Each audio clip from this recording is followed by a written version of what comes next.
All right.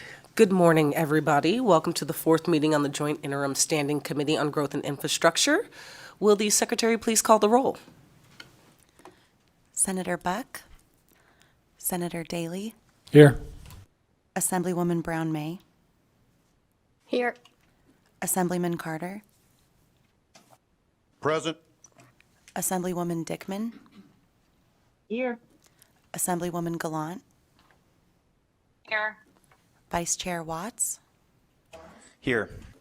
Chair Harris. Present. Please mark any members present as they arrive. Before I begin, just going to go through a couple of housekeeping items. We will be doing presentations, and members will be in all three locations, meaning here in Carson City, down in Las Vegas, and virtually.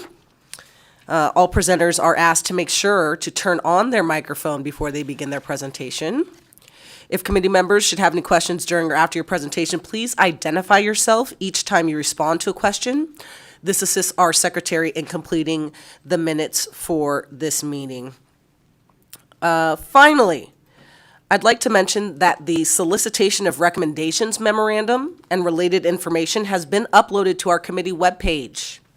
This memo asks all interested parties to submit recommendations to us for potential legislation. As a reminder, this committee may request up to 10 bill draft requests. And I encourage all members of the committee, as well as individuals and organizations, to bring forward recommendations on possible legislation. Just to give you guys a heads up, we have received one so far. So if you submit at least one of the next 9, you got a decent chance that the committee will consider it, and if considered, be able to carry that piece of legislation. So please use the solicitation of recommendations. I know it's not something that all committees have been using regularly. It's a little bit new, but that's why I'm going to keep pushing you guys to go there. It's one central place where I and the committee can then just take a look at everything people want us to consider, so that when we have our work session, we can have all of those bills, ideas, and materials before us. All right. We are now going to move on to public comment. Public comment will be limited to 2 minutes per speaker. An additional opportunity to make public comment will be available at the end of the meeting. You can provide public comment in any of those 3 methods here in Carson, down in Las Vegas, or via the telephone number that is posted on today's agenda. Is there anyone here in Carson City who would like to provide public comment? Okay. Is there anyone in Las Vegas who would like to provide public comment?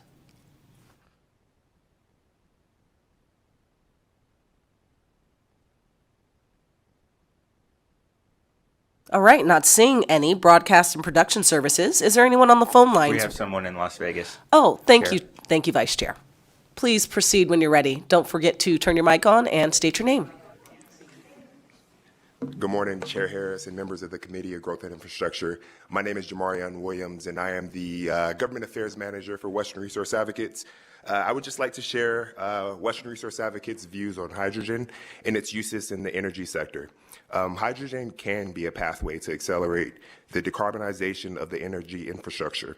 However, adoption of hydrogen as fuel for power generation poses significant technical and operational challenges, such as the infrastructure investments needed to produce and transport hydrogen. These investments could have significant bill impacts on Nevadans. Additionally, the type of hydrogen used should not contribute to increased emissions, whether that be carbon dioxide, methane, nitrogen oxide, or other greenhouse gases or harmful emissions. Since the technology alternatives already exist for many end uses, hydrogen should be reserved for sectors that cannot be decarbonized more efficiently or cost effectively through other pathways. Given this position, the only forms of hydrogen that will generally meet this standard are green and pink hydrogen. All hydrogen should meet the 3 pillars adopted by the IRS in its proposed 45V tax credit guidance: additionality, deliverability, and hourly matching. Regardless, even if hydrogen qualifies as green or pink, the use of hydrogen or expansion of related necessary infrastructure needs to be considered on a case-by-case basis.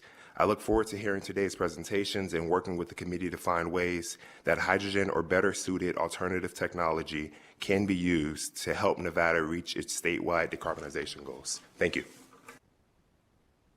Thank you. Anyone else in Las Vegas who'd like to provide public comment today?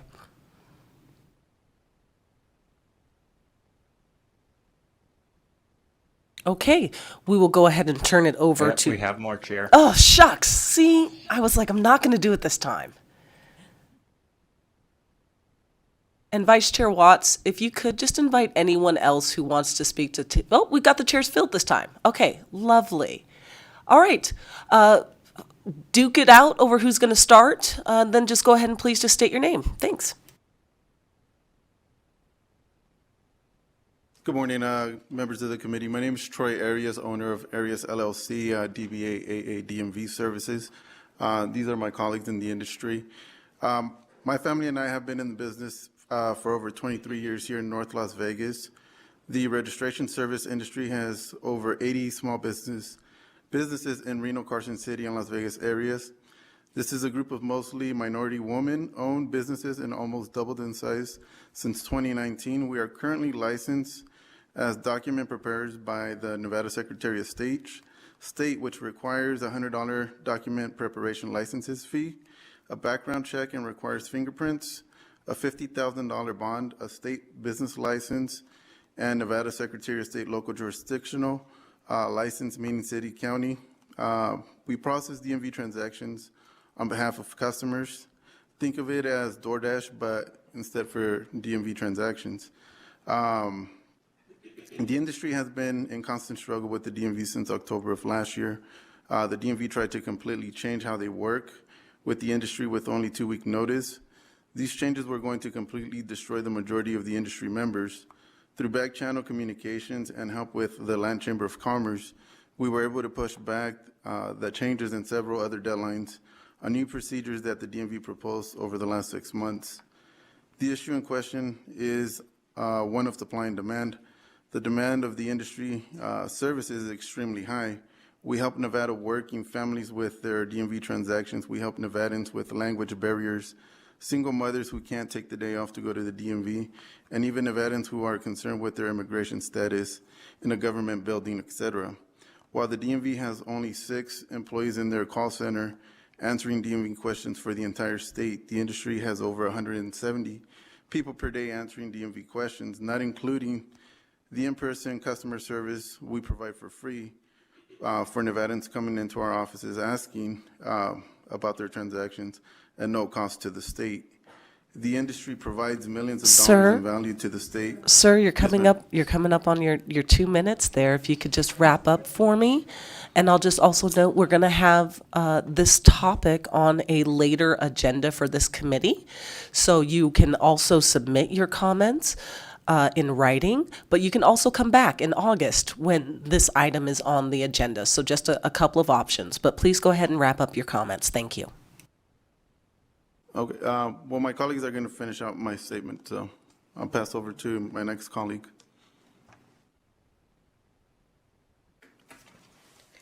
Hello, my name is Miriam Jimenez. I own Rapid Insurance, and I will continue with my partner's statement.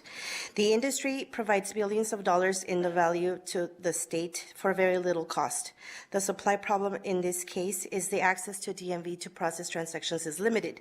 In 2019, we were able to pass AB 288, which put into law that 2 designated windows at each DMV metro office for industry members to process transactions. AB 288 was almost killed with a $4.5 million fiscal note put on it by DMV.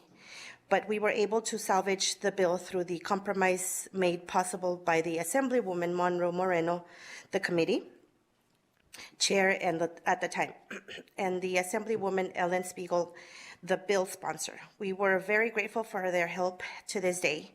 This bill saved a lot of small businesses and actually allowed these minority-owned businesses to grow over the last 5 years. The growth has led to the new businesses entering the industry to be faced with limited access as as the two windows filled up. After negotiations with the DMV, a new system was implemented last Monday, May 20th, to try to help these newer businesses get more access because no new resources were actually provided.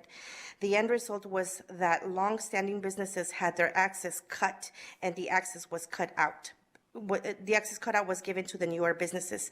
We do appreciate DMV's willingness to work with the industry as they are faced with difficult problems of having limited resources. The industry is actively working on getting those issues resolved with the DMV. The industry understands the DMV's stated goal of taking everything online for their department transformation effort. However, the industry believes that it can play a role in helping solving the problem with DMV access for Nevada working families. It is very clear that the consumer demand in this personal service will be in the future evidenced by the DMV building in the Silverado Ranch area.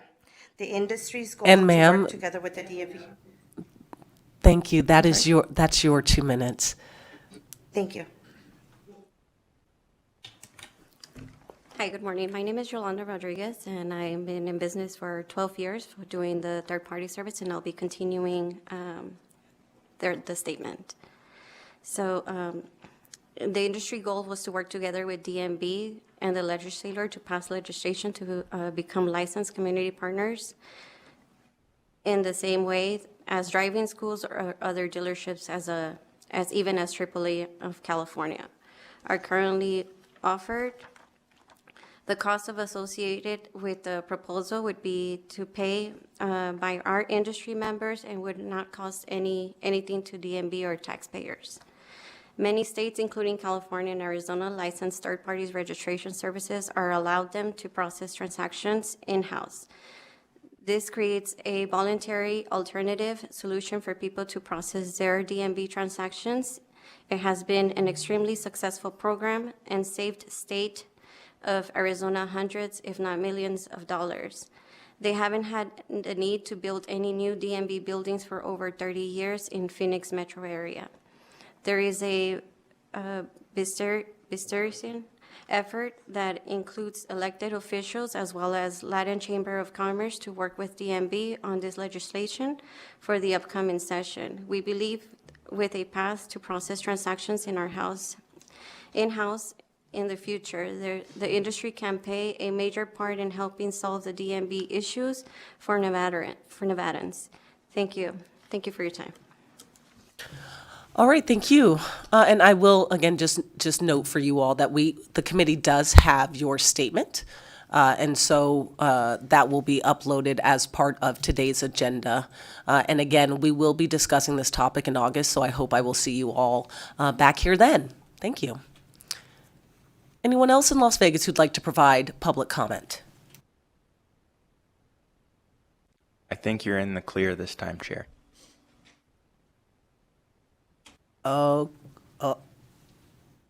Okay, we will go ahead and now turn it over to Broadcast and Production Services. Is there anyone on the phone lines waiting to provide public comment? If you would like to provide public comment, please press *9 now to join the queue.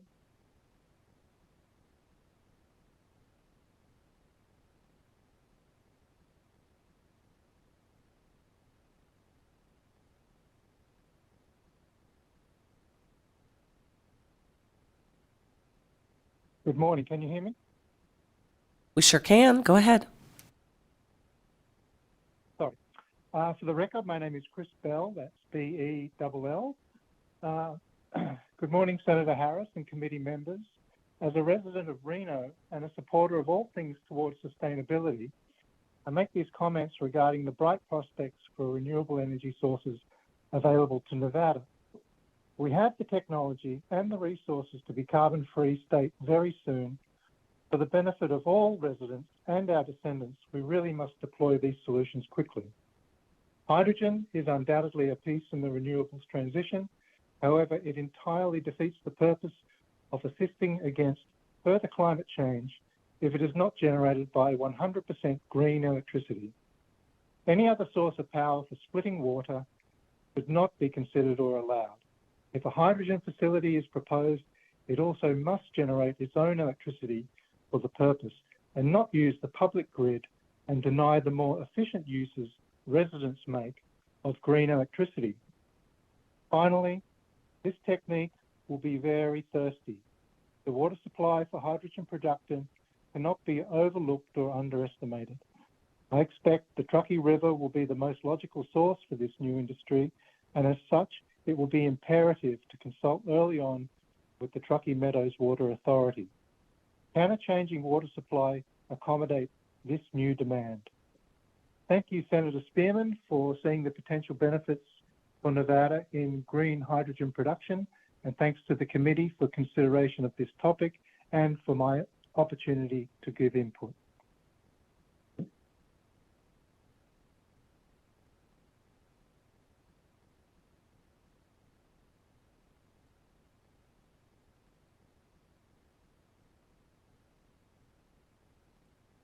Can share with him.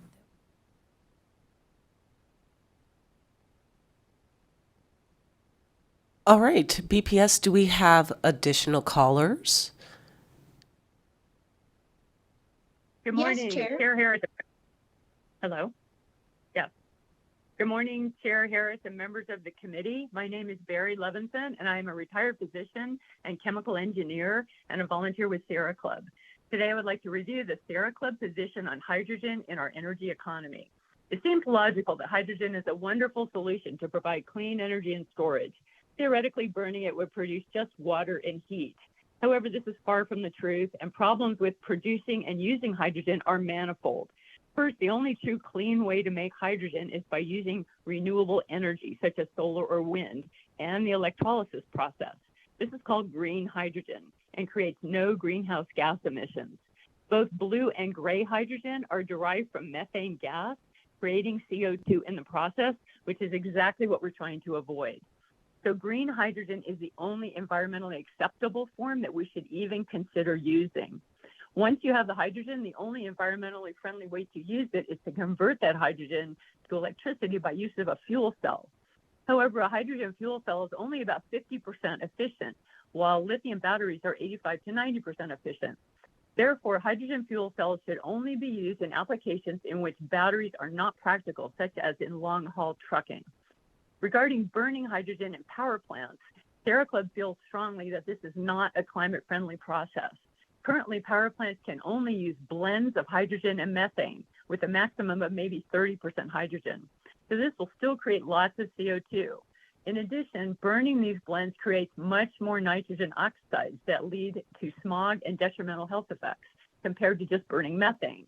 It is simply not a good idea to burn hydrogen in our power plants. In summary, the Sierra Club position on hydrogen is use only green hydrogen in limited applications for which direct renewable energy or battery technology is not suitable. And hydrogen should not be burned for power until we have technology that can accommodate 100% hydrogen. Thank you so much for your time.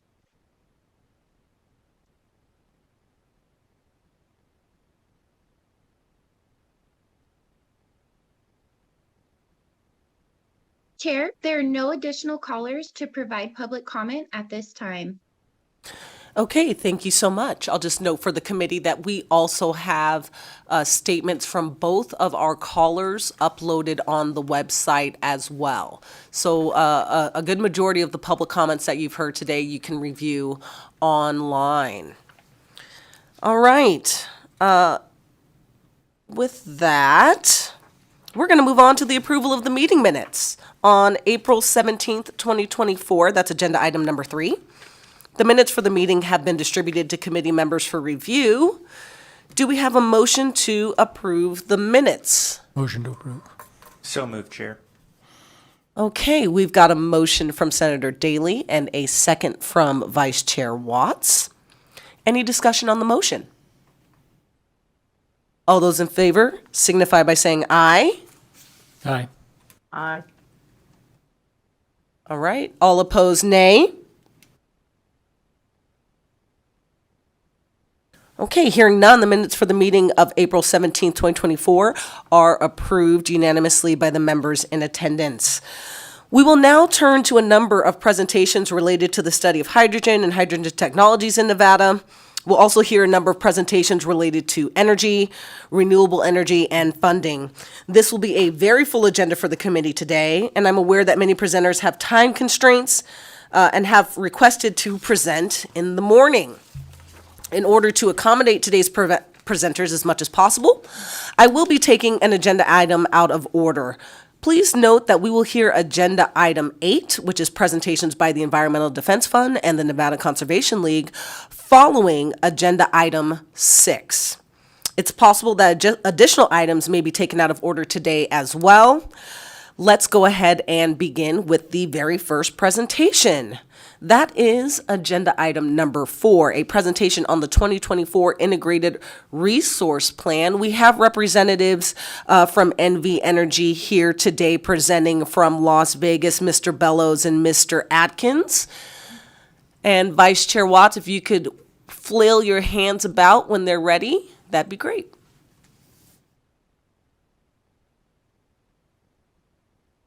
I'm just kidding. Please don't do that. I can see them. All right, go ahead and start whenever you're ready, gentlemen. Thanks for being here.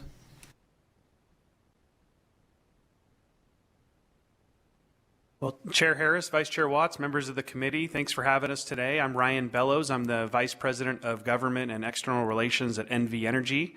I have here next to me, and I'll turn it over to him in just a second here, we have Ryan Atkins, our Vice President of Resource Optimization. And so we are excited today to walk you through a preview of our Integrated Resource Plan filing that we're going to be making at the end of this week. And so this is our Triennial Integrated Resource Plan, or IRP. And so Mr. Atkins has already presented a preview to our stakeholders. There was a stakeholder briefing last week, a week ago today. And so this will be another preview in his speaking tour. So I'll turn it over to Mr. Atkins. Good morning. Good morning. For the record, Ryan Atkins with NV Energy. As Mr. Bellows stated, my purpose is to walk you through at a high level some of the major items that are going to be included in our upcoming IRP filing, which will be made this Friday. Our integrated resource plan process, so NV Energy is required to file a full IRP at least every 3 years.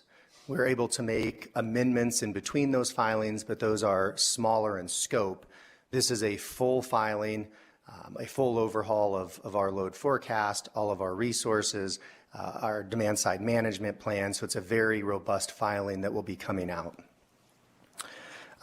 This filing is really going to outline the future electric needs for the state of Nevada, a lot of the growth that we're seeing throughout Nevada, and a balanced approach that we believe is the best way to meet those growing needs that are going to balance affordability, reliability, and sustainability for our customers. Now, one of the real keys of this upcoming filing is going to be the load forecast. So for a little bit of context, the peak load that our company is seeing was just under 8,400 megawatts. And we experienced that in the summer of 2021 when Las Vegas hit an all-time record of 117 degrees. That's the highest that we've seen. Our updated load forecast is showing loads of close to 10,000 megawatts by 2030. So pretty significant growth just in the next 5 years. And that's what we have to figure out how to solve, essentially. I would say that load forecast is somewhat conservative. So we also present a high load forecast scenario in this filing. I'm sure you've seen all the news articles, talk to different companies. Data center growth is all over the news. There's a lot of interest, especially in the Reno area. So we could see a load forecast that comes in much, much higher than what we're presenting, but we've got to strike a balance of what do the customers think they're going to bring to the table, how quickly, what do we think is going to be realistic, how early do we need to start on building out the infrastructure to ensure that customers and business can continue to come to the state of Nevada.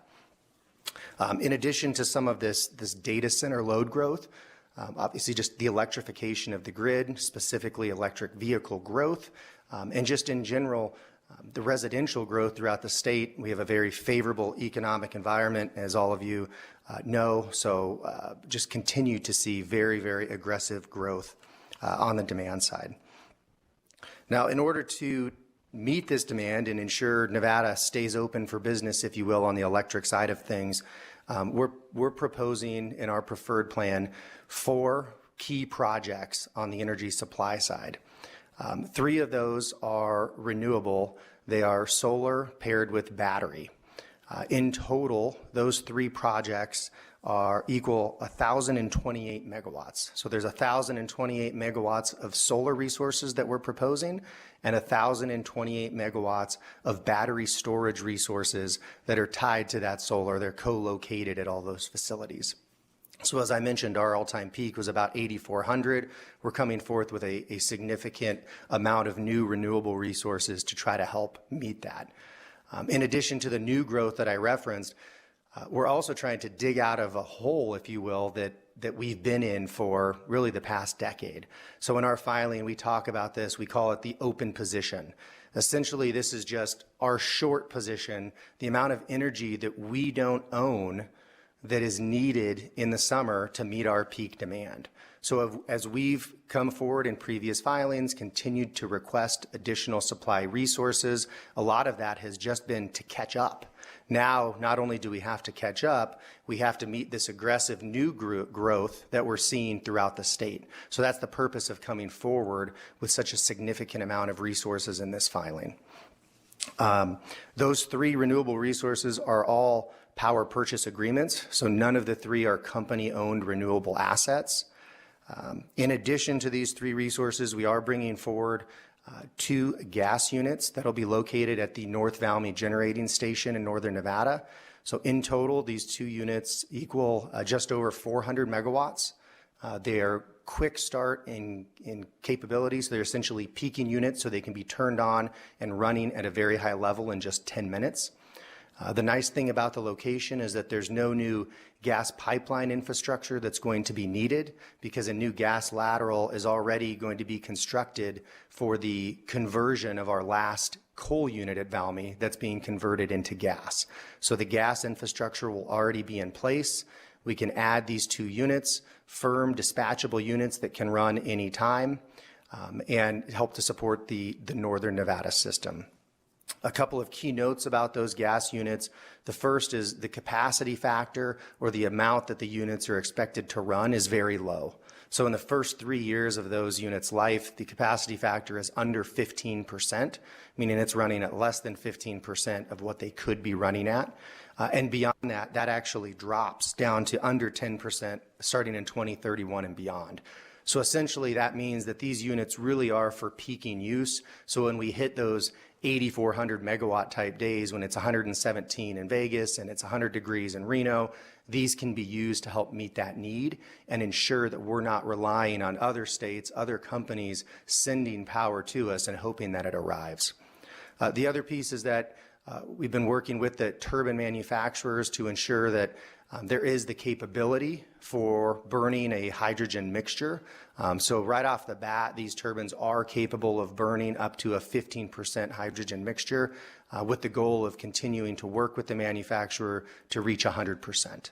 So again, just the capability, so if and when hydrogen supply becomes available, that we have the ability to transition at a later date. And just to note, with these resources in the preferred plan, if they're approved, so that would take our short position in 2028 and 2029 to under 500 megawatts. Historically, what we've been dealing with is an open position in excess of 2,000 megawatts. Again, that's energy that has to be bought off the open market at very high prices, and there's no guarantee that it's going to be delivered to our, within our state. There's also discussion in the filing about future, what we call them, placeholders. So we don't have contracts in place as of yet, but we believe that there's some viability to those projects in the future, and we plan to pursue those. So we've got these placeholders that are renewable, so additional solar and battery. We're also looking at opportunities to try and bring some out-of-state wind potentially in from Idaho. based on some new transmission lines that are getting built and that have some momentum throughout the western region. So there'll be discussion in the filing about those resources as well. So that's our preferred plan, those 4 resources. We'll also present an alternate plan for the commission to review. That alternate plan is essentially the same, except it does not include the gas peaking units. That plan is more expensive without the gas peaking units based on the modeling results, but we present that as an alternative for the commission to consider. We also present a no open position plan, which means that we have no short position. We fill it with whatever resources we can. That is the 3rd most expensive plan for customers. And then 4th, we also present a low carbon plan, which is required to meet a certain percentage reduction in carbon emissions.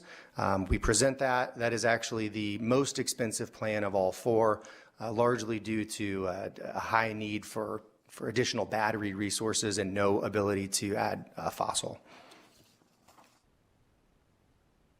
In addition to the supply resources in this filing, we will be indicating our intent to join the California ISO's extended day-ahead market. So we currently participate in what we call a real-time market. So every hour, basically the entire West works together and our resources are optimized across a very wide footprint. The next step to that is to take it to kind of a longer term. So looking, instead of just next hour, now we're looking at tomorrow and the day after that, and how can different states and entities pool their resources to better optimize and realize additional benefits for our customers. So that our plan is to join the California's day-ahead market. We'll be coming forward with a filing later this year to the commission seeking official approval to actually do that, with a go-live date expected in early to mid-2027. So just wanted to note that. Obviously, with the supply projects and with the additional load growth, there's going to be the need for more transmission infrastructure. So there is about 22 different transmission projects throughout the state that will be presented in this filing for a variety of needs and reasons at different cost levels. And then we also will be bringing forth the GreenLink Nevada transmission project for continued approval with some updated permitting information that came down and some updated costs that have come out of that as well. So that will be in the filing. The companies still believe and present a very robust portion of the filing. It's dedicated to GreenLink, the reliability benefits, the renewable development benefits, the economic benefits of why the project really needs to continue to go forward. But we will be bringing that forward and seeking that continued approval. And finally, there is an entire section of this filing dedicated just to demand-side resources, distributed resource plans, transmission electrification. So in there, there'll be details on continuing and evolving those plans, continuing with kind of the virtual power plant idea of our smart thermostat program, walking through the proposed budgets that will continue going forward, behind the meter storage that will be outlined. So a whole number of factors on the DSM side that will be part of this filing as well. And with that, I will see if there's questions. I wanted to make sure, I know it's a full agenda, leave time for questions for anyone that may have them. Thank you so much. I appreciate that. We do have a couple of questions. First on my list, I have Assemblywoman Brown May. Thank you, Chair. Thank you, Mr. Bellows, Mr. Atkins, for the presentation. I really appreciate the information. I have a couple of questions. So first, you talked about data centers and the load growth and how we're already digging ourselves out of a hole that we've been in for the last decade when it comes to energy purchase. Can you talk about prioritization of industry versus our residents, right? It's true that we need to keep Nevadans working, but I'm curious to know, as we look at priority of starting new businesses or growing business that we have, are we being thoughtful in the same way we would about water consumption, right? We're not going to start a bottling plant in Nevada because we don't have water. Are some of those considerations being given relative to new industry that we're bringing into the state? For the record, Ryan Atkins. Yeah, thank you for the question. We have obviously dedicated teams working with these new large customers, these new large industries, and walking them through what realistic timelines are, what can actually be accomplished without compromising the integrity of other needs throughout the state. So as you mentioned, new residential growth, for example. So we do work on that. We do keep that in mind. We also are working and continue to evolve different contractual options in place to ensure that not only the company, but its other customers are protected if any of these large customers were to be delayed or simply not show up. So on the financial side of things as well, we're ensuring that there's going to be appropriate protections in place for all others involved. Thank you for that. I would like to continue that conversation as we move forward, and I'm really interested in seeing all of the detail in the IRP that you all are presenting. The second question is really about your number 4 option, which is, as you noted, the most expensive for ratepayers, the low carbon plan. What consideration are we really giving to the environment as we're putting the plans together, understanding that there are multiple priorities, right? Energy and accessibility and reliability being one of them, but also if we can't breathe and everybody has asthma, like how are we utilizing the considerations for a healthy environment while we're producing energy? For the record, Ryan Atkins. It's a puzzle that's challenging to solve, right? Those 3 pillars that I mentioned, the reliability, keeping the air conditioners running in the summer, keeping the lights on, the affordability for customers, and the sustainability, this piece that you just brought up. So I would say all state requirements from a renewable perspective, so the RPS, for example, that goes to 50% by 2030. So the generation that's being produced must come 50% from a renewable resource. All of our plans meet that RPS requirement. So that is a hard limitation that we put in our model that at this time for us is non-negotiable, if you will. So you'll note that in the hearings from our 5th amendment to our IRP filing, some interveners asked, why couldn't we just not meet the RPS requirement? Well, for us, that's the state goal is to move forward with those. The company is working to meet those, and all of our plans are required to meet that. So just, that's kind of our base. We have to meet that. So our modeling software is going to incorporate the available renewable resources to meet that and then ensure it's the most affordable plan beyond that. Thanks for that clarification. Thanks, Chair. I have more questions, but I'm happy to turn it over to my colleagues. Okay, we will turn it over to Vice Chair Watts, and then if there are additional questions, we'll go there, and then I'll circle back to you. Vice Chair Watts. Thank you, Chair. Thank you both for the presentation. A couple quick questions. So you discussed the transmission, that there's about 22 projects. I was wondering, one, if you could just give a little bit more indication of kind of what those projects are, or kind of the scope of what they are. And then 2, related to GreenLink, I know there's been some previous regulatory and legislation related to the GreenLink project. So could you, again, just give us, doesn't have to be super granular, but a little bit more detail on what is coming back in the IRP related to GreenLink? Because I know there have been some cost estimates previously. So if you could just give us a little bit additional information on the transmission components.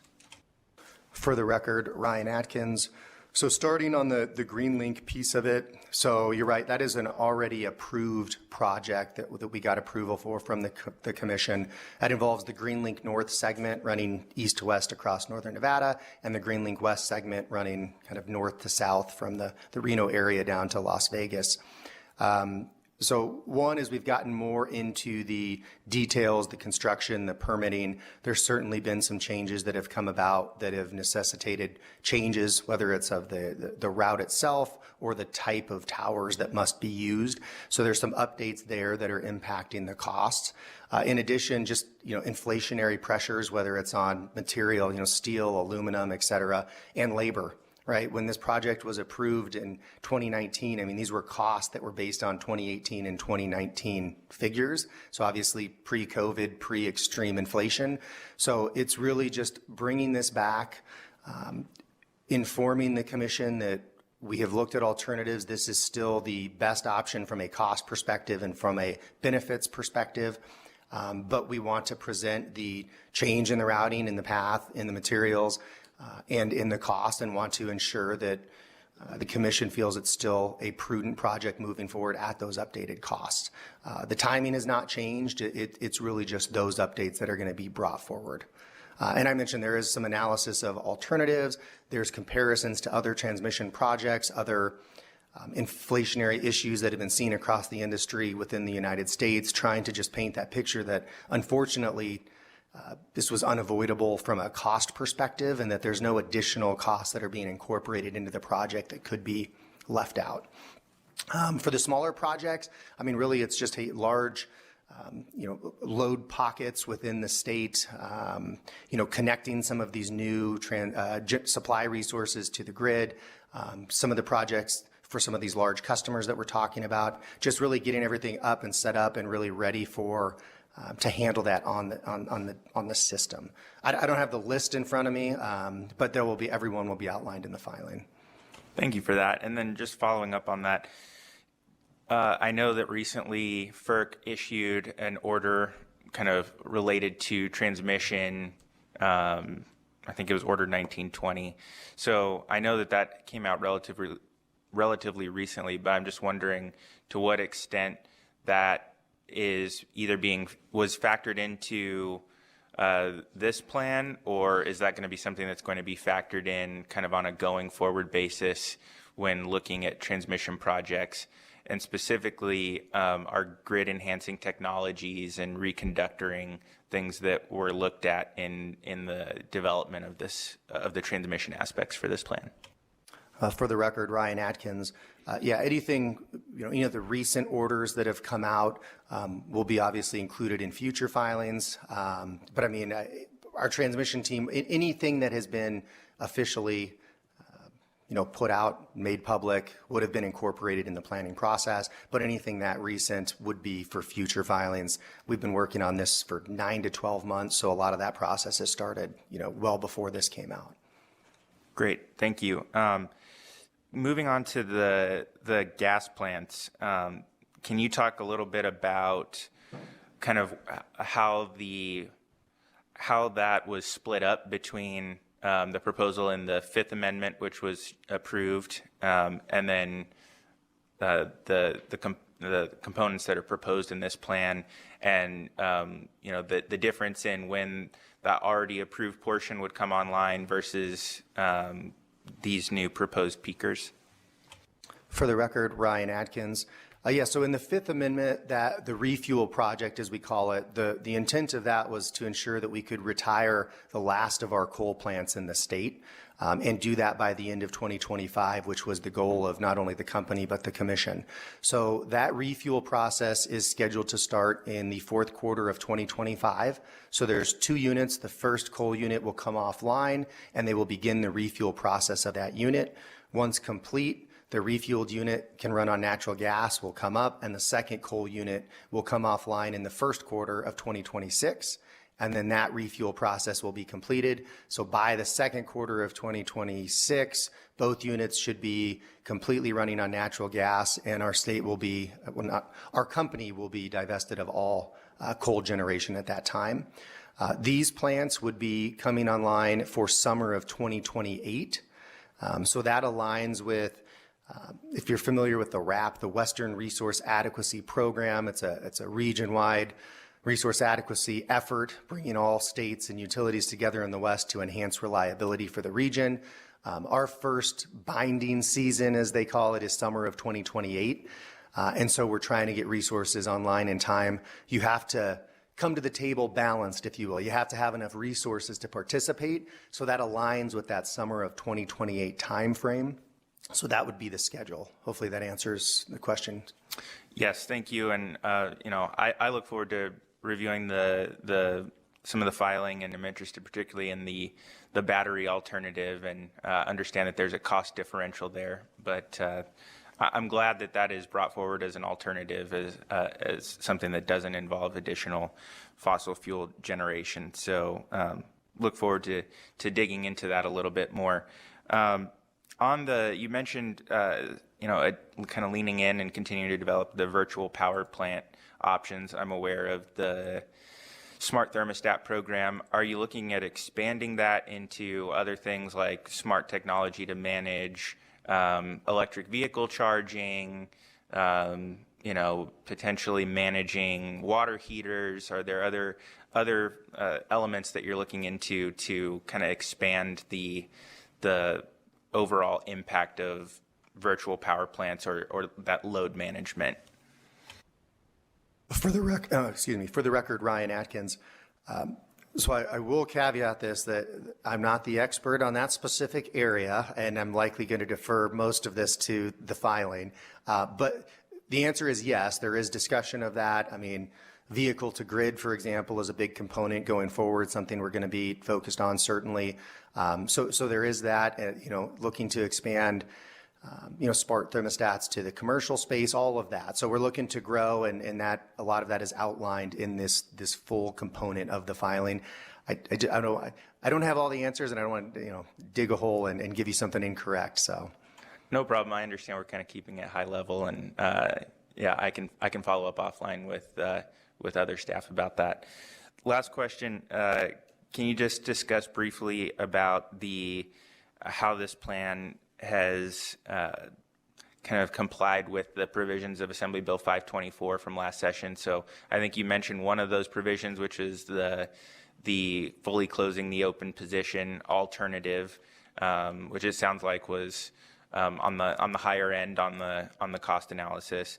I think that we had some other provisions that were not directly related to the plan, but I know there's some stakeholder engagement. So if you could just talk again briefly about how the development of this plan has taken into consideration the aspects from that bill.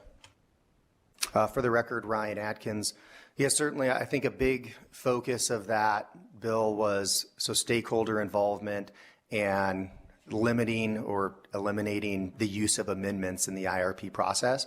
So on the first piece of it, certainly we've done our best. I mean, this came kind of late in the process, but to try to be more engaged than ever with our stakeholders. So we did hold a public consumer session, and we held 2 additional stakeholder briefings between then and the filing, where we walked, the first one was kind of a high level, here's what we're working on, here's the load forecast.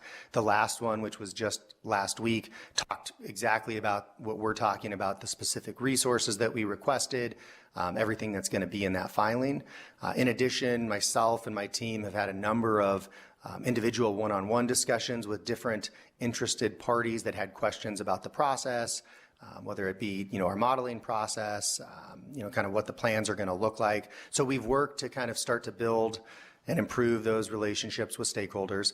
And from a future amendment perspective, certainly you see by the sheer amount of capacity that we're requesting, we're trying to look long-term, we're trying to plan holistically so we don't have to come in with the number of amendments that we've seen in the past. Certainly, and we've talked with stakeholders about this, if there's an opportunity for a renewable purchase power agreement, for example, that could fill in one of these placeholders that we've named in the future, and we need to come in and get approval for that, could that necessitate an amendment? Potentially, right? And we've received general support if that's the narrow scope of that. But our plan was come in with enough resources, with an up-to-date load forecast, where this is looking far enough out where we don't have to come in with the number of amendments that we have in the past. Great. Thank you for that. Thank you, Chair, for the questions. Okay. Do we have additional questions from our members online? All right, Assemblywoman Gallant, please, whenever you're ready. Thank you, Chair. You've mentioned affordability multiple times and and so I'm curious, what does that look like?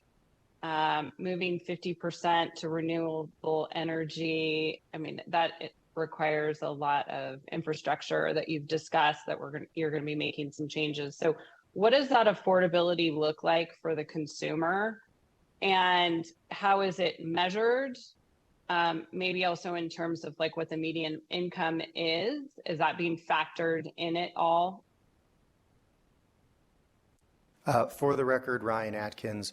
I guess 2 points on that. So the first, and Mr. Bellows can chime in if he wants as well, but just we'll continue to see kind of the rate picture, rates decreasing through the balance of this year, which is going to help that affordability piece of it. And then within this filing, we do have some enhancements, if you will, some more analysis on the rate impacts of the projects. We have the rate impacts of the demand side management plan. So we did really try to be more transparent on what are the rate impacts to customers on the plan. So I would, on that one, it's very in-depth, and I don't want to misspeak. So I would say within the filing, though, there's going to be discussion on what the rate impacts to customers look like based on the plans and the projects. Ryan Bellows for the record. I would just add just a couple things in response to that question. I think, one of the things that Mr. Atkins talked through is that as we add resources that are available to us, that lessens our market purchase, the number of market purchases that we make. And that's what, as we were here, I think a couple months ago when we talked about, rates increasing, over the last year, we're tied specifically to those market purchases that we had to make. And so this will put us in a position to really drive affordability and stability for customers as we bring on these resources. The second thing I would note is that on Mr. Atkins also walked through, it's a balance between affordability, reliability, and sustainability. And I think, one of the big sustainability pieces that make it more affordable is the Inflation Reduction Act that was passed. And so these renewable projects that are being brought on, customers will see every penny of those tax savings that'll be passed on. And so those are significant savings that really make these projects pencil out.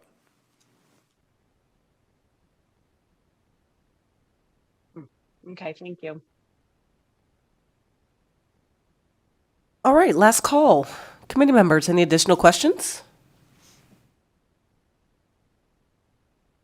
Okay, not seeing any. Thank you, Mr. Bellows, Mr. Atkins, for giving us that overview. Very much appreciated. We'll go ahead and close out agenda item number 4 and open up agenda item 5, which is a presentation and overview of Senate Bill 451 from the 2023 legislative session. We will have our committee policy analyst, Ms. Kristen Rossiter, give that presentation. However, as we begin this presentation on 451, I'd like to take a moment to acknowledge that the presentations we hear today at the committee will serve to study hydrogen as required by Senate Bill 451. At our meeting today, we're fortunate enough to have the expertise of a variety of industry leaders, scientists, and educators, as well as representatives of organizations dedicated to protecting our environment, all here to share their knowledge and areas of focus and concern related to hydrogen in Nevada. In addition to the presentations made today, there are many additional resources and items submitted for the committee's consideration on the meeting webpage, which have been uploaded for review and will be incorporated as part of this study. I encourage everyone to review these materials.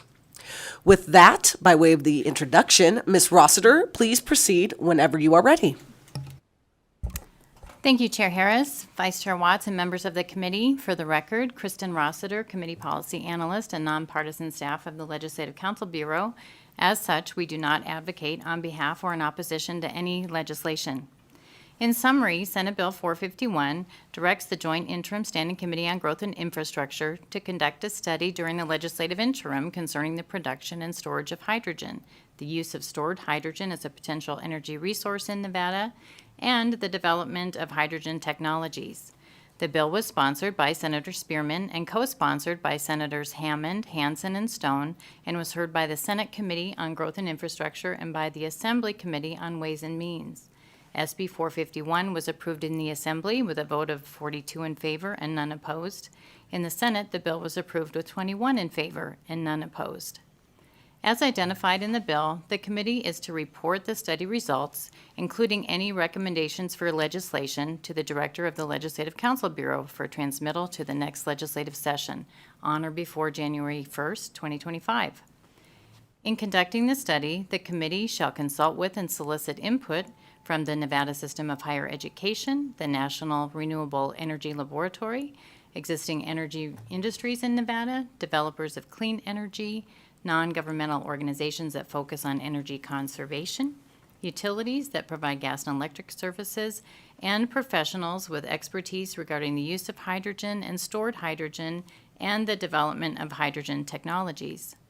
The study must include, without limitation, a review of opportunities for students enrolled in an institution within the Nevada System of Higher Education to study subjects concerning hydrogen, including the process for the production and storage of hydrogen and any methods and technology used in such a process, and hydrogen technologies, and an assessment of the feasibility of using hydrogen as an energy resource in Nevada, including, without limitation, consideration of the potential for hydrogen and stored hydrogen to enable the operation of zero-emission light and medium-duty vehicles, as well as other modes of transportation identified in the bill, the potential for using wastewater and wastewater treatment facilities for the production of hydrogen, methods for incentivizing the use of hydrogen and stored hydrogen as energy resources in Nevada, economic and regulatory barriers to the implementation of hydrogen and stored hydrogen as energy resources, including whether policies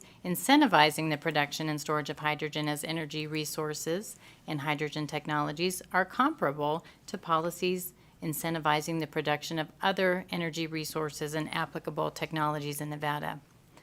Opportunities for federal and non-governmental grants that may be available for the purposes of producing and storing hydrogen in Nevada, the potential for using hydrogen microgrids, stored hydrogen microgrids, and hydrogen coupled with distributed energy resources to strengthen the resilience of the electric power grid, the impact of hydrogen production on water resources, the impact of limited water resources on the production of hydrogen, and its potential as an energy resource, and the long-term impact of various methods of hydrogen production on the air, water, and other natural resources, and the potential for hydrogen to assist with decarbonization efforts in Nevada.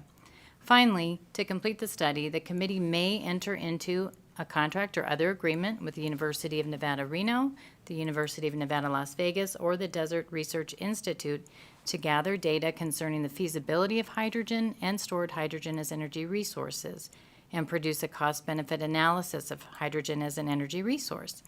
Thank you, Chair Harris. This concludes a summary overview presentation on SB 451. Okay, thank you so much. We'll now jump into a little bit of the substance. We'll close out agenda item number 5 and move on to 6, which is a presentation and update on the virtual roundtable discussions that were held outside of this committee related to hydrogen. That'll be done by the bill's sponsor, Senator Pat Spearman, who I believe is in Las Vegas. Senator Spearman, are you with us? I am with you. Fantastic. In 3D. Go ahead and begin whenever you're ready. Thank you, Chair Harris. And for the record, I am State Senator Pat Spearman. I represent Senate District 1 in Clark County, and I'd like to thank you for the opportunity to provide, for an opportunity to present the findings of our virtual roundtables. And I'm in 3D color. I'm wearing green, representing energy. So I always try to make sure that I make an omen to that. Many of you know my interest in advancing renewable energy opportunities in Nevada and as part of the global effort to reduce greenhouse gases, or GHG. My interest and passion were developed during my time as a doctoral student, and my doctoral research focused on global energy policies. The passion was expanded when I was selected to attend the National Renewable Energy Laboratory's Executive Energy Leadership Academy. Throughout my time in service in the Nevada Legislature, I have been interested in playing an active role in advancing and promoting clean, renewable, and alternative energy sources. And I might also add that underlying all of the passion and the interest in this is the time that I spent in the military, most notably my last assignment at the Pentagon, where we were engaged in 2 wars, one in Iraq and the other in Afghanistan. And the statistics are staggering, but it's not just the statistics that fuel my passion. It's the names, the faces, and the families behind those. 6 out of every 10 deaths in Iraq and Afghanistan were related to fueling, guarding, or transporting energy. And so my passion is really about speaking for those who cannot speak for themselves and for the families who for every year hereafter will always have an empty seat at the table because we were not willing to explore and expand our opportunities in renewable energy. So by expanding the use of solar, geothermal, electric power technologies, the great potential for hydrogen technologies is becoming clearer every day. In order to explore the potential use of hydrogen in Nevada, I sponsored Senate Bill 451 during the last legislative session, which requires the Joint Interim Standing Committee on Growth and Infrastructure to conduct the study concerning the development of hydrogen technologies and the use of stored hydrogen as a potential energy resource in our state. As a sponsor of SB 451, it was my goal to bring about inclusion and create opportunities for interested groups to participate in this study, as well as bring forward any policy recommendations to this committee. For this reason, I hosted 2 virtual roundtable discussions this spring. These virtual roundtable discussions brought together individuals and organizations concerned with the potential use of hydrogen in Nevada to begin identifying issues for the committee to consider. I'd like to share that invitations for this meeting were sent out to individuals and organizations who expressed interest both in support of and opposition to SB 451 during the 2023 legislative session. The first roundtable was held February 15, 2024, and was attended by more than 40 individuals. The second roundtable was held on May 21, 2024, and had over 30 people in attendance. I have submitted a summary memo to the committee that provides an overview of both virtual roundtable discussions. Key questions asked included, is hydrogen a viable energy source for the renewable portfolio standard? What are the reasons to support hydrogen development? What are the reasons to oppose hydrogen development? Key discussion points raised included, solar energy and an increase in electrification are 2 primary components of our renewable energy portfolio that exists today, but they are not enough to meet our state's renewable energy needs. Natural gas is renewable, but it is produced outside of Nevada, and we are subject to cost increases because we do not here in Nevada have an indigenous base load. Supply chain issues can affect renewable energy resources, and diversification is important. Hydrogen provides an opportunity to create jobs and spur economic development. Hydrogen is a key resource for decarbonization. The terms clean and green hydrogen are important to define. Environmental concerns and water usage related to hydrogen need to be considered. It is important to look at the desired end uses of hydrogen and their applications. Additional infrastructure may be needed in order to advance hydrogen technologies, and hydrogen needs to be developed safely and may not easily replace other energy resources. Finally, participants were made aware of the committee meeting today and were asked to share any written comments or recommendations for future discussion and to submit them to the committee website for consideration.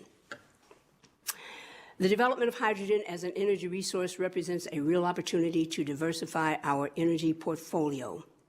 It taps an underutilized resource and presents clear opportunities to reduce carbon emissions.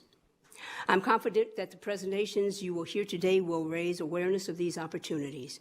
However, as highlighted in the discussions held at the virtual roundtables, there are many varied interests and opportunities when it comes to hydrogen development, and it will be important for any policies and legislation to reflect this.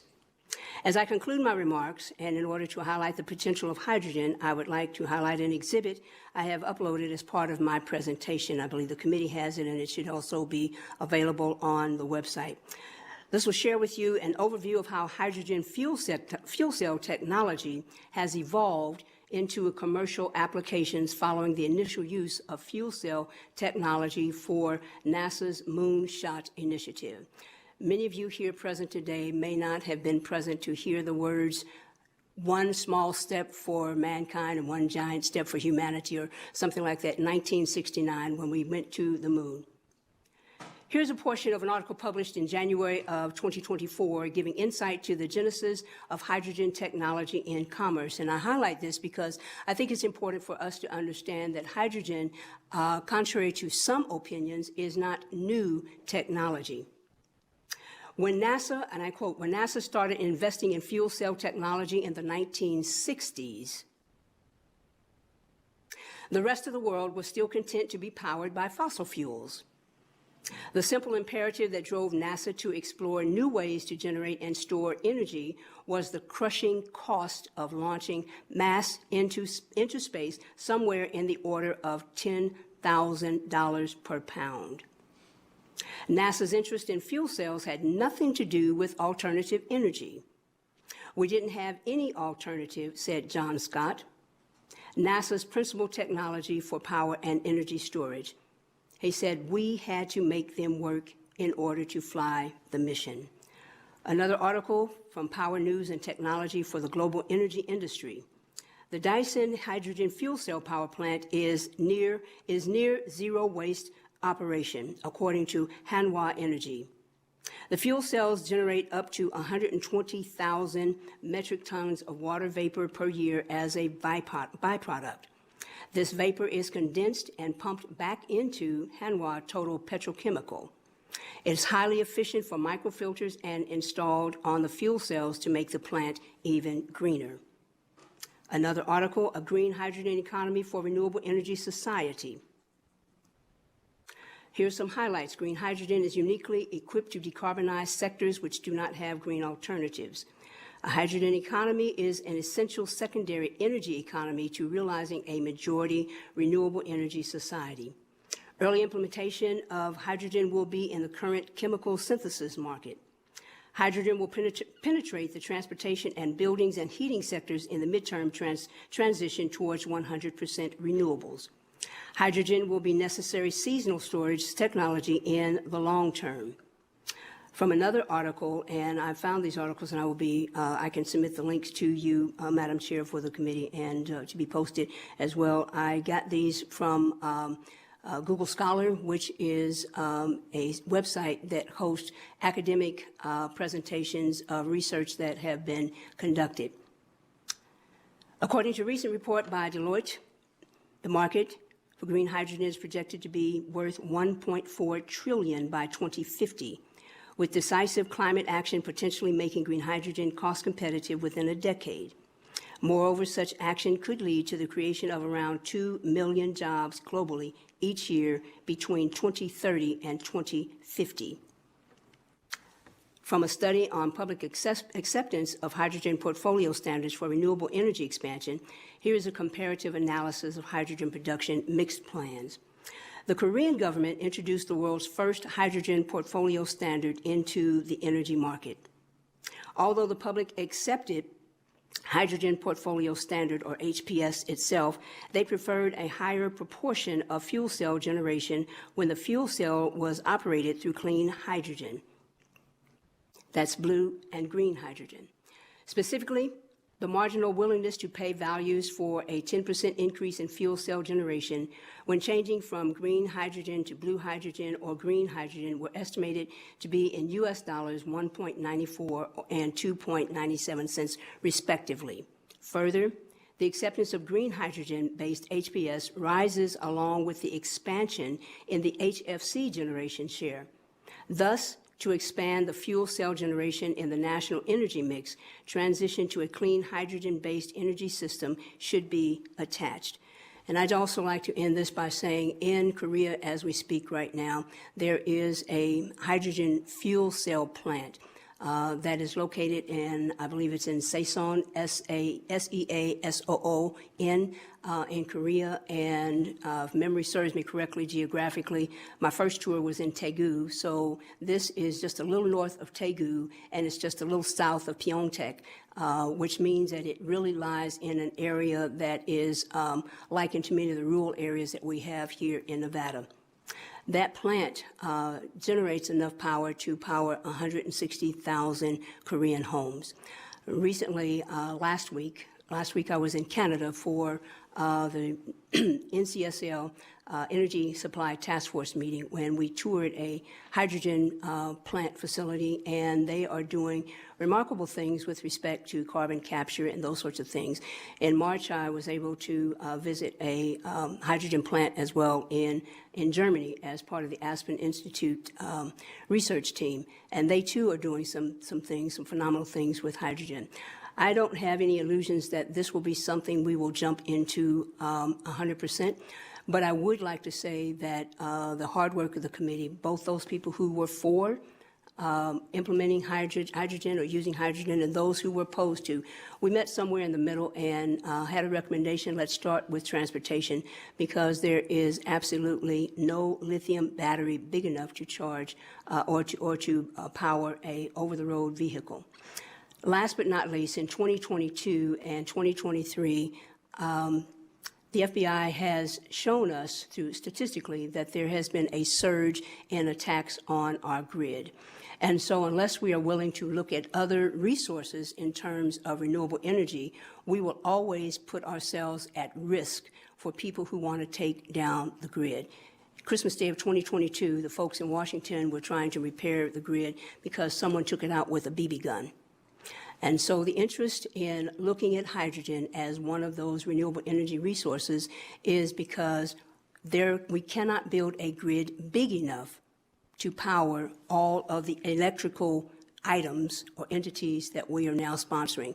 We're pushing EVs. Everybody's got a cell phone. Everybody's got a tablet. Everybody's got a computer. We've got lights and TVs and everything, all those sorts of things. And if we don't look at some other ways to find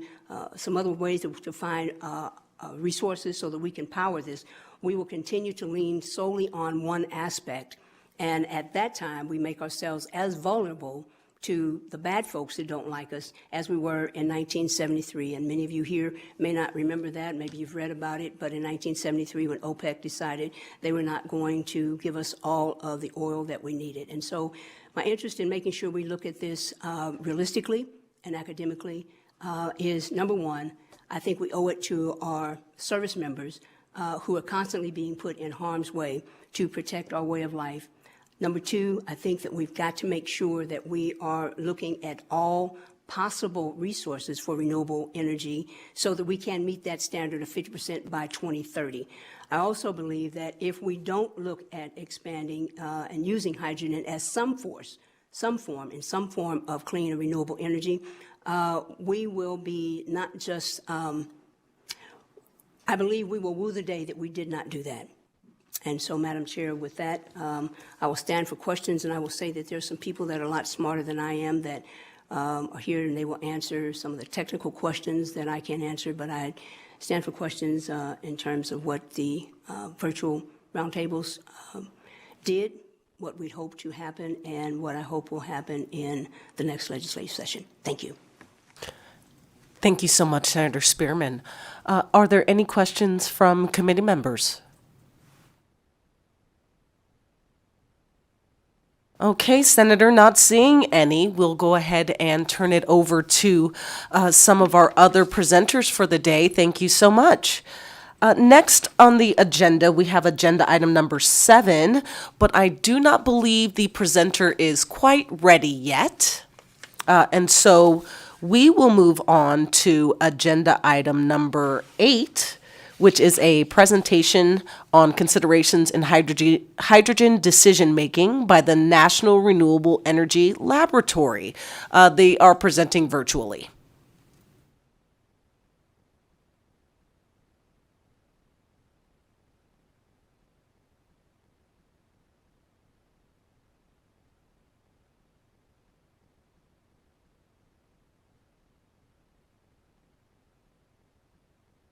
Yes. Good morning, everyone.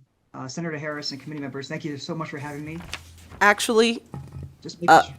Mr. Chung, sorry, I jumped the gun.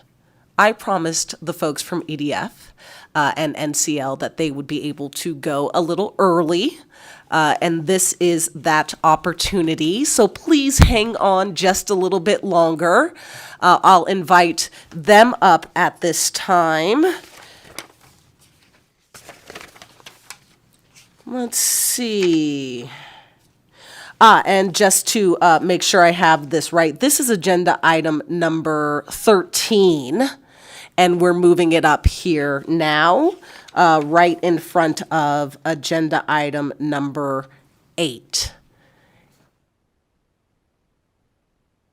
Sorry about that.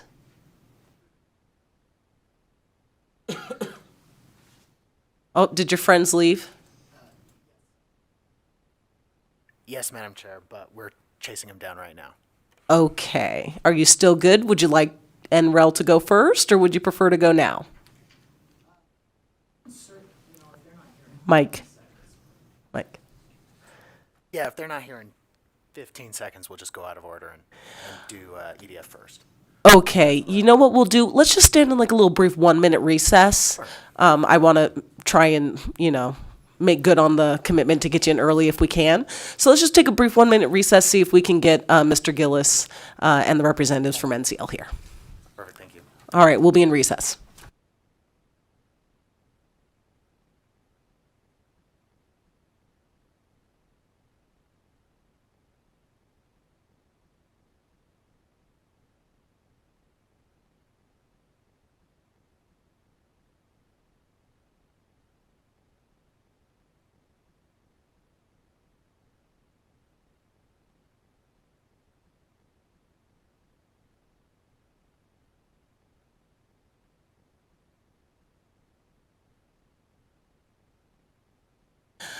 Okay, we'll go ahead and bring the committee back to order. Thank you all for sticking with us there. Go ahead and begin whenever you are ready. Good morning, Madam Chair, Vice Chair Harris, and members of the committee. My name is Christy Cabrera-Georgeson, CHRISTI-CABRERA-GEORGESON, and I'm the Deputy Director for the Nevada Conservation League. I'm here today to discuss our views and past advocacy on hydrogen and our vision on achieving the state's clean energy goals. I'll then turn it over to my colleagues at the Environmental Defense Fund to go into additional detail on the considerations we believe you should keep in mind when it comes to hydrogen.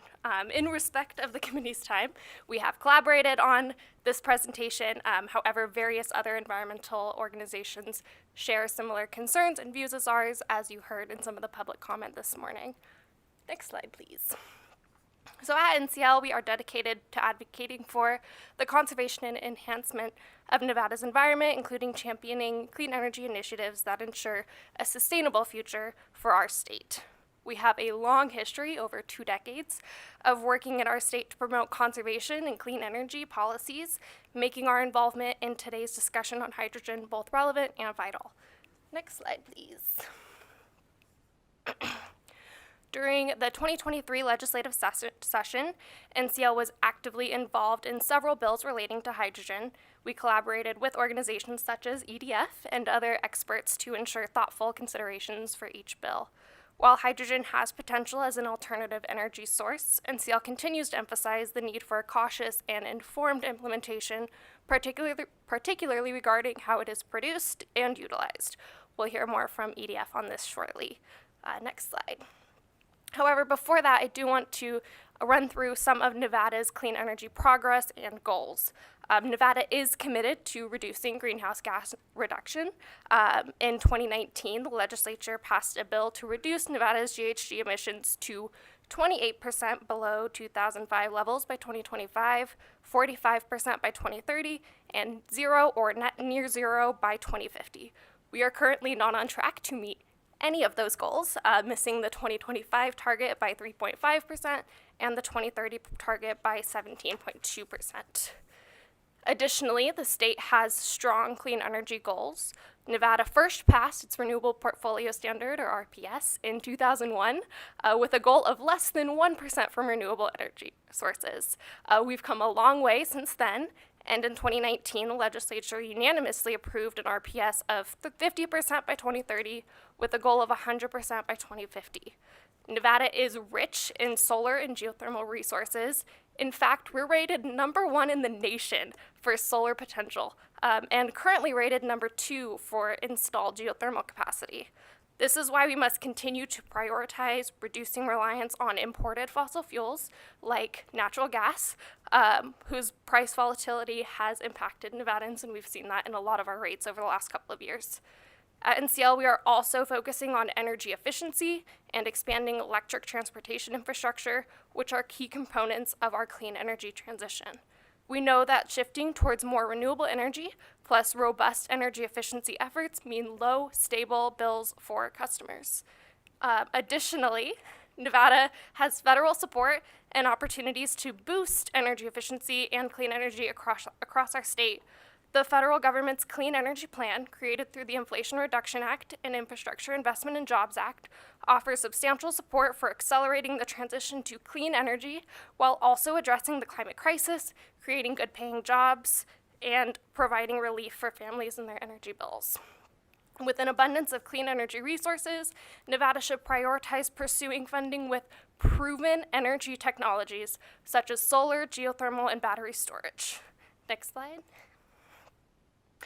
So in conclusion, NCL believes that leveraging our local resources and federal support to strengthen Nevada's clean energy framework, we should ensure that all new clean energy technologies like hydrogen are a beneficial addition to our existing energy mix and do not just substitute one fossil fuel for another. To discuss hydrogen in greater depth, I will now turn it over to our colleagues at the Environmental Defense Fund. Thank you, and good morning, Chair Harris and members of the committee. For the record, my name is Ben Bryce. Bryce is spelled B-R-Y-C-E. That's the same family and spelling as the national park. I am the Senior Manager for State Affairs for the Environmental Defense Fund, and I appreciate the invitation to participate in this committee as we confront the climate crisis in Nevada and difficult questions, including hydrogen's role as a new energy source. And we want to specifically talk about ways to ensure the hydrogen production, transportation, and use does not exacerbate the problems it was intended to solve. I'm an attorney by training, which means my degree is not in economics or science, and so I've brought along my colleague, Morgan Rote, who is the Director of U.S. Climate at the Environmental Defense Fund. Morgan helps to shape EDF's climate policies and priorities. Her focuses and expertise are in hydrogen, carbon pricing, clean energy innovation, quantifying the benefits of climate action, and a just transition for communities. For communities and the workforce. She has a master's in international economics from Johns Hopkins University and a bachelor in economics from Rhodes College. So I'll turn the remainder of our time to her. Thank you so much. My name is Morgan Rote, and I would like to thank Chair Harris, Vice Chair Watts, and members of the committee for inviting me to present today. We at EDF believe that clean hydrogen is a promising climate solution for hard-to-abate sectors, but it matters how it's produced, managed, and used. It can be clean, but it is not inherently climate neutral. Next slide, please. Are you all able? Okay, actually, slide previous. Thanks so much, Vin. Today, more than 90% of hydrogen is produced from natural gas or coal without anything to abate the carbon dioxide emissions. The Department of Energy has set a goal of shifting this production to cleaner forms of hydrogen, either blue hydrogen, which is the bar in the middle, which comes from the same fossil fuels but with carbon capture in place, or green hydrogen, which is the bar on the right, which comes from renewable energy. The costs of these two forms, particularly green, are still much higher than gray hydrogen today. So several federal policies, including the production tax credit, or 45V, and the Regional Clean Hydrogen Hubs program are designed to bring the cost down to be cost competitive with gray. Even among these cleaner options, the climate impacts can vary greatly depending on several factors. Next slide.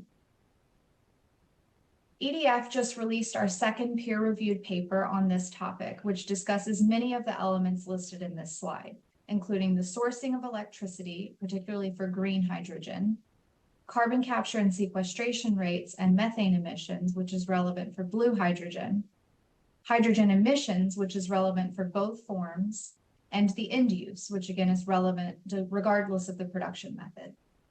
So I'll go into each of these in more detail. Next slide, please. First is where electricity comes from. Hydrogen production and use is a relatively energy-intensive process. For example, for green hydrogen, you're using electricity to split a water molecule, then isolating and compressing it, then burning it or combusting it with, or combining it with oxygen again to recreate electricity. So this process is 3 to 7 times as energy intensive as direct electrification, depending on the end use application. Like other energy intensive processes, this has the potential to put a lot of strain on the grid. We're seeing this right now with AI, crypto mining, data centers, etc. And the same thing can happen with green hydrogen. So even if green hydrogen is specifically relying on renewable resources, it could still be diverting those existing resources that are needed elsewhere, causing the grid to backfill with fossil fuel generation. This could cause emissions to skyrocket. Green hydrogen projects could have 5 times the emissions of today's gas-based hydrogen or gray hydrogen. Next slide, please.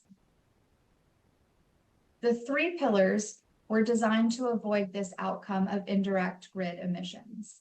This framework, sort of illustrated here, was included in the draft hydrogen production tax credit rule, and it exists in the EU as well. It requires electrolyzers, so this is green hydrogen, to rely on clean energy that is incremental or new, that is hourly matched so that it's available during the hours that it's used, and that it's located nearby so that it's physically deliverable with no transmission constraints in place. There are several benefits to this framework. It ensures that hydrogen is truly clean. It delivers benefits to the power sector by encouraging investment in batteries and transmission and other grid solutions. It prevents investment in assets that are not sustainable in the long run after the tax credit expires. And it encourages investment in US manufactured equipment, which are more advanced and flexible machines relative to their Chinese counterparts. That's why it's so important to adhere to the 3 pillars when sourcing green hydrogen projects. Next slide, please. So next I'll talk about blue hydrogen. And here the things that matter the most are the carbon capture and sequestration rates and methane emissions. The carbon capture rate is highly important. And we believe that producers should be targeting 95% carbon capture when it comes to blue hydrogen. But that has yet to be achieved in the real world. So it's really important that in climate impact calculations, which are also known as LCAs or life cycle assessments, that those reflect the actual capture rates, not just the nameplate capabilities or what the machine claims it can do. It's also really important that the captured carbon is fully sequestered in geologic storage projects. We're targeting an expected leakage rate there of no more than 1% over 1,000 years. The other thing that matters immensely for blue hydrogen projects is the rate of methane emissions. Methane is the main component of natural gas, and we know that it leaks significantly from the existing natural gas infrastructure. Emissions depend on the basin, operational practices, infrastructure, but we have a lot of measurement data and we know that it varies greatly on a regional basis. Next slide, please. Our EDF methane team has summarized the methane emissions rates from left to right on this slide, with a sampling of different basins. These are all pretty conservative values. For example, we've removed the wells that are producing only oil. And you'll see that they're lower for parts of the Marcellus Basin, for example, and they're higher for basins like the Permian and the Uinta Basin. However, the number that's currently used in the federal production tax credit, they are using what's known as a GREET model, is just a single national average. So that's the blue bar sort of in the middle. And we know that number is an underestimate of the true national average. And it's not including the sort of regional variation that you can see in this graph. This all translates directly into greenhouse gas intensity, or the overall climate impact, which is shown on the vertical axis here. And this matters greatly. You might think you're between 2 to 3 kilograms of carbon dioxide per kilogram of hydrogen, which means you're eligible for certain policy incentives, when if you're sourcing from the Uinta Basin, your climate impact is more than double that. And these blue hydrogen projects have really long lifetimes, and they bring a unique set of challenges with them, such as NOx emissions, which can cause serious respiratory diseases. So it's important that we don't accidentally incentivize more of these types of projects than we should, thinking that they're cleaner than they are. Instead, we need to be accounting for the actual emissions by using basin-specific rates. Next, I'll talk about hydrogen emissions themselves. So next slide, please. So this is an issue that matters for both green and blue hydrogen. The hydrogen molecule itself has significant warming potential. It acts as an indirect greenhouse gas, where it doesn't directly trap heat like carbon dioxide and methane does, but it increases the concentration of other greenhouse gases in the atmosphere. Because of this, it has a significant warming impact, which has been confirmed by many sources, including the IEA and the IPCC. Next slide, please. Like methane, its warming impact tends to be short-lived. So it has 30 to 40 times a warming impact of carbon dioxide in the first 20 years, which then diminishes over time. But this means that looking at 100-year timeframes, as we tend to do in policy and analysis, will totally obscure the impact of both hydrogen and methane. You can also see the methane line in this graph, which also sort of peaks in the near term. So we really need to be looking at both near and long-term horizons when making policy and investment decisions. The problem for us in this context comes from the fact that hydrogen also leaks a lot. It's a very small molecule, and it's leakier than methane. It's also often released intentionally through venting and purging, which can release up to like 20% of the overall emissions. Next slide, please. So combining all of these factors of hydrogen warming potential and methane emissions, our team at EDF looked at the true climate impact of hydrogen relative to fossil fuels. We explored a scenario where we avoided 11 kilograms of fossil fuels for every 1 kilogram of hydrogen deployed. And for green hydrogen, we varied the hydrogen emissions rate from 1 to 10%. So we took the leakage assumption from the low estimate to the potentially high estimate of 10%. For blue hydrogen, we varied both the hydrogen emissions rate and the methane emissions rate. And there we used 1% as the low and 3% as the high. Can you click again to pull up the second half? Great, thank you. So the horizontal line in the middle of this chart means that hydrogen has the same impact as fossil fuels. Anything below that is better. It's closer to zero emissions. And anything above that is worse for the climate. You can see that the climate impacts vary greatly under these conditions. In the near term, which is the first set of bars here, blue hydrogen, which is the blue one, can be either 80% better for the climate or it can be 40% worse for the climate than what it's replacing. Green hydrogen can go from yielding 100% climate benefits, so basically achieving zero emissions, to just 50% of those benefits.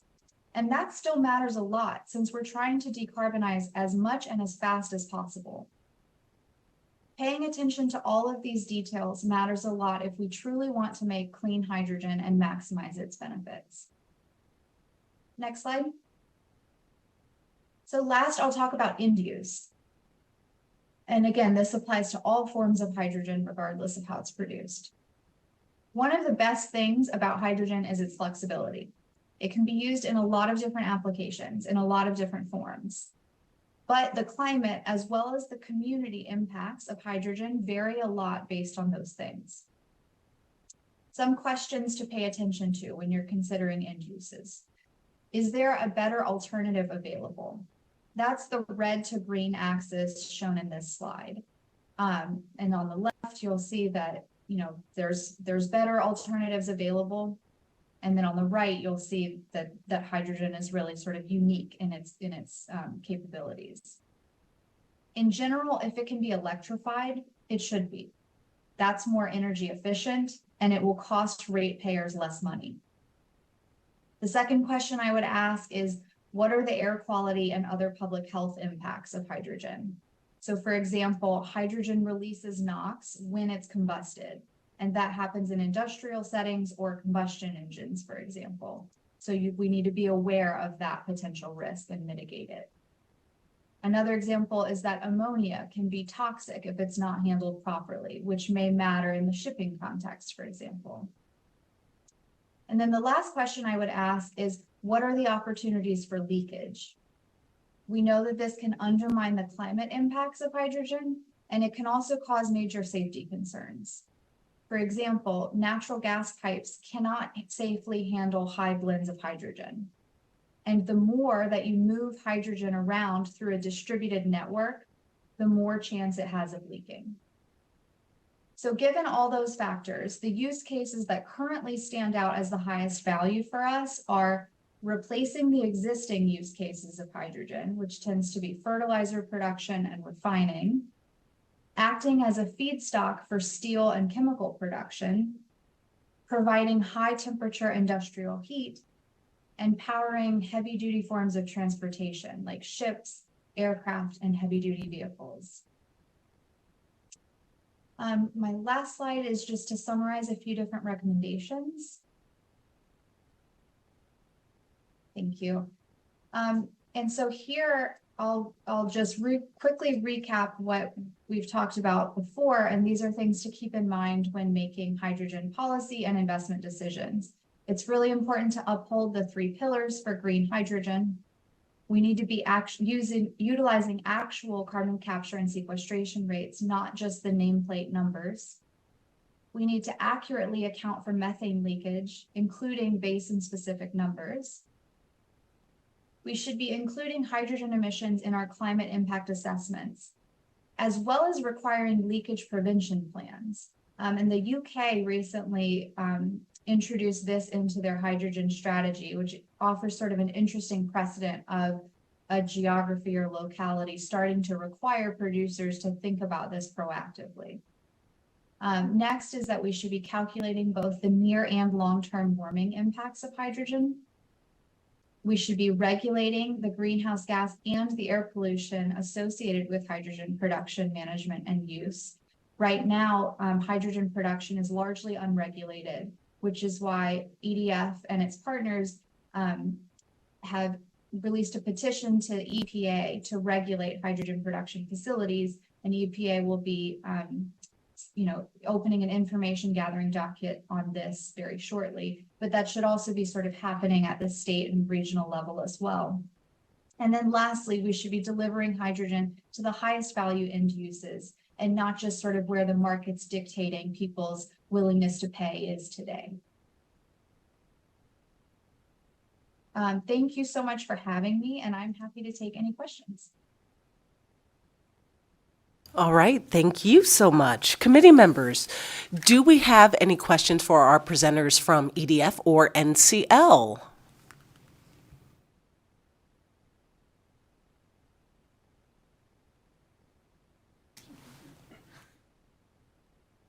Okay, I don't think we do. Thank you all so much for coming. We will go ahead and close out that agenda item, which I think was 13. No problem. We'll go ahead and go back to agenda item number 7, which means I owe another apology to Mr. Chung. We're going to go back into order because we now have our presenter from United States Hydrogen Alliance with us online. So I'll go ahead and open up agenda item number 7 and invite Miss Roxana Beckham Mohammadi, I hope I said that right, to present to us. Go ahead and start whenever you're ready, okay? Thank you so much. Chair Harris, can you all hear me? We can, thank you. Oh, beautiful. Thank you so much. Well, good morning. My name is Roxana Mohammadi. I'm the founder and executive director of the U.S. Hydrogen Alliance, and I'll be discussing the hydrogen landscape in the Great Silver State. And I would love to address any of the questions that you may have, especially brought up from our previous presenters as well. I do have a chemical engineering background and can speak to the technical aspects of this technology. First off, we are the U.S. Hydrogen Alliance is a hydrogen business trade association that's focused on spurring hydrogen adoption across the U.S. state by state. We really like working with policymakers on a state-by-state basis on the advantages of hydrogen, ensuring that we have as many harmonized policies across all 50 states. We do believe that hydrogen can actually spur great decarbonization across the country. A little shout out to our members. I just want to also state that Southwest Gas and Ballard Power Systems have been actively working in state in deploying hydrogen technologies and decarbonizing activities in the state. All of us have the great task of essentially moving away from fossil fuels, becoming architects of this new energy system as well as transportation. And what's difficult is from a physics perspective, fossil fuels are quite magical. It's very hard to replace it. There is no silver bullet to replace it, unfortunately.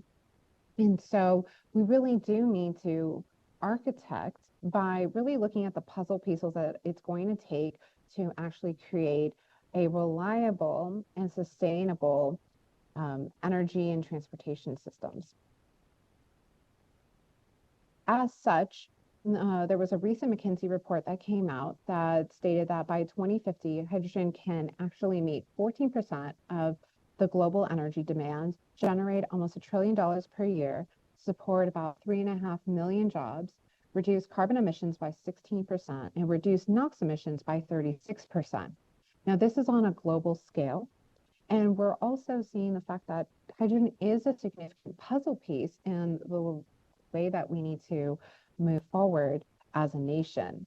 And so we are replacing incumbent technologies that utilize fossil fuels. This is so important that the Department of Energy actually identified what they call H2 at scale. They looked at all of the different ways that hydrogen can actually decarbonize the electricity grid, actually help promote more renewables coming onto the grid by serving as a long-term energy storage medium, as well as a clean energy generation tool. In addition to decarbonizing industrial processes and our transportation sectors. That's why in the bipartisan infrastructure law, there was $9.5 billion that was allotted for hydrogen, with $7 billion of that 9.5 going to clean hydrogen hubs. There were 7 regional hubs that were awarded. Unfortunately, this state has not actually, their application was not awarded.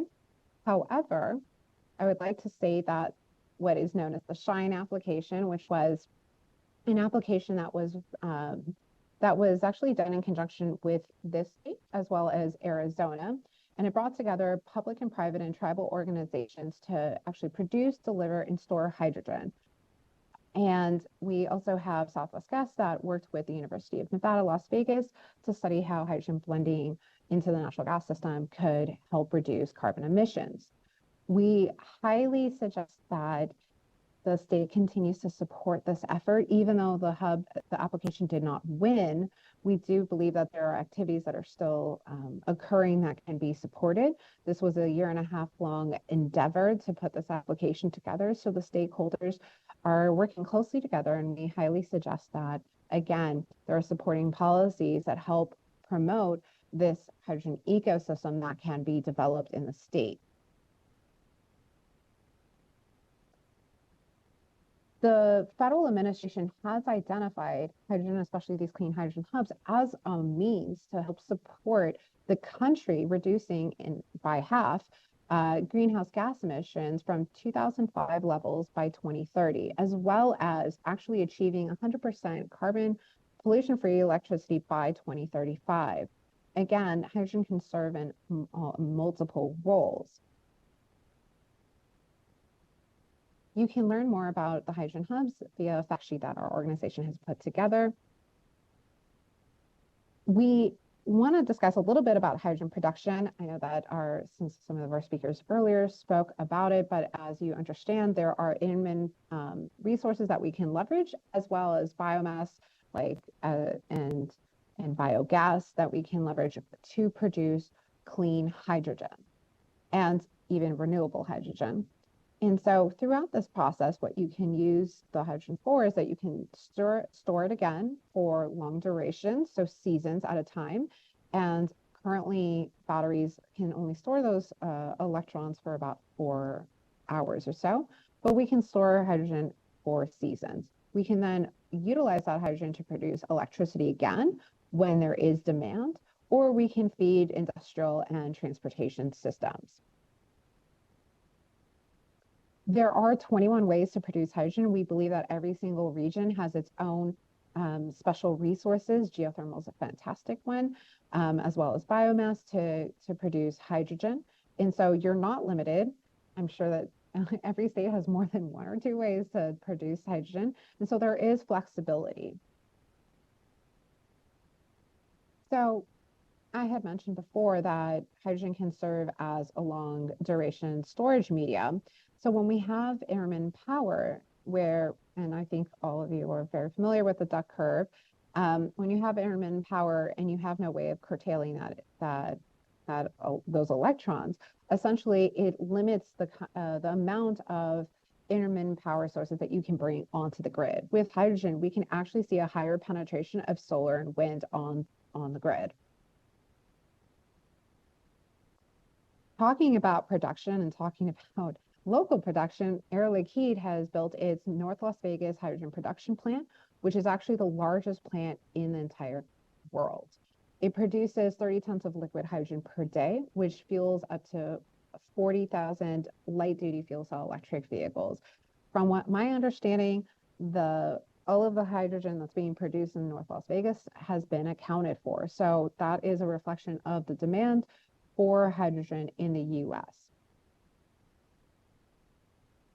We also see hydrogen being utilized in the decarbonization of the natural gas system, specifically hydrogen blending into the natural gas system.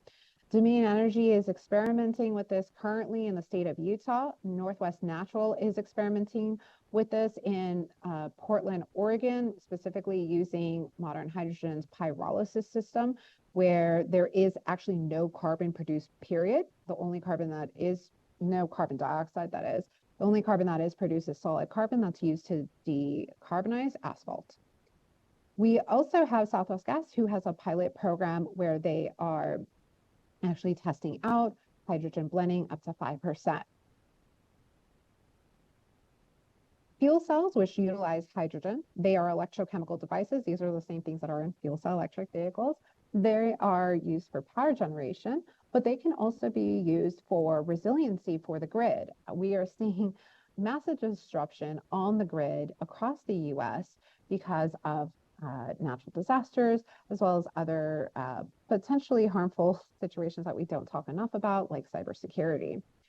Fuel cells have actually been a dependable backup power generation tool for the US and actually was very instrumental during Hurricane Sandy. Hydrogen has also played a role in freight decarbonization. Just one second. Okay, just double checking. It's also playing a role in the heavy duty application. Like I mentioned before, we really do see, really the argument for me is that, are we on the path to actually replacing diesel, bunker fuel, and jet fuel in a timeline that's acceptable for people, especially in disadvantaged communities today? Hydrogen and hydrogen fuel cells can do that now. We can actually deploy the long haul trucks that are necessary to clean up our air and to reduce particulate matter. We can actually go ahead and deploy that in the air, in off-road equipment, and in maritime applications. We also see hydrogen fuel cells actually on the roads in a great state. And we see RTC deploying buses in Las Vegas. They have ordered 60 fuel cell buses.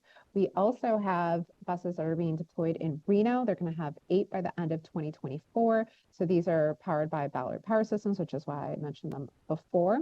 And this is really going to be critical for the communities to have zero emission buses operating in their communities. And if you talk to any transit provider, and I'm sure you can have this conversation with RTC, a fuel cell electric bus is a 1-for-1 replacement to a diesel bus as well, or a CNG bus. That's critical. I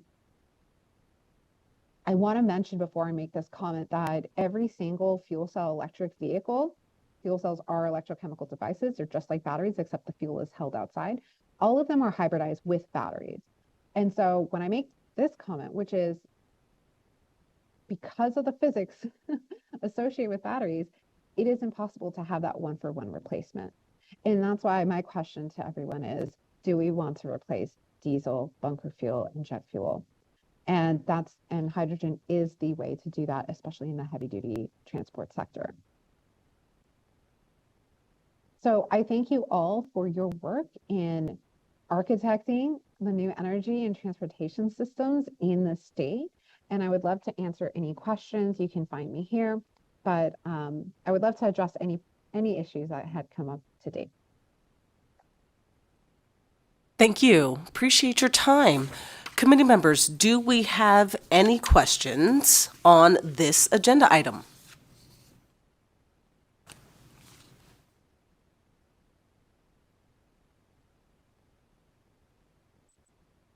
Okay, not seeing any here in Carson or in Las Vegas. I can't see my virtual members, so virtual members, if you have a question, go ahead and pipe up at this time.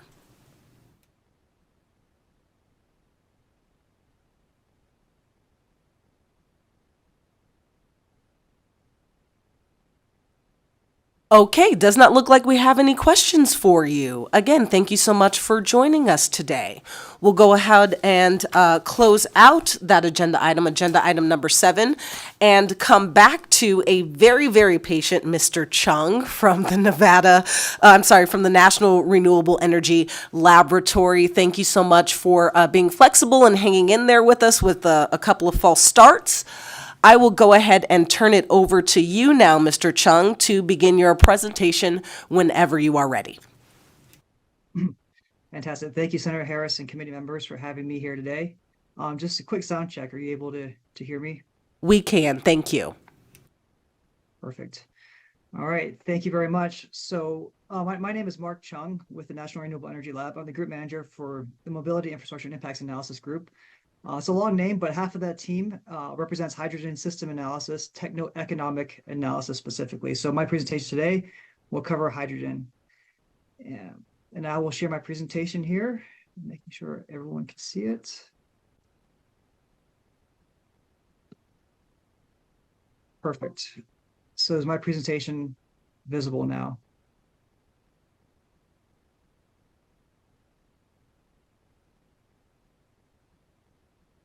We can see it, yes. All right, perfect. Thank you. So today we'll talk about hydrogen considerations. And I think a lot of the speakers before me, Roxana and Morgan, both covered really well some of the considerations to think about when adopting hydrogen as a potential decarbonization tool. So today the topics I'm going to cover from left to right here: end use applications, production and energy source considerations, infrastructure, cost and economic viability, and then to a lesser extent, the environmental and social considerations. So I'm not going to go over this slide in tremendous detail, but as a couple speakers pointed out to earlier, hydrogen is indeed a useful decarbonization tool. However, it may not be the appropriate tool in every situation. So what we have here is just a simple tree diagram to understand the decision-making process at a qualitative level, how to consider hydrogen for your end-use application. So this can be reviewed in your free time.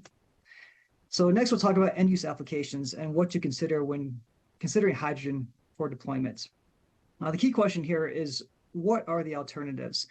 Direct electrification in some instances may be more viable or more economic. E-fuels, biofuels, or other alternatives may also be available and more economic compared to hydrogen. Other alternatives, when you're looking at transport, industrial, and chemical industries and agriculture, these same questions can be asked across kind of any demand vertical, if you will. And so careful consideration ought to be taken into account to really assess the opportunities.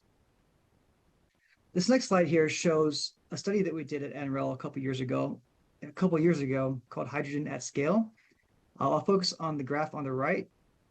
So hydrogen can be produced, starting from the left-hand side, from a variety of sources, renewable energies in particular, nuclear and or fossil fuels, that can be used inside the grid or can be stored in the middle via short duration or even long duration energy storage applications. It can also be transmitted to end use via gas infrastructure, as you can see here in the bottom part of this image. On the right-hand side are the variety of demand end uses that hydrogen can be applied to: transportation, synthetic fuels, upgrading of oil and biomass, ammonia and fertilizer, etc. This graph or this diagram just shows the diversity of end-use applications and diversity of production sources that are applicable to hydrogen. Many talk about hydrogen as being a Swiss Army knife because of the multiple ways it can be produced, stored, and consumed. Yes, this is true. It sort of is a Swiss Army knife, if you will. But at the end of the day, would you build a house with it? And the only reason we have this image here is to make the point that hydrogen is useful on a case-by-case basis, and you have to carefully select which cases will make the most sense for hydrogen. So when we look at demand for hydrogen, and this image shows the different waves of demand that we see occurring over the long term. This actually comes from HFTO's National Hydrogen Strategy Report. Starting from the left, working your way to the right. Now, the most advanced technologies, or the highest TRL technologies today that can use hydrogen, are things like forklifts, transit buses, off-road vehicles, heavy-duty trucks, ammonia, and refining. As technologies increase over time, we hope to see broader adoption of hydrogen across these other waves of demand, if you will. So, for example, sustainable aviation fuels and steel production in the second wave, and then possibly further down the road, industrial heat and blending, container ships, cement production, etc. The main point here is just to show the variety of end uses that hydrogen can serve, and possibly the different timeframes we should consider deploying hydrogen depending on the end use and the maturity of that technology. So I apologize, I'm just going to skip a few slides here because not all of this is relevant. To wrap up the demand section, hydrogen and its alternatives have limited niche applications, and they can compete with some near-term market alternatives. Evaluation of these alternatives will help ensure market viability in the immediate term to make sure projects are profitable and economic. The last key consideration here for end-use projects is proximity and access to end users to justify the investment in infrastructure. As mentioned many times before, now hydrogen is a very light molecule, and so inherently is going to be very difficult and costly to transport long distances. It can be done. It's done today in pipelines, in gaseous tube trailers and liquid trucks. But again, transportation costs are a key consideration when deploying hydrogen technologies. So next I'll talk about production and energy source considerations. So this slide kind of shows on the left-hand slide how people generally talk about hydrogen in regards to colors. So yes, the color scheme is useful, but here we're kind of showing the different sources that hydrogen can be produced and the modes of production. So anything from white production, which is naturally occurring hydrogen in geologic formations, to green hydrogen, which I think is a topic or a focus for today, so renewable energy powered electrolysis, to fossil technologies, so natural gas with steam reforming, and then blue technologies, steam reforming with carbon capture to capture the emissions from that production source. However, we at NREL don't like to talk about colors. We're engineers, so we talk numbers. This graph on the x-axis shows the life cycle carbon emissions in terms of kilograms of carbon dioxide per kilogram of hydrogen. On the y-axis is your production cost in terms of US dollars per kilogram of hydrogen produced. So this slide will take a little bit of time to unravel, but I think it's worth explaining here. If we start on the very right-hand side, we see this brown rectangle. But coal production or coal gasification without CCS produces a high amount of emissions, anywhere from 17 to 30 kilograms of carbon per kilogram of hydrogen. As you work your way to the left-hand side, you have SMR or CCS, so that's gas reforming using natural gas, reforming without carbon capture, produces between 10 to 17 kilograms of carbon per kilogram of hydrogen produced. Then you get into your less intensive processes. So you have SMR with carbon capture, you have biomass with and without carbon capture, you have methane pyrolysis, which is heating up methane to very high temperatures and breaking the methane up into carbon and hydrogen. And then on the very left-hand side, the extreme side, you have your electrolysis, so producing that by splitting water. That can either be coupled with solar, wind, or nuclear. And what's key here is these dotted lines show the willingness to pay from different industries. The dotted black line at the very top is heavy-duty road transportation. So currently, we estimate that to adopt hydrogen in long-haul heavy-duty fuel cell trucks, the cost that people are willing to pay today will be somewhere between $4 to $5 or even $6 per kilogram at most. If we work our way down to different applications, we have aviation and maritime fuels. Their willingness to pay is about $3 per kilogram. You have ammonia and steel, which is just above $2. And then lastly, industrial heat. If you're using hydrogen just to produce heat, that's maybe the lowest value product there, less than $2 per kilogram. So again, this slide is really meant to show the different carbon emissions of the different production processes that can be employed when producing hydrogen versus their cost versus the willingness to pay. So this just gives you a sense for maybe the viability of a certain production process with its end use. However, this slide does not show transportation costs, and we'll get into that a little bit later on. Another key consideration here for hydrogen production technologies is the supply chain. So what we have here on the left-hand side, you have your upstream component of hydrogen, so your production, whether it's PEM electrolysis, alkaline, solid oxide, SMR, ATR, etc. Then you have your midstream component, which is your transportation. So transportation by pipe, you need to think about compressors, liquefiers, storage tanks, tube trailers. And then lastly, on your downstream side, you have things to consider like refueling stations, whether gaseous or liquid, and then clean ammonia, for example. On the right-hand side, you have your different supply chain vulnerabilities. So red or orange are kind of your higher risk level supply chain areas, and then your green areas are where there's low supply chain risk. So I would just draw your attention to a couple key areas. In the second column here, we have domestic subcomponent supply base. You'll notice it's red for PEM electrolysis. We currently don't have gigawatt scale electrolysis for PEM production, which may pose a risk if a lot of production is going into service very soon, posing supply chain problems in the immediate term. Secondly, in the column to the right, in the third column, domestic equipment manufacturing capacity for alkaline electrolysis. So the US is not a major alkaline electrolysis manufacturer. I think that capability mostly belongs to China today. And then lastly, this column on the left-hand side, point A, a lot of these bars are yellow. So global raw materials, so the key components that go into electrolysis units are also at risk, right? Our supply chain is just not mature enough today to accommodate massive adoption. However, that is slowly changing. So again, just to highlight, these kind of the key areas to consider if adopting hydrogen technologies, what supply chain risks you might want to consider when deploying these projects, as these risks could pose problems to either procuring these materials or just driving up the cost of these projects in the immediate term.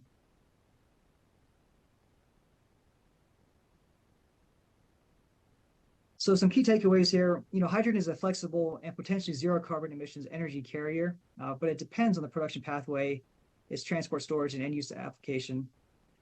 Colors are used often, but I think to be on the same page, we should start talking about emissions in terms of kilograms of carbon emitted per kilogram of hydrogen produced. And then lastly, availability, reliability, and sustainability of energy sources is critical for project viability in the long term. So now let's talk about infrastructure considerations.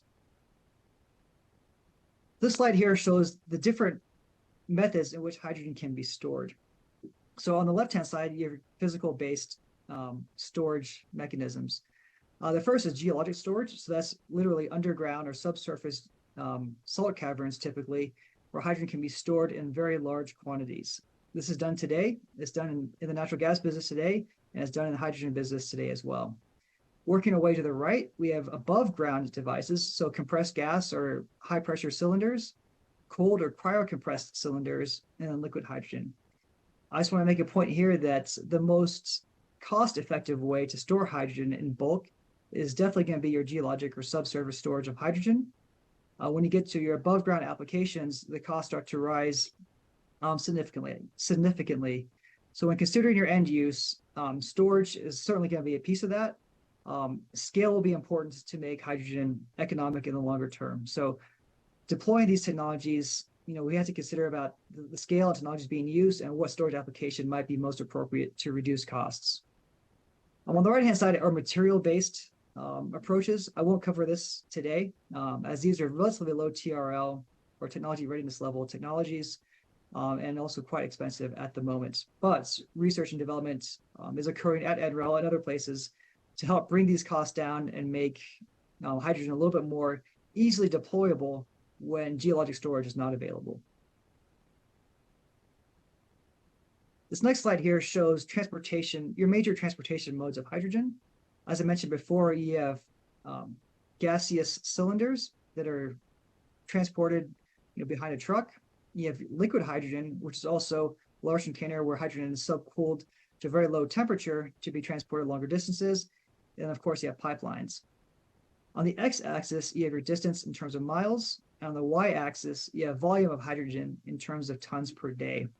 So the key takeaway here is that when you move up this y-axis and you get to higher volumes of hydrogen, so 50 tons per day and higher, pipelines typically tend to make more sense in terms of economies of scale. If you look at the bottom half of this graph, gaseous tube trailers, which are highly pressurized, or liquid tube trailers may be more economic, just depending on the distance that you have to travel to deliver that hydrogen, as well as the volume. So if you're looking at volumes as low as 1 to 10 or 15 tons per day, gaseous tube trailers are used. That's what's frequently used today. For short distances, low volume, but if you have to go long distances and low volume, liquid tube trailers generally tend to be favored.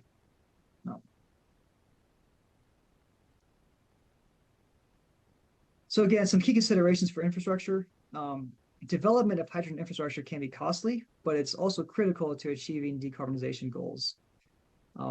Lastly, centralized hubs provide an opportunity to kind of optimize this and minimize the required infrastructure needed to be put in place to optimize deployment and delivery of hydrogen to end users. So now we'll talk briefly about costs and economic viability.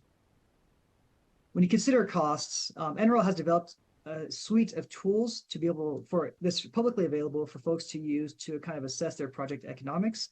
I'm going to highlight one tool here, H2Fast. So this is our flagship financial analysis model that's used to assess the financial viability of your project.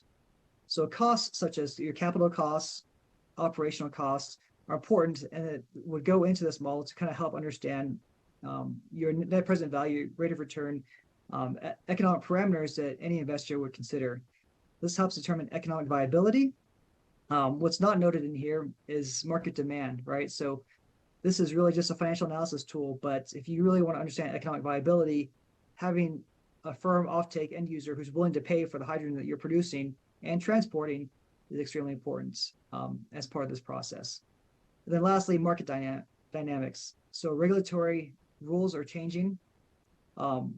Risk has to be adjusted. So what are your pricing risks? What are the macro factors that might impact that? And then creditworthiness of your off-taker. You know, how creditworthy or able, financially viable are they to be able to continue to pay for the offtake of your hydrogen?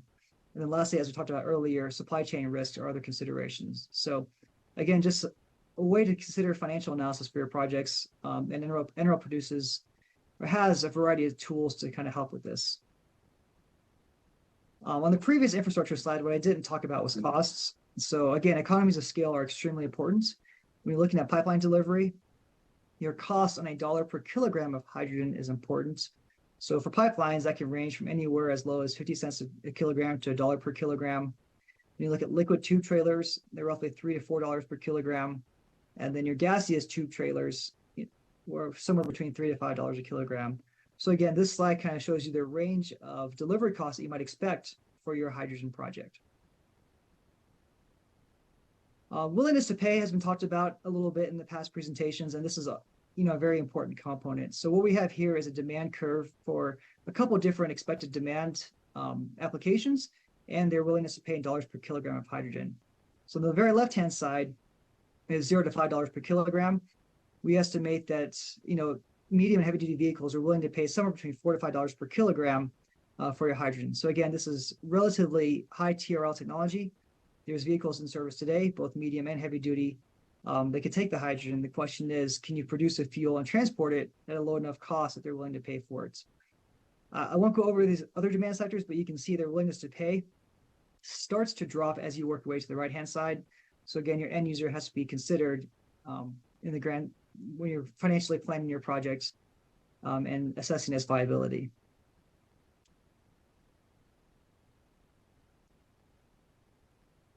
So I think with that, I have environmental aspects, which I think Morgan covered very well. It's just a few things to mention here. Carbon emissions should be considered. So clearly your mode of production will drive how many emissions you're producing. Hydrogen does have a global warming potential of roughly a little bit over 10.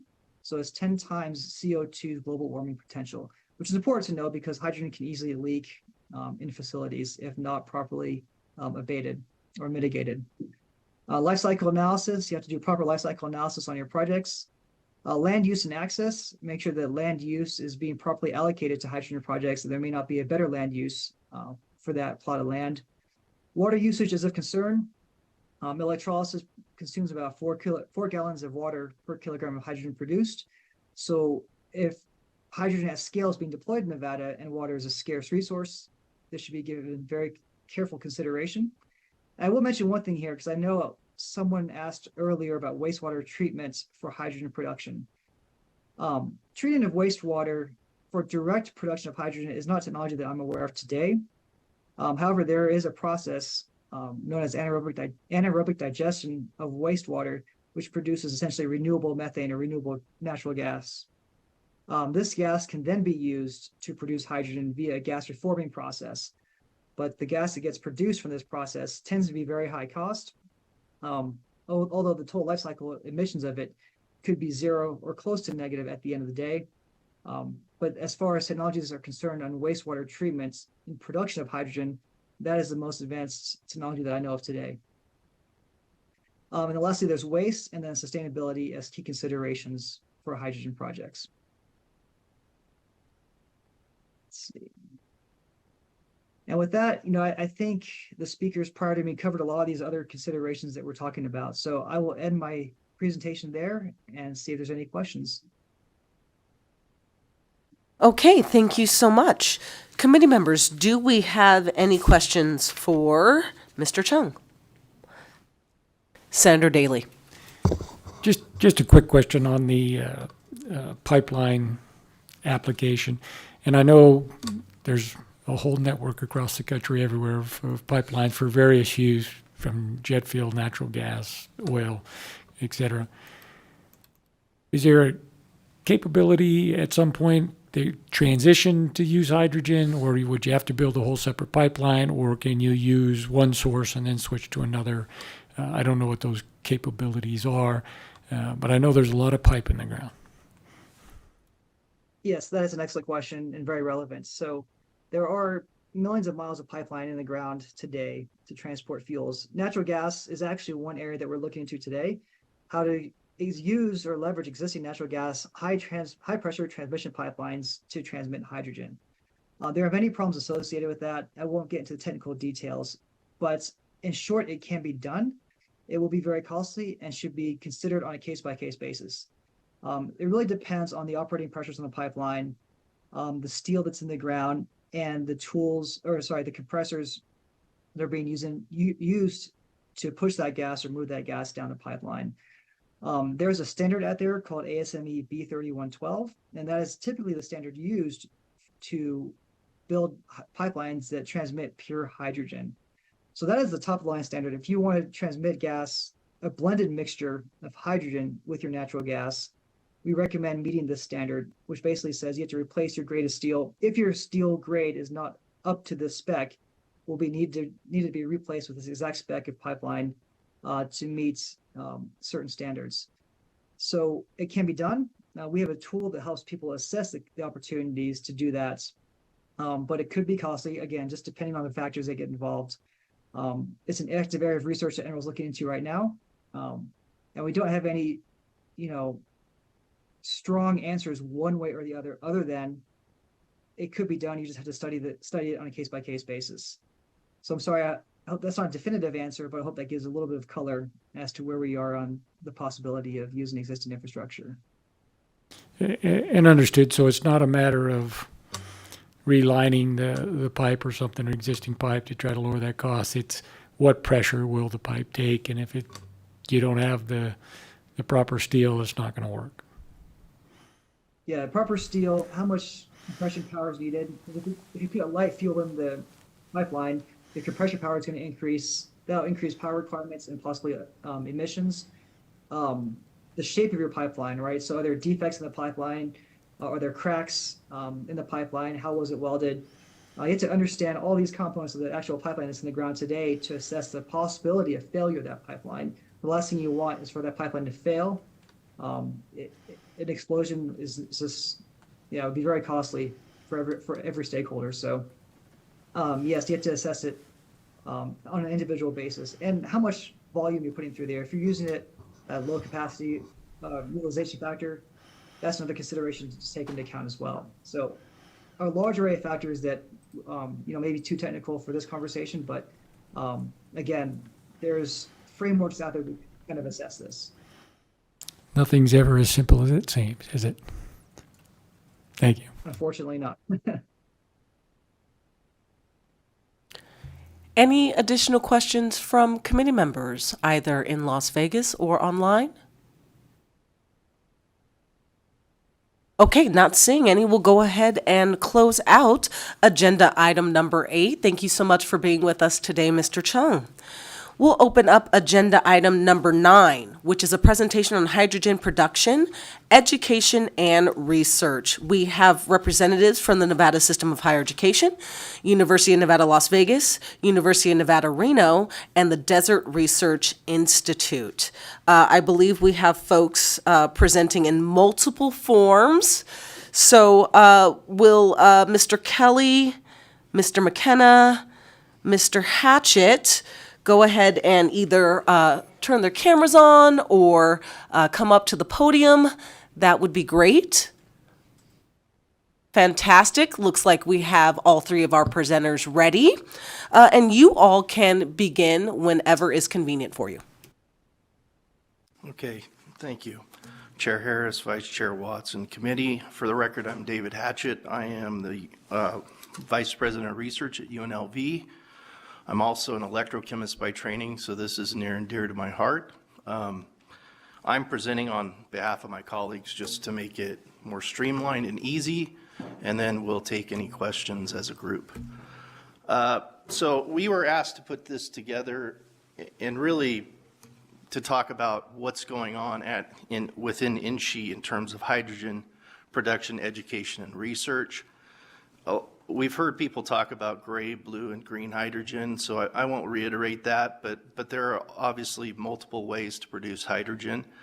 And we don't distinguish. I mean, we're not taking sides on how it should be produced. We're looking at the education and research aspects of it and how we can support whatever industry the state of Nevada looks to adopt and the current industries that exist.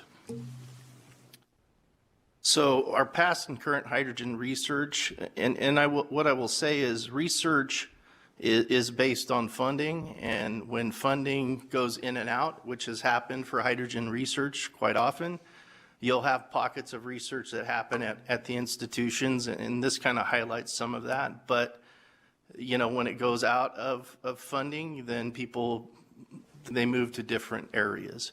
So there is no, what I would say, cohesive effort in terms of hydrogen research at our institutions. There are pockets of research going on. So clean hydrogen initiatives that we know of in Las Vegas, and these have been discussed. But to give you an idea of where we have contributed, we were part of the Southwest Clean Hydrogen and Innovative Network, SHINE. Unfortunately, it wasn't funded, but we're also part of an NSF engine, which is funded on sustainability, renewable energy, carbon sequestration, and the impacts on water, and also a type 1 proposal with UNR that is on lithium-ion batteries and the economy associated with that. But we know that there are hydrogen fuel cell buses, deployed by the RTC. We know that UNLV and Southwest Gas are partnering on mixing hydrogen with natural gas and looking at that as a source of energy. And we also have, and we've heard about Air Liquide today, providing, 30 metric tons of hydrogen daily as a resource. So one of the areas that we have worked in, and specifically my colleague, Dr. Kelly, is in hydrogen and transportation, and looking at those challenges, meaning you have hydrogen as a source, you lack stations for filling vehicles. Vehicle sales and leases are far behind battery electric vehicles. I mean, and there's an insufficient network of refueling that would exist for this transportation push. So research needs, what would be sufficient for Nevadans? Geographical location of stations has to be, considered. Where are we going to fuel up, and are they on a well-traveled route? Key barriers, I mean, we know they all exist: lack of convenient network stations, reliability of existing station, and a sparse network. Limited empirical research in Nevada. Most of the existing research is coming from elsewhere in the world, and specifically in the U.S. California seems to be the lead. But these are all issues that have to be addressed, and as institutions higher learning, we're equipped to do that, but we're looking for the state to say this is a priority so that we can invest with you. So higher hydrogen programs in education, I won't say they don't exist, they do exist, but they exist in peripheral space with other, curriculum that are being taught. For example, renewable energy, there are hydrogen components of that we teach. But it's limited right now to individual faculty within INSHE and some of their graduate students.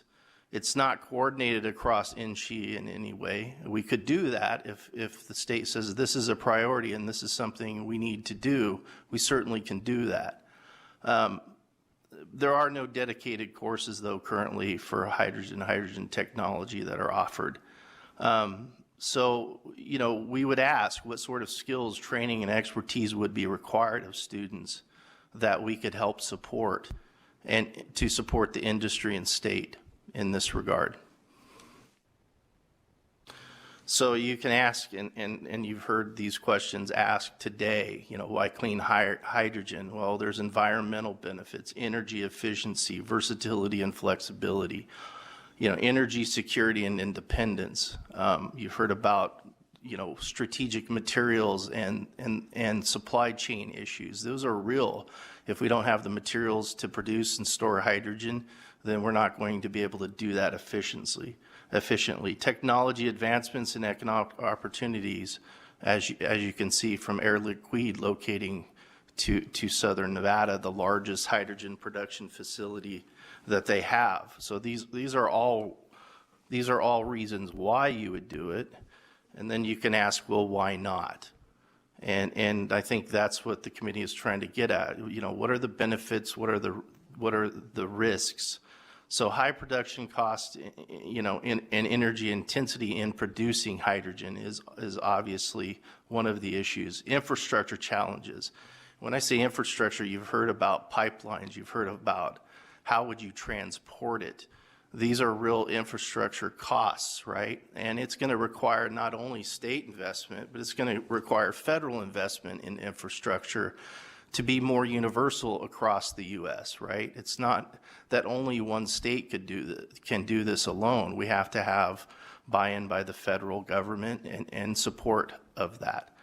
So safety concerns that have been brought up, flammability, explosiveness, handling and storage risks, those are all real. And environmental and resource concerns, how you produce hydrogen matters. And if you're producing more carbon than you're eliminating in the cycle, then it's not a benefit. So you have to be concerned of how you produce it. Technology and economic viability, this will compete with other technologies because right now it costs more. That's all there is to it. And when the bottom line for most consumers is cost. Now, they understand climate change and they understand these are real things, but their bottom line is, can I afford to, heat and cool my house and use electricity? So when we talk about green hydrogen for Nevada, and I will let others go into the specific details, but for us, when we look at it as, people who do research in this area, there really are three major topics that have to be addressed and acknowledged, and that is it requires water if you're going to produce it cleanly, renewable electricity, and you have to have point of use. You have to be able to use it. Because if you try to store it, you've heard there are costs to even the storage of hydrogen. So it is not a simple thing. What I want the committee to know is that as an institution of higher learning, we are very much in tune with the shift that we have to work with industry, community, and we have to address real needs, meaning research for research alone isn't necessarily the net benefit, right? The net benefit is that there is a positive outcome that actually solves real problems. So thank you for your time. That pretty much ends our presentation, and the three of us will take any questions you have. Okay, thank you. Appreciate you being here. Committee members, do we have any questions for our Institutes of Higher Learning? Okay, Assemblywoman Gallant, please. Thank you, Chair. We've listened to hours worth of presentations on hydrogen, and the one thing that it keeps coming down to is that the clean hydrogen, so to speak, needs water. So how does it solve a problem in Nevada when water is an issue in Nevada? David Hatchett, for the record.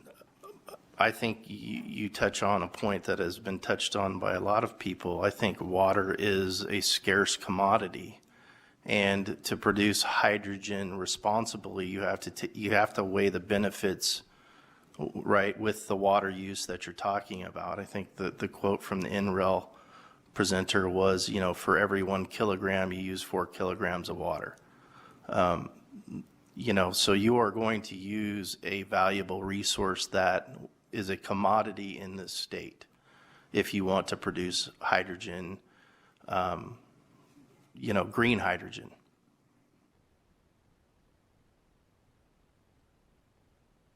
It doesn't sound like it's viable in Nevada. I do not take sides. I believe you have to. I haven't done the cost benefit analysis across the board. I just know that water is a valuable commodity in this state. So we have to take that into consideration. Thank you. Okay, do we have any questions from our committee members in Las Vegas? Chair Harris, can I add to that last response? Absolutely, please go ahead, and then we'll go to Las Vegas. Hi, Sean McKenna at Desert Research Institute. For the record, Chair Harris, through you to Senator Gallant. I just wanted to add on the water question. Nevada has 256 hydrographic basins. Many of those are over allocated or at allocation. And I wanted to put into the record that both Desert Research Institute and the USGS and the State Engineer's Office are working now on a remapping and a recalculation of water budgets for those basins. And it may turn out that there are some basins that do have available water. We'll have to wait and see. Are those located in areas of renewable energy production? Are they located close to a potential market for hydrogen? Those are all questions that have not been answered, and I think it would do well by the state of Nevada to have a study that looks at the intersection of renewable energy, available water, and markets for hydrogen. Thank you. All right, thank you. I'll go ahead and turn it over to Assemblywoman Brown May for a couple questions. Thank you, Chair. Thank you, Mr. Hatchett, for your presentation. I appreciate the details. My question, you talked about you're looking for the state to say that hydrogen is a priority for us to continue to invest in, right? Additional research. I'm curious to know, you've done a really good job collectively with why clean hydrogen and why not hydrogen, so that we have a balanced approach look at should we invest further in exploring hydrogen. Obviously, that's why we're here today, right? So to get a lot of very good information that is not biased, right, but driven by scientists and research institutes. So I'm curious to know, the Nevada System of Higher Education, UNR, DRI, UNLV, are you all investing in further research within your institutions to be able to assist the state with further guidance and perhaps that cost-benefit analysis? As educators, are you in a position to further educate us as lawmakers with regard to the positives and negatives as we continue to pursue hydrogen? Thank you. That's a great question, David Hatchett. For the record, the answer I would say is yes. It's not that we are working in this space, but it's not a cohesive effort. It's each institution has individuals that work in this space. Now, what has changed the energy landscape and how universities are working are the NSF engines that we're a part of. And that really is to say, what is the best way to minimize carbon impacts, right? Now, that could include hydrogen. And if the state says this is where we're going, we would be partners in that, absolutely. And we can easily produce educational components that go along with that and provide them to our students. And we do indirectly in terms of renewable energy courses and certificates right now. So it's very easy for us to adapt to, are we going to have a hydrogen economy in the state of Nevada? The only thing I would add to that, though, is that it's not just going to take the state of Nevada's investment. It's going to take federal investment. This is huge. It's a huge cost to think about transitioning to hydrogen as an energy source. And you've heard many of those reasons today. and I'm sure you'll hear more. But I think, you know, the nice thing about institutions of higher learning is we can get at very complex problems because nobody tells us, no, you can't. So we do research in that space to try to get through some of these really tough problems.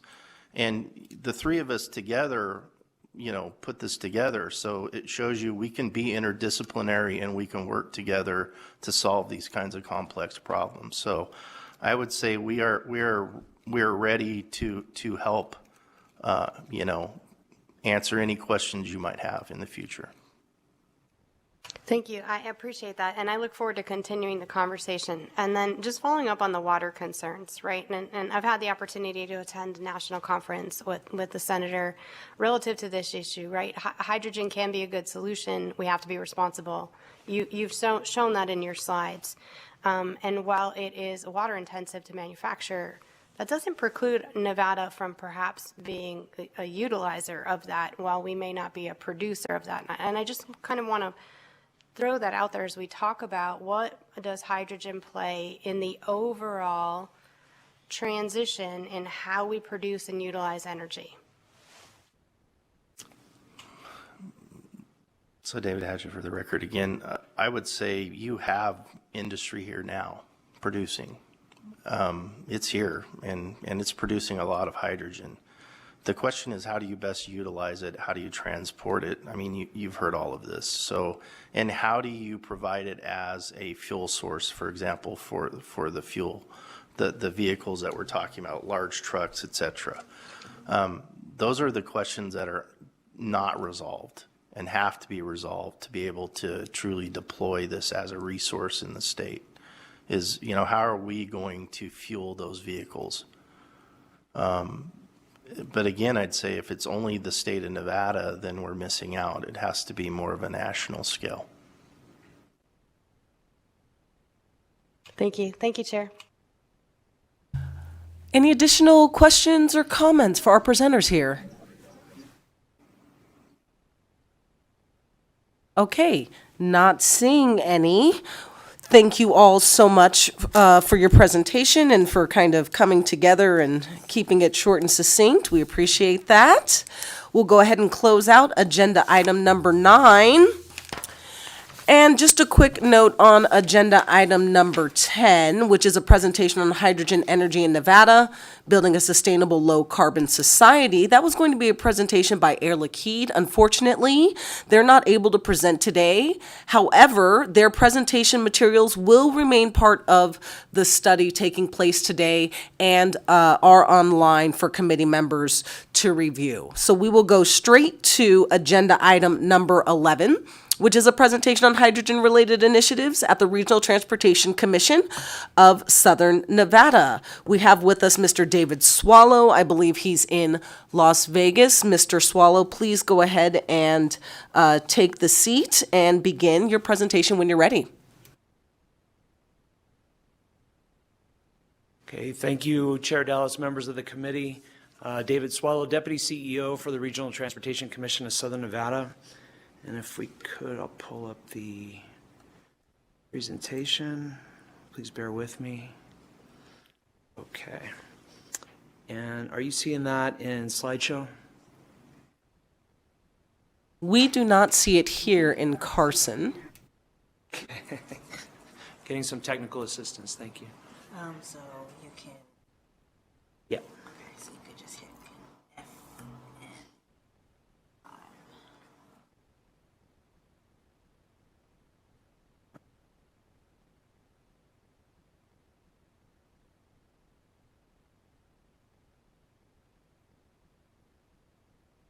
There we go. Just double click it. Or here, or you could just hit start. So it can go full screen.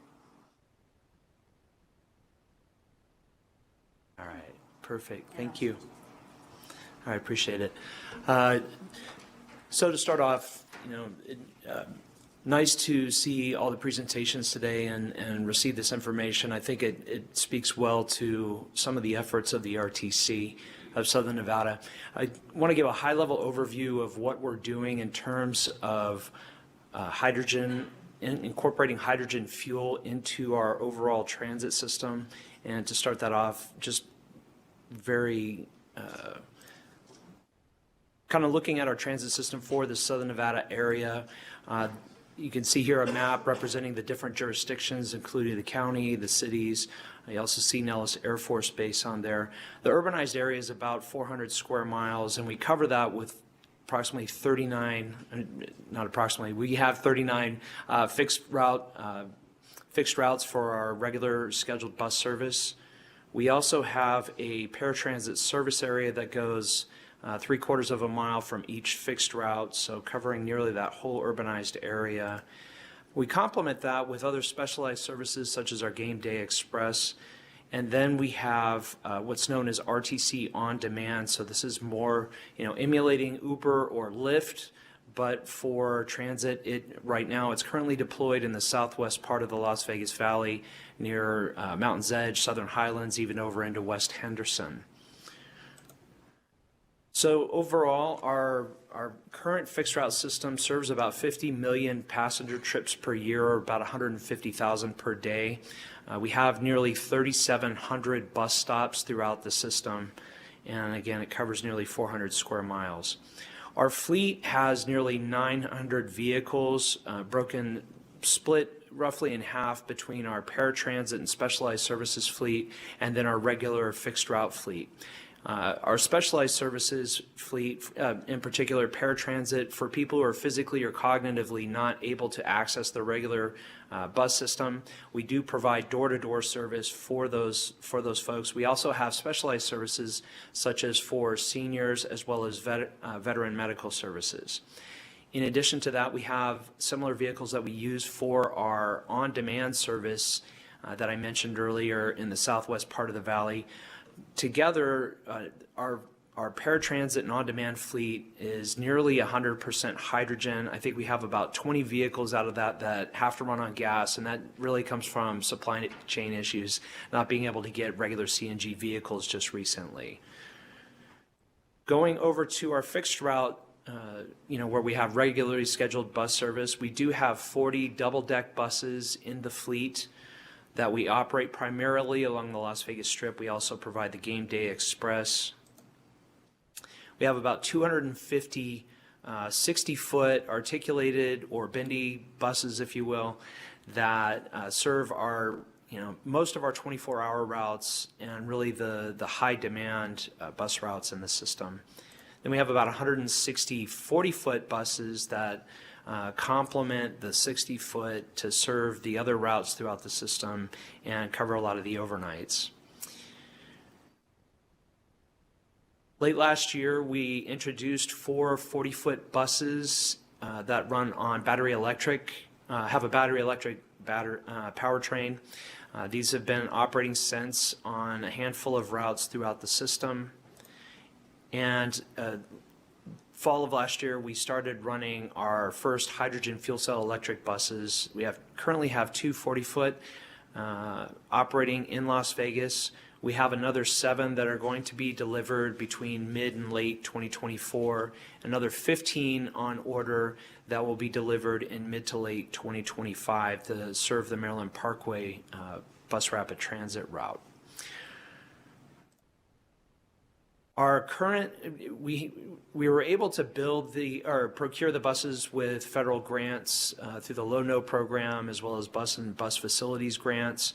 We also have our hydrogen fueling station that is in development.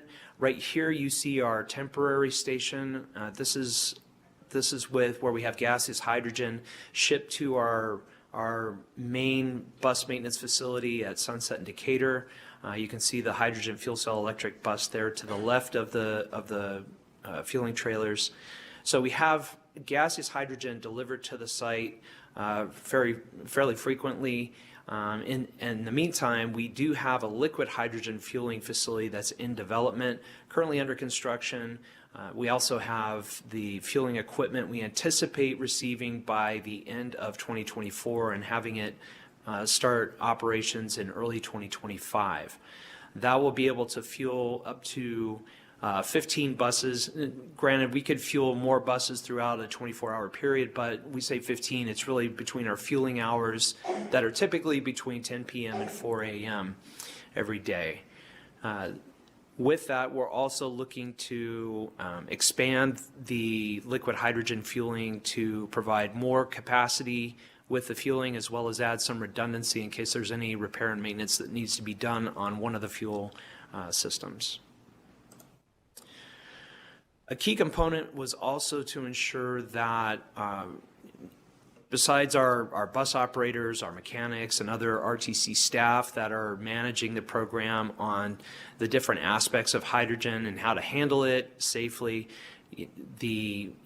the other thing was to bring in first responders, the community to, as you see here in the photo, all the local fire departments to come in and get trained on how the hydrogen fueling process works, the sensors we have in place to notify us of any leakage, our emergency response procedures, and things like that.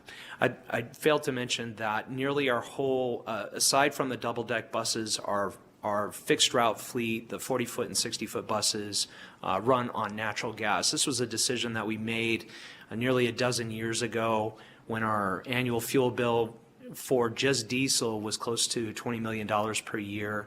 We had since began migrating our fleet to 100% electric or 100% CNG for our paratransit and specialized services fleet, as well as nearly 80% of our fixed route fleet today. When you look at hydrogen, you've certainly heard quite a bit through the other presentations. For RTC of Southern Nevada specifically, one is the vehicle availability and cost concerns. The regular, if you compare our diesel and natural gas powered vehicles to battery electric and hydrogen fuel cell in particular, say, for example, a 60-foot bus, if natural gas powered, about $1 to $1.2 million a bus.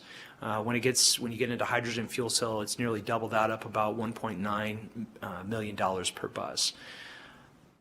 Likewise, on fuel availability and cost, we currently, because we don't have the liquid hydrogen fueling systems in place, but they are under construction, we are using gaseous hydrogen, which comes in a little bit higher cost when it comes to the volume that's delivered, delivery costs, the rental fees for the equipment. A lot of those costs will go away as we migrate over to liquid, but that availability is dependent on the market. Thankfully, Air Liquide is here located in town, and I'm doing a shout out to them that hopefully they're very competitive on pricing, because we will go to bid on that just like we did for the gaseous hydrogen. When you look at fueling and charging infrastructure, what we're putting in place for battery electric buses and the hydrogen fueling, we have to be cognizant of the infrastructure requirements, particularly for power delivery to our main bus maintenance facilities. We thankfully had plenty of capacity for what we're doing right now, but as we look to transition the fleet further in the future, we need to be cognizant of those offsite infrastructure requirements and the costs associated with them. There is talk sometimes about what are our range limitations, and frankly, for RTC of Southern Nevada, we run our buses really hard. Our buses typically will be out for doing 250 to 350 miles a day, even being out longer than 24 hours before they come back to the yard, get cleaned, get fueled, and get sent back out. When you look at battery electric buses, the range, I think we're pretty comfortable with 150-mile range, but that really limits the what are called blocks that we assign those buses to, the routes that they serve in any given day. Our blocks are typically in the 250 to 300-mile range, so we do have the buses assigned on the shorter routes, but when you look at the flexibility, hydrogen definitely has a lot more flexibility when compared to battery electric and is comparable to natural gas. Our current battery electric buses, we're comfortable having on blocks that will go 300 to 350 miles in a day. So it's good to see a comparable range and not have that range anxiety or have to worry about doing off-site fueling outside of the bus maintenance yards. Finally, the environmental considerations. There's been a lot of talk about hydrogen is sourced and produced. One of the things that I'd like to point out for everyone, when we're making these decisions, we're looking at the impacts on the community, and in particular when it comes to air quality, directly adjacent to our bus routes. You know, it was a decision that we made a while ago to migrate away from diesel to natural gas, reducing the air pollutants. As we go towards battery electric and hydrogen fuel cell electric, you know, you see that those direct emissions of air pollutants go down considerably, and we think that's really important for our community going forward. With that, I direct everybody to the RTC's website for more information, rtcsnv.com, and I'd be happy to answer any questions. Okay, thank you so much. Committee members, do we have any questions? Senator Daley. Thank you. I just wanted to understand a little bit better on the range. Obviously, the hydrogen you said is going to go a longer range. So when you compare, and it's the same issue concerns people have with electric vehicles all the way across the board is how far can I go and where can I get refueled, and then how long does it take, right? So everybody knows their car and regular fuel. But on your application where you have your fueling station, so I know there's not hydrogen stations all over the place either, but we'll maybe get there as well. Your range is better. You can go further based on the hydrogen than you can on the electric. On that, I don't know how the cost compares, or if there's a miles per gallon comparison to make. I know electric vehicles are theoretically, I believe, are more efficient in that regard, but it comes down to the range on that. So hydrogen works well for you guys as far as coming to the range and better than gas or diesel. I would say it's comparable to compressed natural gas in terms of the range. Just for perspective, our observations are showing somewhere between, and keep in mind, when we operate buses, we're stopping generally every quarter mile, opening all the doors, you know, letting people on and off. So you're not going to see the same type of fuel efficiency that you might expect if you're driving your car on the freeway. That being said, when we look at natural gas, our buses range, say, 2.3 to nearly 3.5 miles per gallon equivalent on natural gas. When we look at hydrogen, we're in the area of about 5 to 11 miles per kilogram. So nearly, comparable or even double that what we're seeing on natural gas. There's a lot of nuance to that.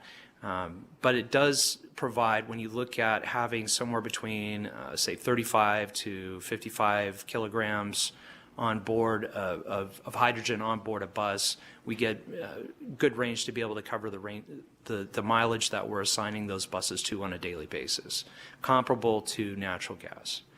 With battery electric, we're not seeing that same. I can't speak to the mileage efficiency of the battery electric, but overall, we're comfortable operating those buses within 100 to 150 miles per day.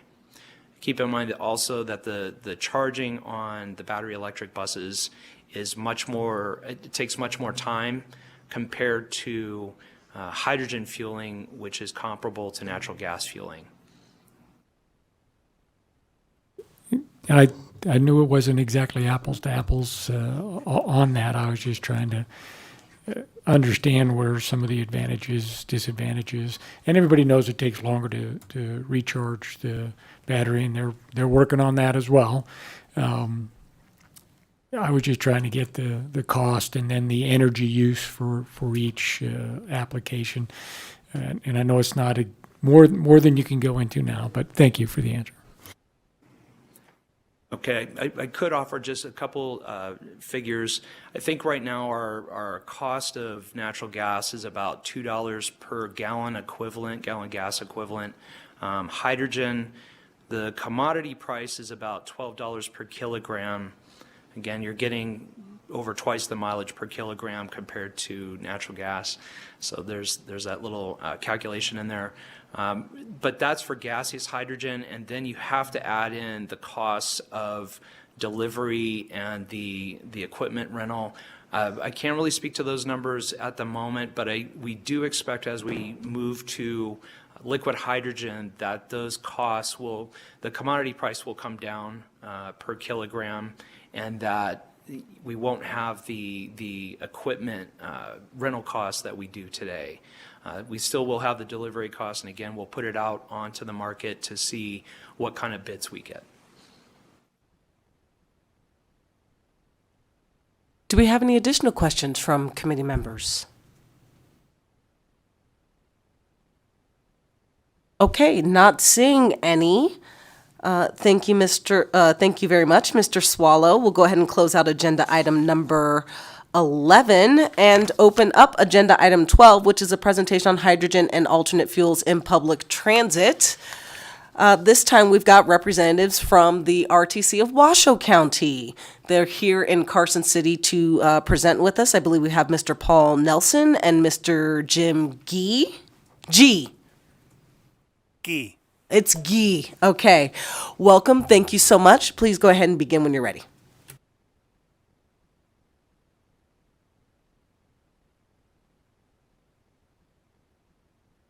Good morning, Chair Harris and the committee. Thank you for having us here to speak to you about what we're doing in Washoe County at RTC. We're really proud of what we've been doing in terms of fuel efficiency and alternative sources. We had a goal originally of having a 100% alternative fuel fleet by 2035, and we actually accomplished that in 2022, so 13 years ahead of schedule. We've got mostly hybrids. About 2/3 of our fleet is hybrid. The other 1/3 is all electric. And we also have, in addition to that, we're about to start up with our hydrogen fuel cell buses.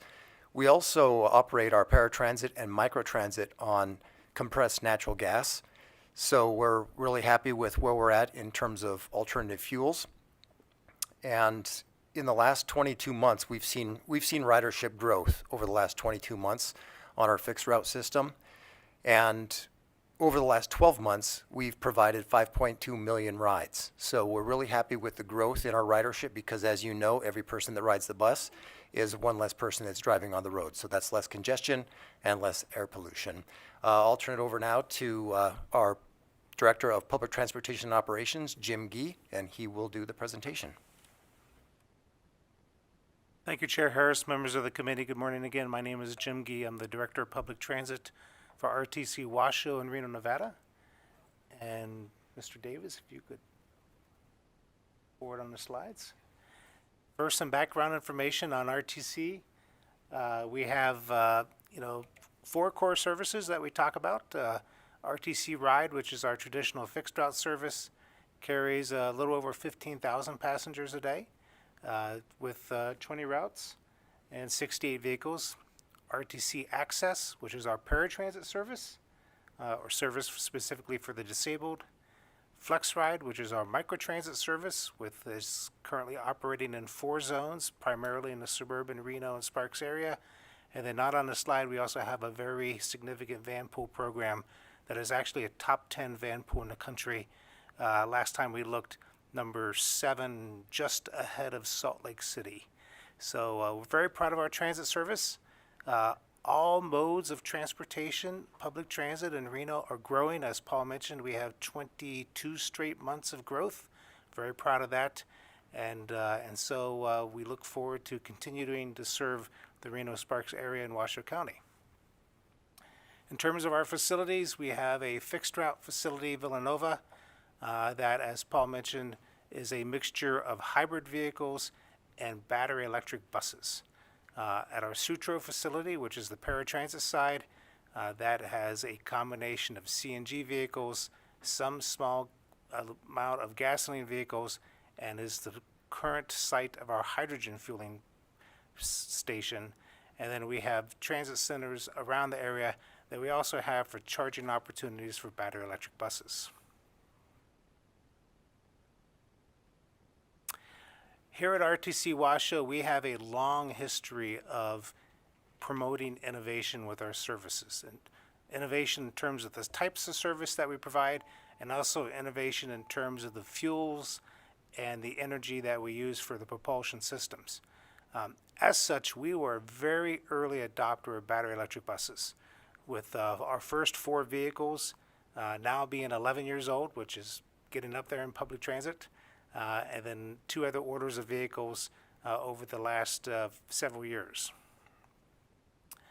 What that history, go ahead, Paul. What that history of battery electric has shown us in terms of pros, you do have lower power costs, you have lower than expected maintenance costs, 0 emissions, of course, a lot of health benefits, and it's the traditional things that you think about in terms of battery electric in terms of the pros. However, there's also some negatives to battery electric vehicles. What we have found is the scalability is a challenge. Every time you buy a battery electric bus, you have to increase your charging infrastructure to support that vehicle.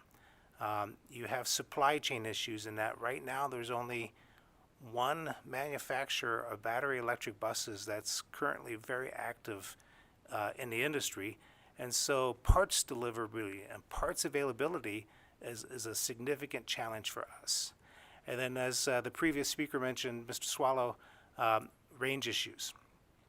Right now, with our different generations of battery electric buses, we basically allocate 100 miles per bus in a day. That's what we believe we can confidently deliver is 100 miles for the bus before it has to charge and come back to the garage. Your traditional diesel bus or hybrid bus is about 300 to 350 miles. And so what that means for us is we have to build schedules not around the range of the bus. We have to adjust those schedules based on whether or not the route is on a hill or not a hill, because hills limit the battery capacity. You have to adjust the schedule depending on the weather. You know, in cold weather, they get less range than in warm weather. And ultimately, what we wound up doing is building our schedules around the range of the bus as opposed to the needs of our customers. And that is very counter to our mission of providing the best public transit service that we can to our region. So that is one of the primary reasons why we are now looking towards hydrogen.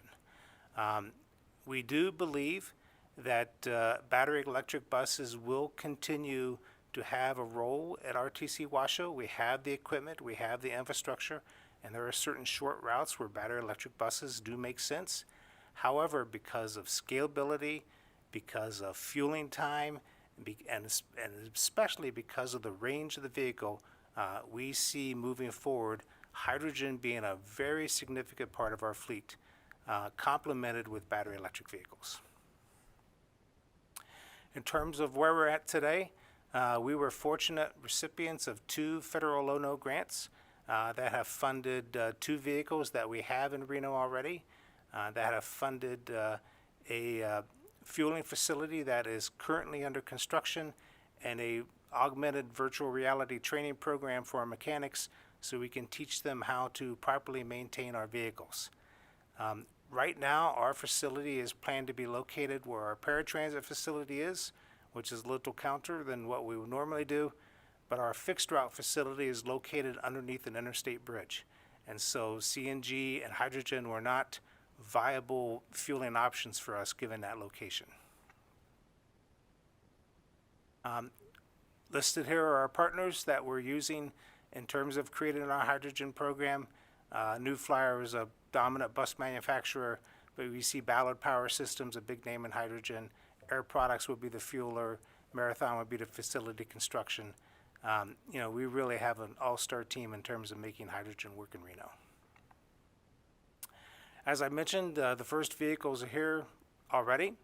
We're in the process of temporarily fueling them now, training our drivers, training our mechanics, with the permanent fueling facility to be under contract later this year.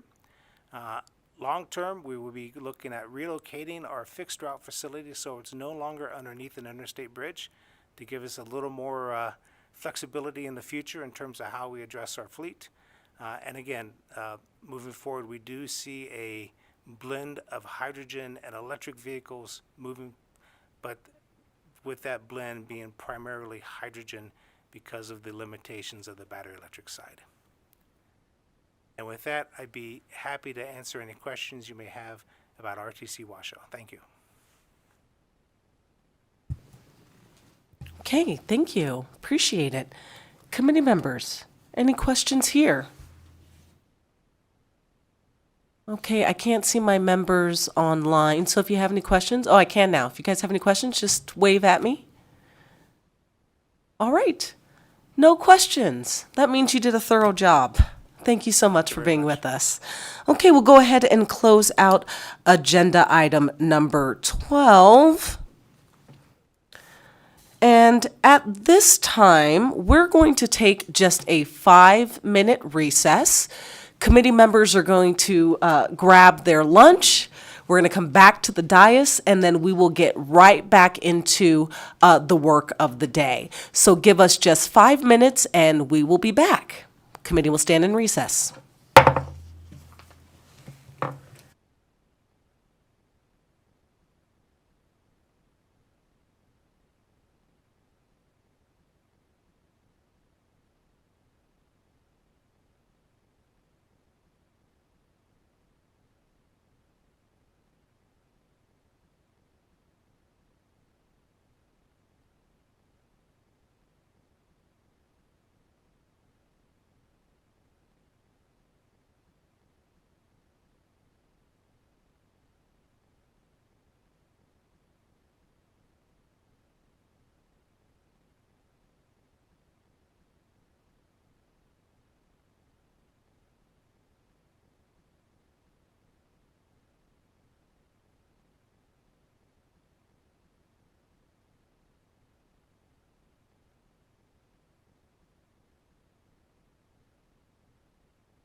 Okay. Committee will come back to order. Thank you, everyone, for taking a hard 5 and not a ledge 5. Very much appreciated.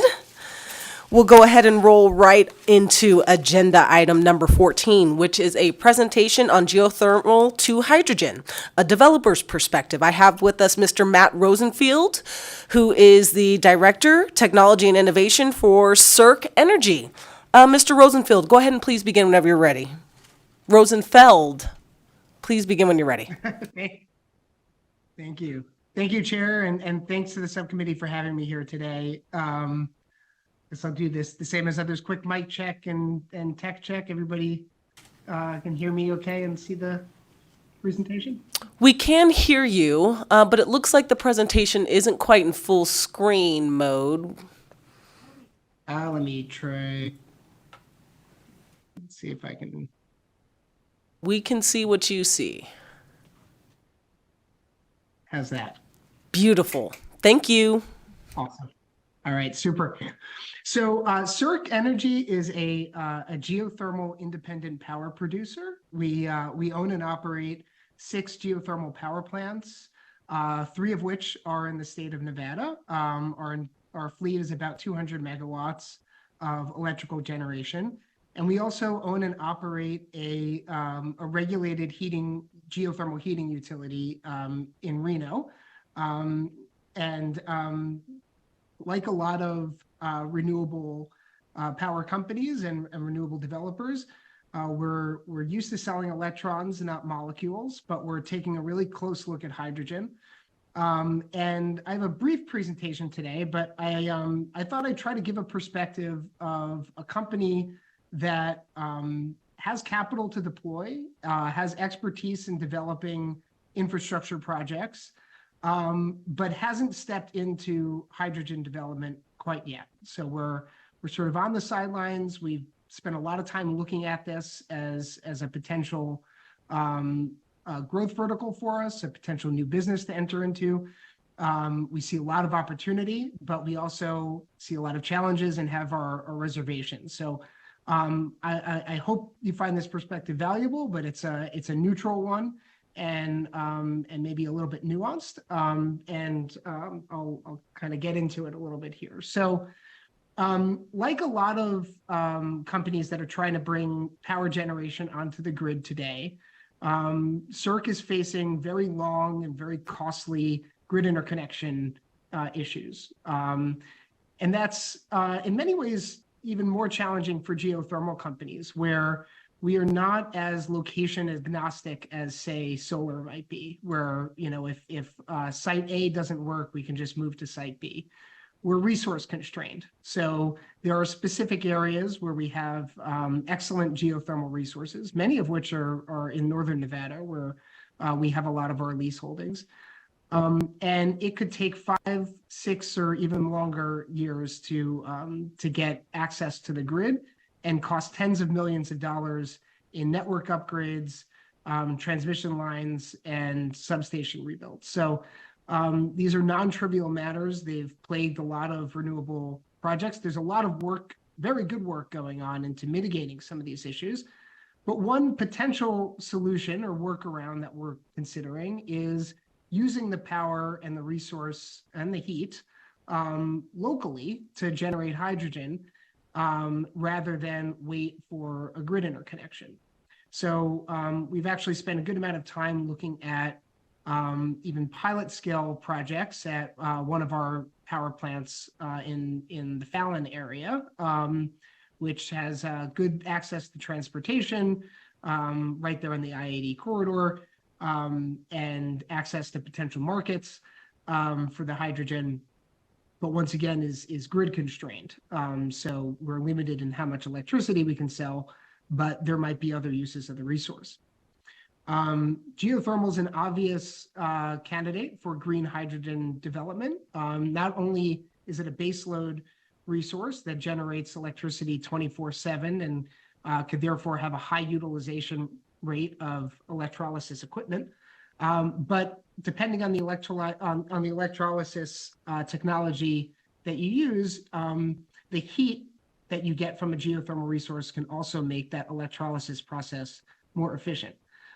so we can actually save electricity in generating the hydrogen. There are a lot of great tailwinds right now.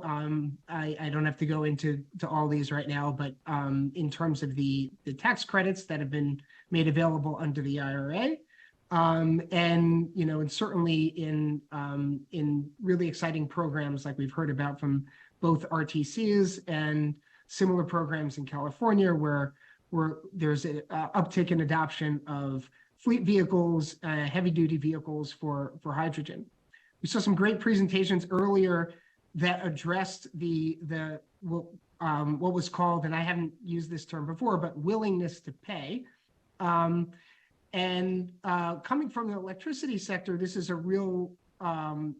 seen as a real risk and a real challenge as a developer. So there's a very broad spectrum of use cases for hydrogen. I won't go back into them. I think we saw some great presentations on those use cases earlier. But those use cases have a very wide difference in terms of what their willingness to pay is and what the pricing that we see is. So we're kind of here on the sidelines saying, well, where is the market price for hydrogen? Is it $1 per kilogram or is it $10 per kilogram, or somewhere in between? And when we build a power plant, we typically enter into a 20-year or 25-year fixed price or at least, or escalating price contract with a very creditworthy off-taker like a utility. So most of the contracts that we're seeing for hydrogen are shorter duration, 3 to 5 year contracts. We've seen a few 10-year contracts. Much harder to do real infrastructure development around shorter term contracts. And the pricing does not seem to be as stable or predictable as what we see in electricity generation. So these are some real risks that we're trying to sort of work around and wrap our heads around right now. Let's see. So just in terms of where we see the market today and where we think it needs to get to really start to deploy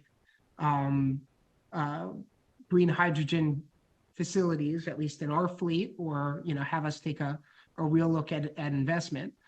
Right now, a vast majority of the hydrogen produced is unfortunately produced the dirty way, right? It's has some kind of tie to fossil fuels that could be through SMR from natural gas or similar processes that are fairly carbon intensive. But that also means that they're cheap. So for most of the uses for hydrogen today, which are in ammonia production or industrial processes, the price point associated with a vast majority of that hydrogen demand is quite low and would not support investments from companies like CERC in developing green hydrogen facilities.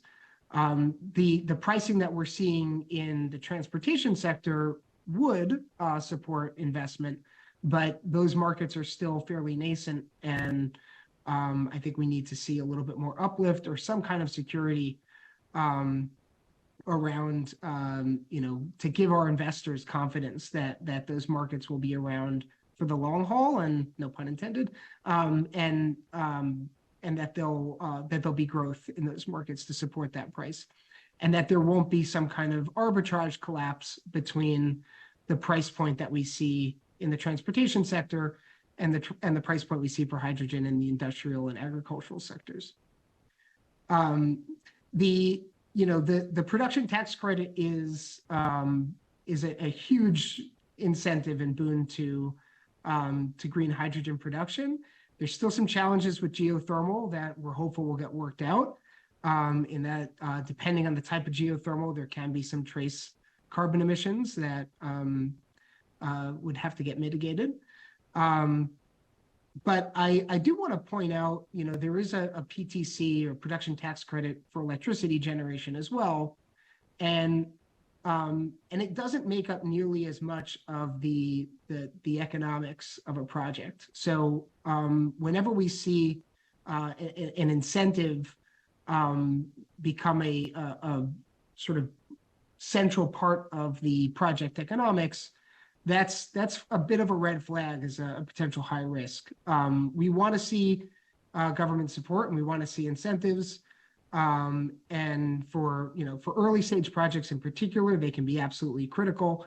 But compared to an incentive like the PTC for electricity, the PTC for hydrogen makes up an enormous, sort of outsized portion of the pro forma for a successful hydrogen project at this point. And so that's just a little bit of a red flag that we have to be cognizant of. Once again, not to say that there aren't developers who will go after those, but for us, we're a little bit more conservative and a little later stage in our in our development thesis. So what we hope to see is that existing users of hydrogen will place some kind of premium on low carbon hydrogen, that there'll be a willingness to pay greater than what they're paying now for high carbon hydrogen. We'd like to see real growth and stability in some of these new use cases for hydrogen that support higher price points. And of course, improvements in technology, and we've seen a lot of great presentations and talks about this today for the transportation, storage of hydrogen, safety, preventing leaks, and alternative use cases could be for chemical production, drop-in fuel production, or the like. So in terms of what the state can do and what the state could be thinking about, there were some of the other speakers earlier who mentioned that we really can't be thinking about this in isolation. I couldn't agree more. We're right next door to probably the largest domestic source of demand for new green hydrogen in vehicles and in other processes. Not to mention a huge source of demand for hydrogen in existing industries. And California is spending a lot of money and effort and time to develop their own hydrogen economy, and they were awarded one of the hydrogen hubs from the DOE. So I think any collaboration that we can do with our neighbor to the west should be embraced. And I think Nevada could be a critical supplier to California for hydrogen. I think we can be an exporter across the border while we build out our own hydrogen use cases here in the state. And to that, I strongly support the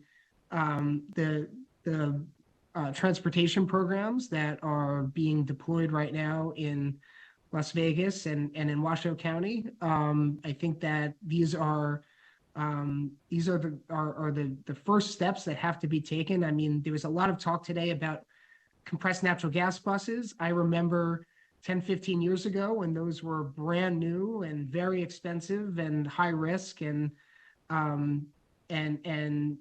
groups like the RTC would take a shot at buying one or two buses and getting all of the refueling infrastructure in place. And we're there now with hydrogen, and I think that it's there's now a good template because of CNG to work off of to emulate that.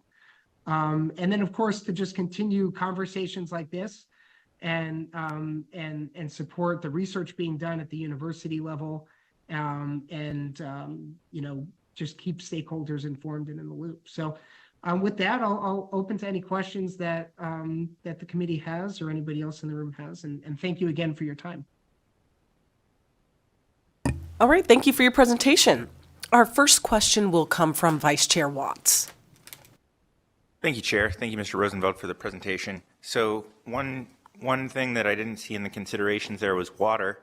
My understanding is that geothermal tends to be a more closed loop system with water in those processes. Obviously, electrolysis would need significant additional water sources. So what's your thinking and perspective on the water needs that would be related to moving towards hydrogen production?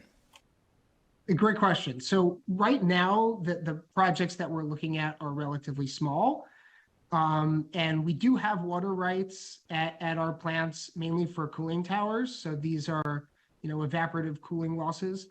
And we've found that we can work within our existing water rights to generate actually a fair amount of hydrogen without any additional water consumption. So we could add, we have our Patua plant, for example, which is in Hazen, has a hybrid cooling system. So it has water rights for a cooling tower, but it also has an air-cooled condenser. So there are ways that we can sort of modulate between those two and stay within our water rights and still still produce a meaningful amount of hydrogen, albeit not on an Air Liquide type scale.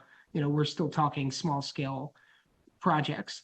The other thing I'll just add on the waterfront is the other thing that we've looked at is depending on the use case of the hydrogen, if it's used for stationary purposes, that water can often be reclaimed. And in fact, you're in some ways, you're transporting water, very efficiently in some ways, right? Because for every kilogram of hydrogen that you transport, you can actually generate about 10 kilograms of water just by marrying it with the oxygen in the air. So along with the energy that you produce there. So it's not necessarily a net consumer of water unless you're using it in transportation, in which case it's, the water vapor is typically released.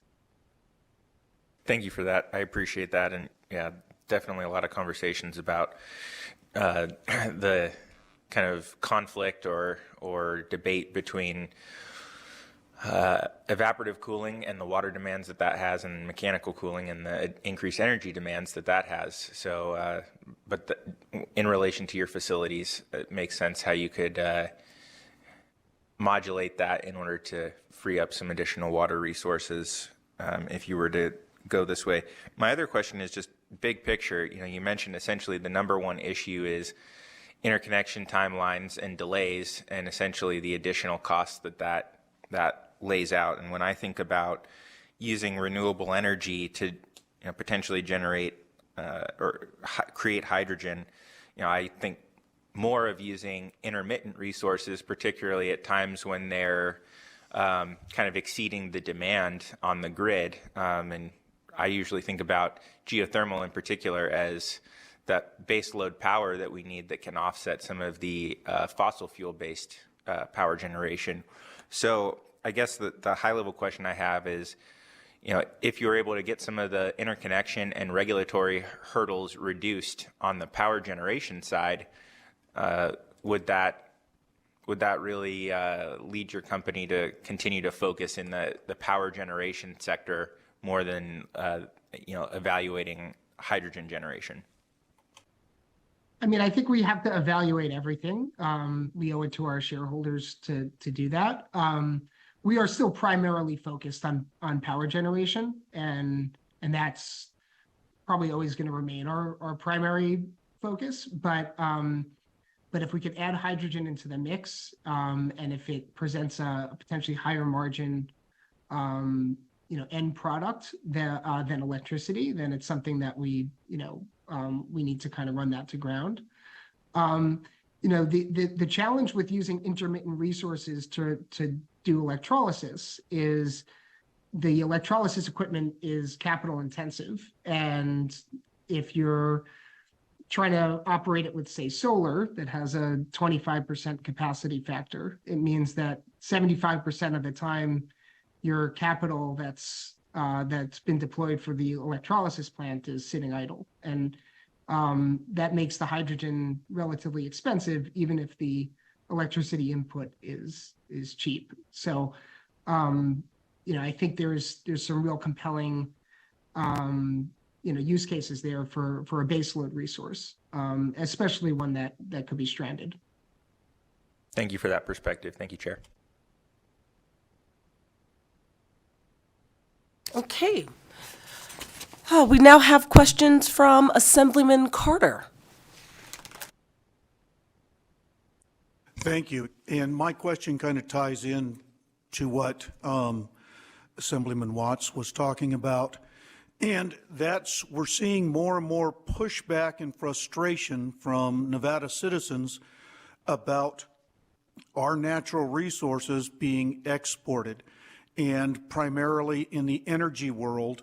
We've got a desperate need for baseload generation, reliable, round-the-clock generation.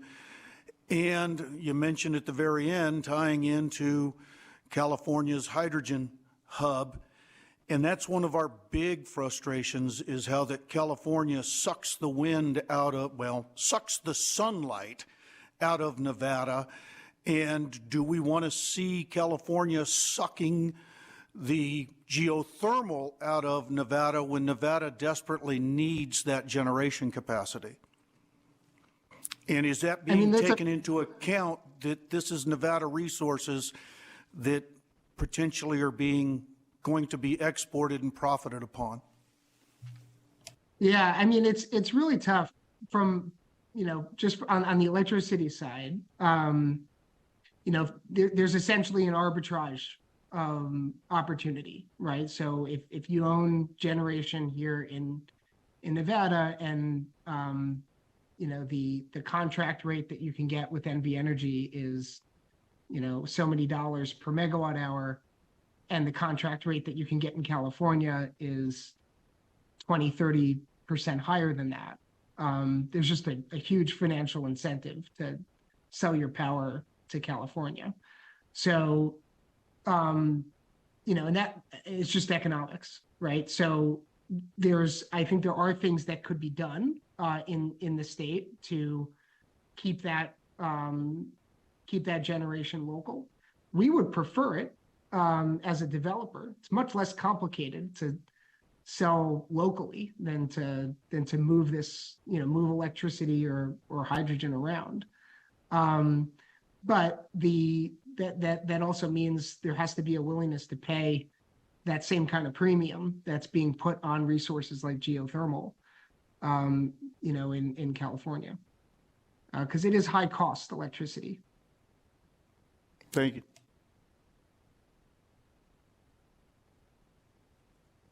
All right, committee members, do we have any additional questions? Okay. I can't see Assemblywoman Gallant, so Assemblywoman Gallant, if you have a question, go ahead and pipe up. All right. With that, we'll go ahead and close out agenda item number 14. Thank you so much, Mr. Rosenfeld. Appreciate you being here. Thank you, Chair Harris. All right, have a great day. We'll open up agenda item number 15, which is a presentation on fuel cells, diversify, decarbonize, and grow Nevada. That is Derry Day, which is the founder and president of HIMAX. And hopefully I got that name correct. Yes, you did. Lovely. Thank you so much. 1 for 20. Okay. Go ahead and begin whenever you're ready. Absolutely.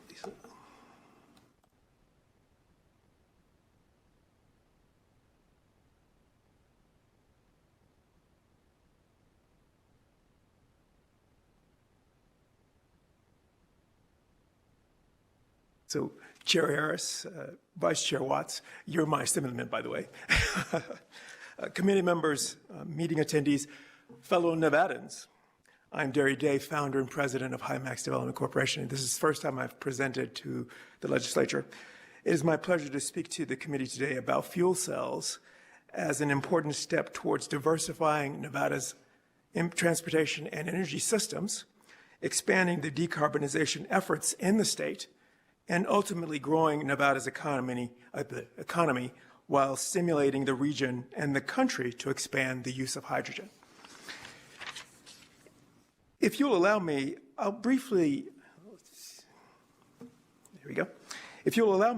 share some of the reasons why I started HIMAX. But I want to jump back and talk about why hydrogen is so important, and something that no one's mentioned. There's only 50 years of cheap oil on this planet left. So what happens as we get closer to that time? And people always think, well, there has to be more oil. It takes millions of years to make oil, and we've just run through it like water. So that means there's not going to be oil at some point.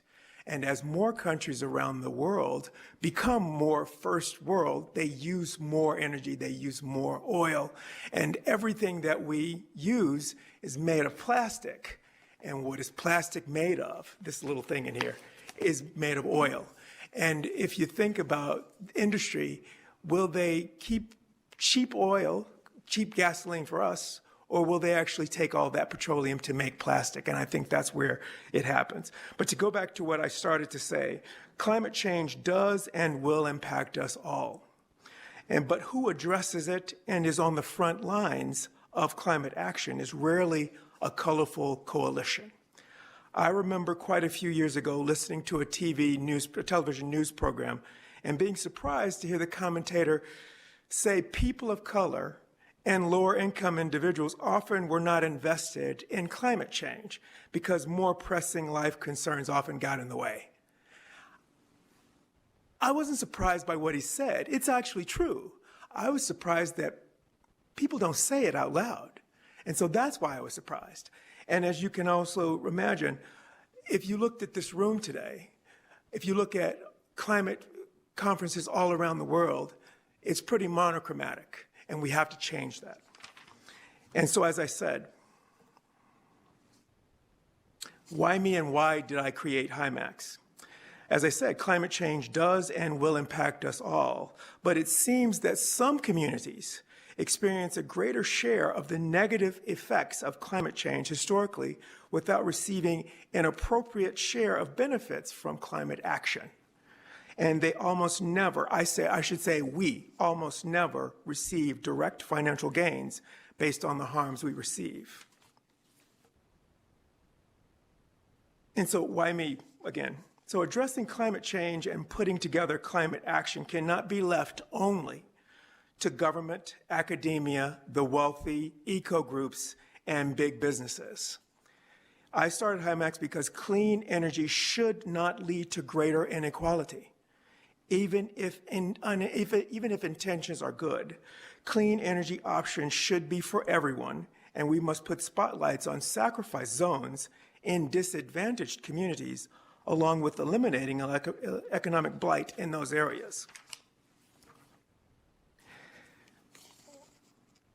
So, although not specifically spelled out in regulation, U.S. transportation environmental policy has been centered around battery electric for passenger vehicles and hydrogen for medium and heavy-duty industrial vehicles.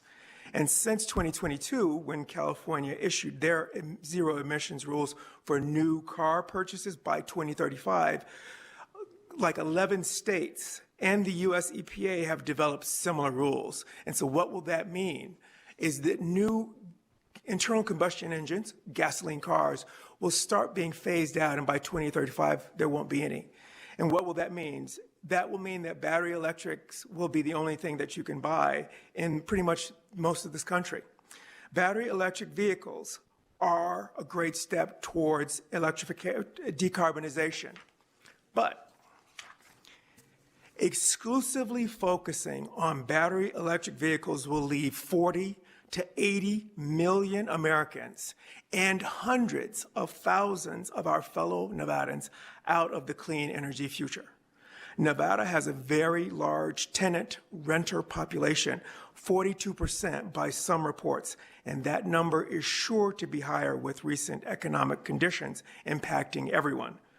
Add to that condo and townhome property owners unable to install chargers for one reason or another, and that number gets higher.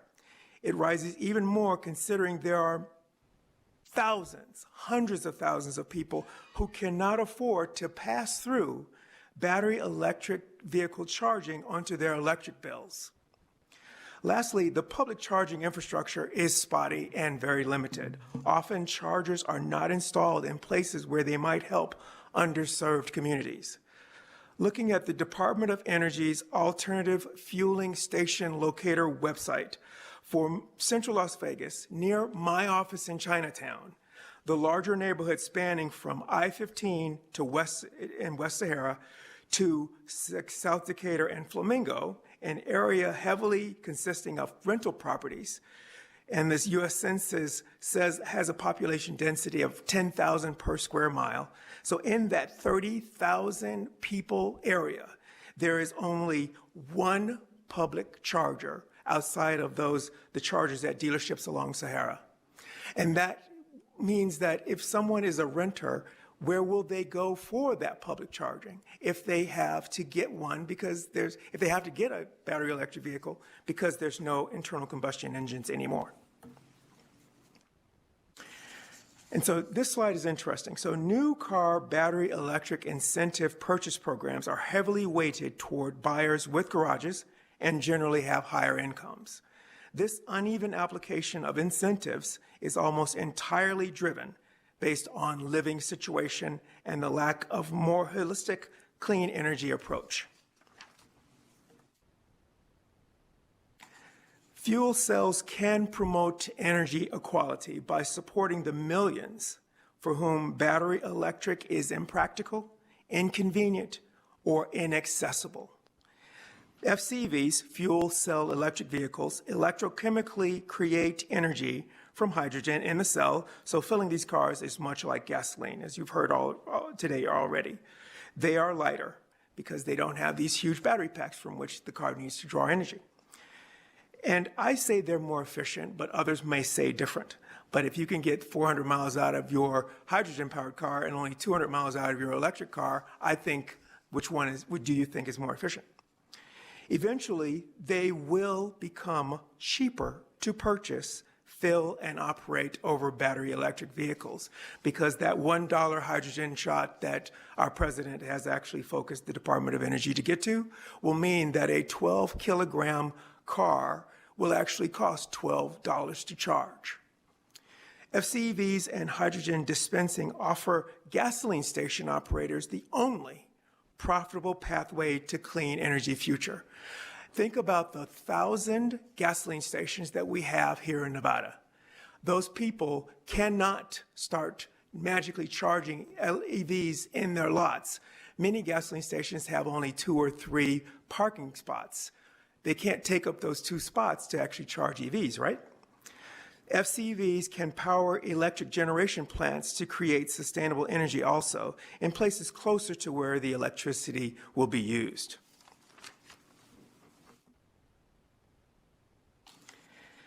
FCVs also promote energy equality since battery electric charging is no longer an oversized purchase consideration, so tax credits can be used more evenly. Also, with complementary hydrogen fueling programs in place from Toyota and Hyundai, buyers could even further reduce long-term cost of ownership significantly.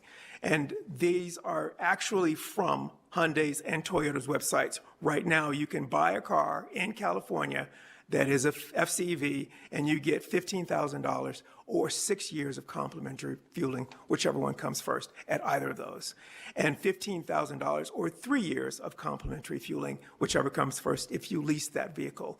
We could actually extend that to Nevada residents if we had our first hydrogen station. The fuel cells offer a lot of ways to diversify and decarbonize Nevada. As you see here, all of these are either in pilot, and the ship here, the USS Odyssey, is an actual fuel cell ship that has been on, I think, a 5-year journey around this world. These things are real. They are actually making changes. We just have to embrace them. Nevada could be a breakout leader in hydrogen commercialization. Since I moved here nearly 20 years ago, every governor has talked about diversifying Nevada's economy.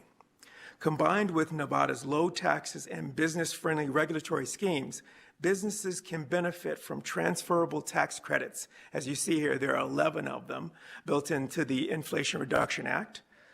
And that's just if they can associate it with green hydrogen generation, if the state can clear the regulatory hurdles to allow them. The market outside California and Hawaii for hydrogen and fuel cell technology suffers from the old chicken and the egg dilemma. In order to create a robust FCEV car market, you have to have a hydrogen filling capability. To have a hydrogen fueling capability, you have to have businesses willing to invest in filling stations. To have filling stations, you have to have a healthy, stable market for hydrogen and fuel cells. It goes round and round. California has had a robust FCEV car market for many years. Thousands of FCEVs operate on California roads right this very moment. Almost 60 hydrogen filling stations, multiple highly visible, publicly traded businesses in the space, but still there has been little movement to expand hydrogen fueling and establishing a filling infrastructure in the next state and the next state to create that snowball effect that happened when we moved to battery electric vehicles back in the last decade. I believe Nevada should be next. And I also believe it will require the government to intercede to get the filling network started. So my proposal number one, I have two in this presentation, commit the state's financial resources to fund 98 grants. In those 98 grants, 10% of the state's 987 gasoline stations to partly pay for construction costs associated with siting, installing, and developing a hydrogen dispensing infrastructure at those 98 gasoline stations. Once the first filling station is operational, then local car dealers for Hyundai and Toyota can begin selling FCEV vehicles in Nevada. And with an expanding market, other car manufacturers, Honda and BMW, both have cars ready to go, will start to see hydrogen and fuel cells as less risky if conservative Nevada can do it. By selling hydrogen at gasoline stations, it can be taxed exactly like gasoline. And that is very important in a state like ours where we use a lot of gasoline tax to pay for things. And it would use existing tax collection schemes. Another option to decarbonize is to use fuel cells for large-scale power generation. This is cost-effective, sustainable energy and can reduce this state's reliance on natural gas to fuel the current power plants to produce the energy we all use. And as you'll notice there, that third bullet, reduce the amount of fine dust in communities. That is something that I didn't know that we could actually benefit from by moving to fuel cells. And that plant, by the way, is the facility in South Korea that I think Senator Spearman mentioned, and that is a wonderful facility that's a fuel cells, and I'll talk about that in my second proposal. Clean energy opportunities abound in this state: geothermal, hydroelectric, solar, wind, and hydrogen, and the state is not unique in them. But what makes this state perfect for generating green hydrogen is the available land and almost 90% of the year of sunny days.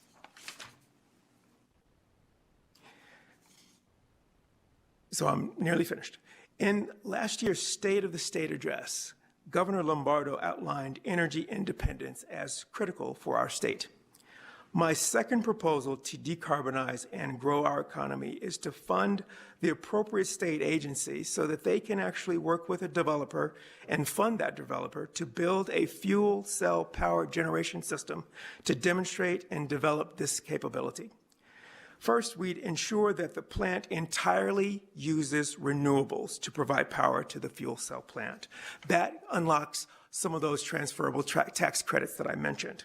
Second, construct a 150 megawatt hydrogen fuel cell generation facility with an accompanying regenerative fuel cell, that's what an electrolyzer is, back end. And that gets us back to what that South Korean plant is. It provides power for hundreds of thousands of people. To explain what I just talked about rudimentarily, it's a loop system that begins with water, going through electrolysis in the electrolyzer, regenerate the RFC to create hydrogen and oxygen, which is released into the environment. The hydrogen is sent through the fuel cell, which generates electricity and water as the byproduct. The electricity is transmitted to the utility or moved to storage. The water is reclaimed and cycled back through the RFC to restart the process. It's a loop system.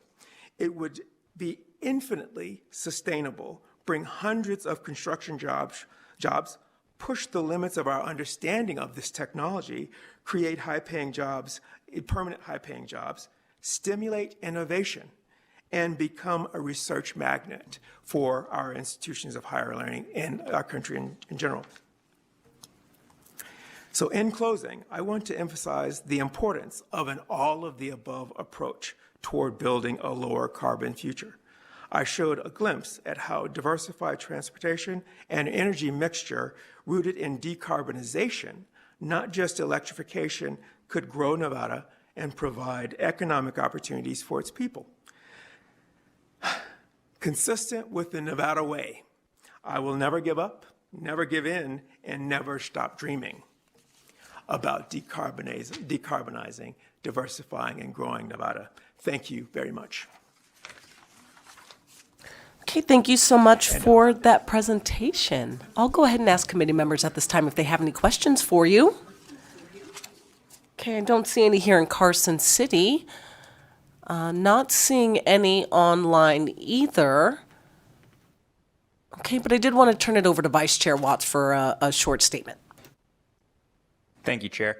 Mr. Day, just wanted to commend you on your presentation. You did well for your first presentation in front of us, and it's always nice to hear from a constituent, so thank you. Thank you so much. Thank you so much. Bye-bye. All right, with that, we'll go ahead and close out agenda item number 15 and open up agenda item 16, which is a presentation on fueling a sustainable future. We have representatives from Southwest Gas here, Mr. Scott Leadham, who's the Director of Public Affairs, and Mr. James Stein. You all can begin whenever you're ready.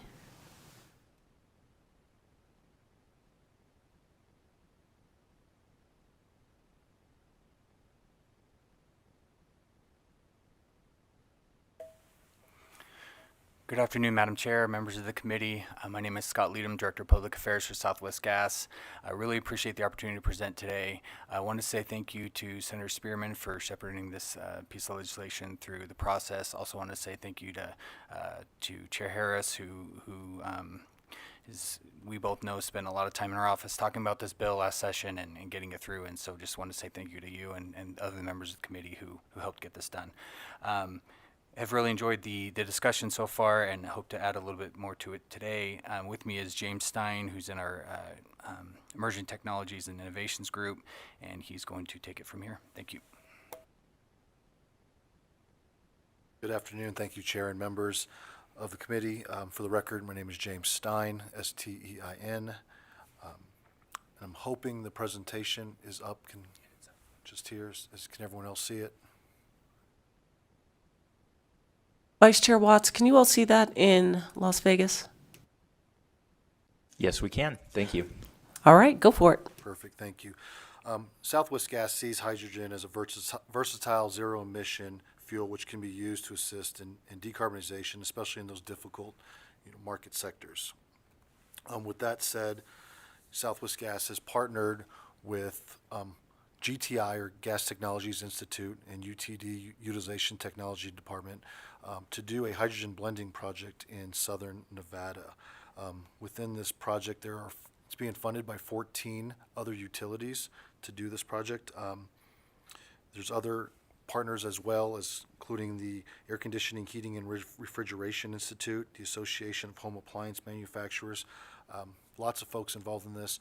Ultimately, it will be a blend of natural gas and hydrogen, up to 5%, based on about 30 different appliances. It should run about 3 to 4 years. Just a quick picture here of the equipment. I did leave out UNLV is also a partner in this project with Southwest Gas. UNLV, Center for Energy Research, is the team that we've worked very closely with over the years to get to this point. They have a lot of different opportunities there, and I'll touch on some of the experience that UNLV has shared with us in their past. But in this picture here on the far left, you'll see the electrolyzer, which UNLV helped us get together here for this project. It's a small electrolyzer creating 2 kilograms of hydrogen per day. From there, it will go into a holding tank where it will be blended and distributed within our emergency response facility in southern Nevada. It's hard to see in that picture, but on the far right picture of the emergency response facility, there's a hut there that has roughly 3 spaces in it where we'll be doing our testing. So that's where the blended hydrogen will be going. Next slide. As I stated, this partnership with GTI will give us the ability to measure performance, emissions, efficiency, operating parameters, and allow best practices for our field technicians. We specialize in natural gas. We haven't dealt a lot with hydrogen, so this will be an opportunity for our folks to do some testing as well as how to react in different situations. We also be working with a lot of different trade allies, builders, appliance manufacturers, code officials, and utility commissions on this one. Next project that we're working on is an advanced fueling station who we've partnered with. You can see some of the folks here, Biotech, who's a steam methane reforming company, Sapphire, who's a transportation company that can move hydrogen as well as compressed natural gas via tube trailers, and then Lancer Energy, who's actually here in attendance today as well, who does the EPC, or engineering, procurement, and construction of these facilities. This specific project, we're looking at doing 3 within our service territory, 2 which will fall in Nevada. We're looking at 1 in southern Nevada and then 1 in northern Nevada. And this will really tie the ports, the Port of LA, Port of Long Beach, and other ports on the 15 corridor as well as the 80 corridor to be able to fuel hydrogen trucks, hydrogen long-range trucks. We're excited about this project. These advanced fueling stations will have a compressed natural gas station utilizing RNG, renewable natural gas, as well as a hydrogen fueling station, which we ran through the SMR technology that Biotech will bring to the table. And then Sapphire will be able to transport the compressed natural gas as well as the hydrogen for local and other uses. We've done some due diligence. We have met with RTC in Southern Nevada and talked to them about their hydrogen buses. We think there's an opportunity to be a backup source for them to fuel those buses when needed, when their supply maybe is not readily available. We've actually spoke with Amazon as well. Amazon is currently using hydrogen on their forklifts in some of their centers. So there's some opportunity for some hydrogen delivery that we see with this station. And the last component of this is, I've heard some discussion today on education, and we didn't list them, but AFVI, Advanced Fuel Vehicle Institute, has plans to team up with this group as well to do training on hydrogen vehicle and hydrogen stations. They are very well versed in the compressed natural gas world. They have been doing compressed natural gas training for a long time, and they plan to do hydrogen on this project. Next slide. A lot of discussion on water today. Don't really need to dig into that, but do want to emphasize that water is used within the electrolysis process as well as the SMR process. I think the big difference is within SMR, the steam, you are going to lose some of the water to evaporation, but it's roughly only half of the water usage that you'll see. And through our discussions and working with other folks such as SNWA, I think someone said it earlier today, we're not in a position to be utilizing water and sending out of state. Bottling water is not something we're going to look at. From what we understand, large electrolysis plants are one that we're going to have to really take a look at because, in my own words, I like to always say water is worth more than gold in our state. Next project that we're working on at Southwest Gas is the California Joint Hydrogen Application. This is a project that we're working on really to provide a pathway to establish hydrogen blending in California. Things that we'll be looking at on this one is policy, cost recovery, demonstration program, and technical reviews. As you can see here, here's some of the partners that we are working with in this application to the CPUC, or the California Public Utilities Commission. This just kind of lays out the scope of the project, the blending, system integrity, system reliability, and additional research. Not really going to get into all the details of that, but As you can see, it's a long thought-out process that we're working on. And as you'll see here on this next slide, some of the other utilities that are partnering with us, including SoCal Gas, SDG&E, San Diego Gas and Electric, as well as PG&E and their projects. They range from high-pressure steel, which has been brought up today. How will hydrogen react within those high-pressure steel lines? So there'll be some studying done on that with PG&E. There is distribution studies being done at SDG&E and SoCal Gas as well. On the next slide, what Southwest Gas is doing within that project. We're looking at a small section of our pipeline in Truckee, California. One of the opportunities there for us, it's the coldest place in the state of California, so we see an opportunity to test an electrolyzer and hydrogen blending within that territory. Some of the details of that project we're looking at, we'll do about anywhere from 5 to 20% blend in that climate, in that cold climate. It'll serve 18 customers, including our Southwest Gas operations facility to be served, and we're looking at roughly a 4.5-year project from start to finish. That is proposed to be filed with the CPUC later this year, if not early next year. With that, that concludes my presentation, and open up for any questions. All right, thank you so much. I appreciate your presentation being nice and succinct at this time of the day. Committee members, do we have any questions for Southwest Gas? Okay, and look at that. You're rewarded with no questions from the committee. Thank you for being here. We'll close out presentation agenda item number 16 and roll right into agenda item number 17. We'll welcome back our energy utility, NV Energy, which is for a presentation on hydrogen uses for utilities a bit more generally. Again, we have Mr. Bellows, who's the Vice President of Government and External Affairs, and I believe we have Mr. Chris Dancy.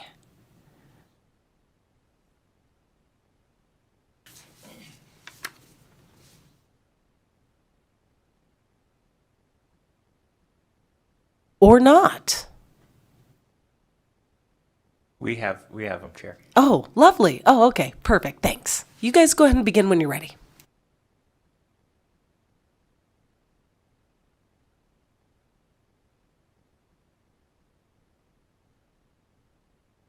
We can see it down here. Can you see the presentation up north? We cannot see the presentation up north. Okay, please hold for a second. Okay. Staff to the rescue. Okay, can you see it now? We can, yes, thank you. Hello, committee. Thank you for having us here. For the record, my name is Chris Dancy. I work for the Renewables Development Team at NV Energy. We're here today to talk to you about some of the uses that we see for hydrogen in the utility sector.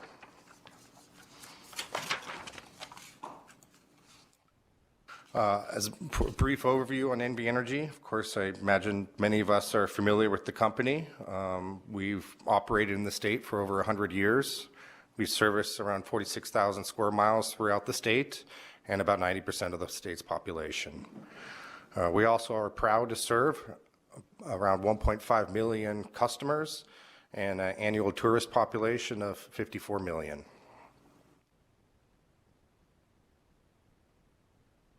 Our current employee base is around 2,500 people, and all of us are extremely passionate about the well-being of the state and minimizing our environmental impact by serving the 54 million tourists and our customers in the state.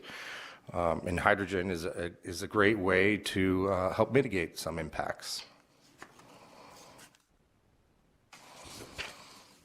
Our dedication to renewables is long-standing. We executed our first power purchase agreement well ahead of the RPS, the Renewable Portfolio Standard.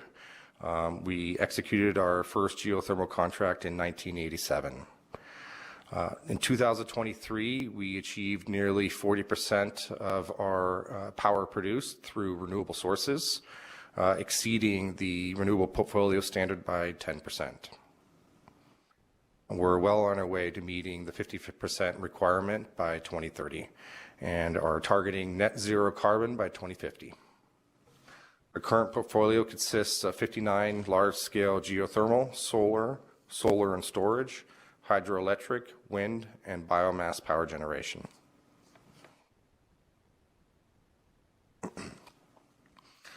Now, there are many applications for hydrogen in the utility sector. Microgrids are one application that we are looking at. However, when thinking about areas for improvement that could have the largest impact, right now the focus isn't necessarily on microgrids. It's more along dealing with some of the issues with the duck curve that we're generally aware of, and then the seasonality that comes with intermittent resources. A brief review on how hydrogen could help with the duck curve problem is we could use excess solar or renewable energy that's generated in the morning and the demand is not there. Utilize that excess electricity to produce hydrogen, and then burn that hydrogen in the evenings when demand has increased and the need is there for the additional power and the sun is starting to set. From a seasonal perspective, and this year has actually been a very good example where the temperatures have been generally more mild, so the AC units aren't cranking like they typically are. However, it's also remained very sunny. So our solar generation has been very successful. Now, some of the benefits that hydrogen can provide is we could take that excess solar generation during the springs and falls, store it in the form of hydrogen, and then utilize it during the summers or the winters when it's generally less sunny.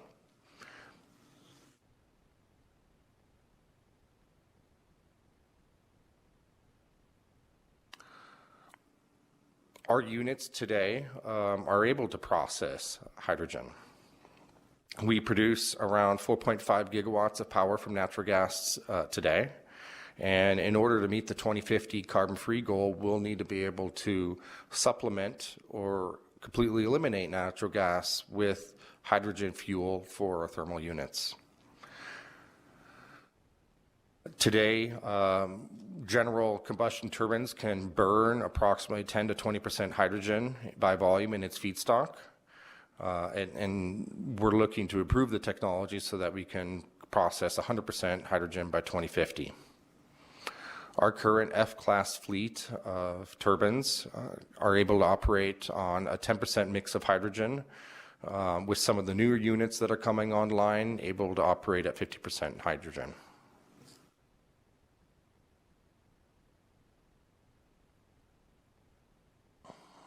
There's many promising benefits for hydrogen, but there still are areas for improvement. Overall, for us, cost is an area of concern.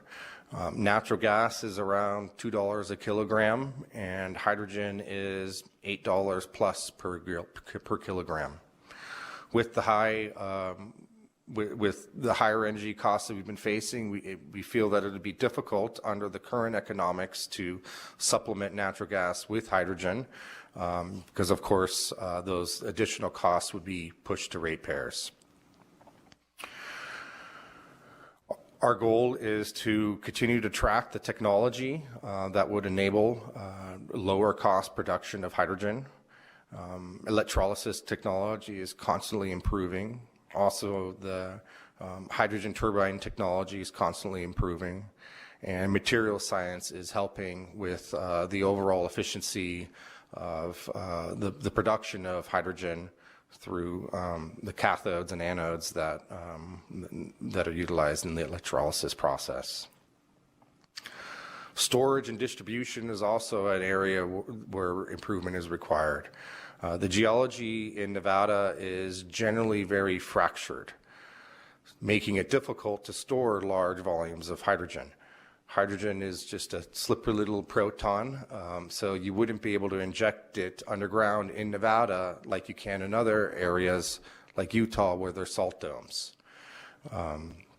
So in order to store large volumes of hydrogen, which would be needed to mitigate some of the seasonal intermittency issues with renewables, we would need to look to new sources of technologies. An example is basically a big bladder that you could put underground to store the hydrogen. However, as a utility, we generally are risk adverse and we don't want to be serial number one for company-owned resources.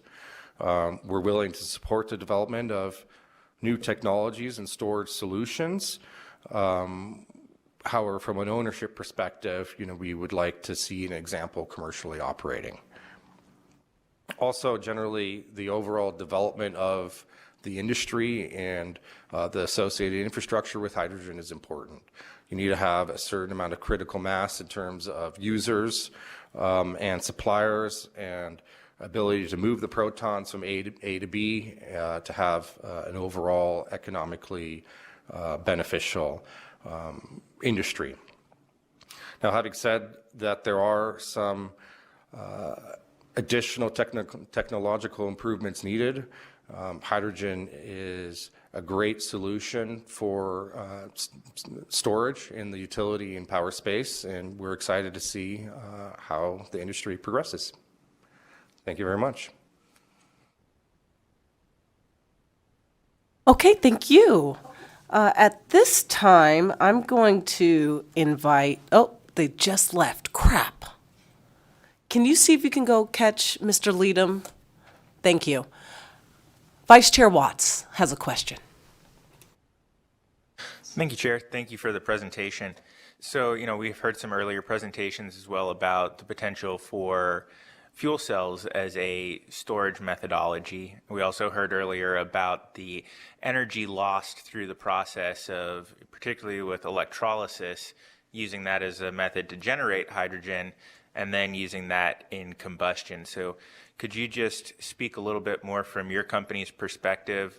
I think we heard a lot about the potential for this to displace gas usage in your essentially your current or forthcoming combustion generation facilities.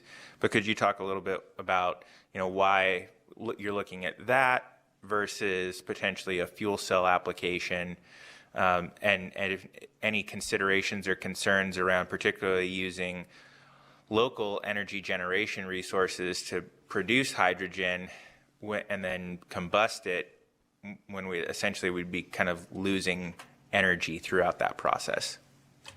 Yes, for the record, again, Chris Dancy. Pairing electrolysis with existing thermal units seems to be more of a drop-in replacement. You're able to utilize existing infrastructure that Nevada ratepayers have spent a lot of money to build. Hydrogen fuel cells is a strong solution. However, we would need to look at the overall cost of hydrogen fuel cells versus comparing to that with electrolysis and utilizing existing infrastructure. So it really would boil down to economics. Also, hydrogen fuel cells at scale. We like the example that we saw in South Korea, and we'll have to take a little bit closer look at that. That is new. Thank you. I appreciate that. And again, my personal perspective is that, we would focus, our efforts on using that electricity directly on use cases where possible, instead of, transitioning it all the way to a combustible fuel in our generating units, which require significant amounts of that fuel. And I appreciate you looking into that more. I'm guessing that the reason that we haven't seen fuel cell technology grow as an energy storage medium is because it's not cost competitive with lithium-ion battery storage. So we'll see where things go. Yes, thank you very much. All right. So I've invited Southwest Gas also back up to the table, and I was hoping that both utilities could just touch upon integrating hydrogen into the existing utility infrastructure. And I'll start here up north with Southwest Gas. For the record, James Stein.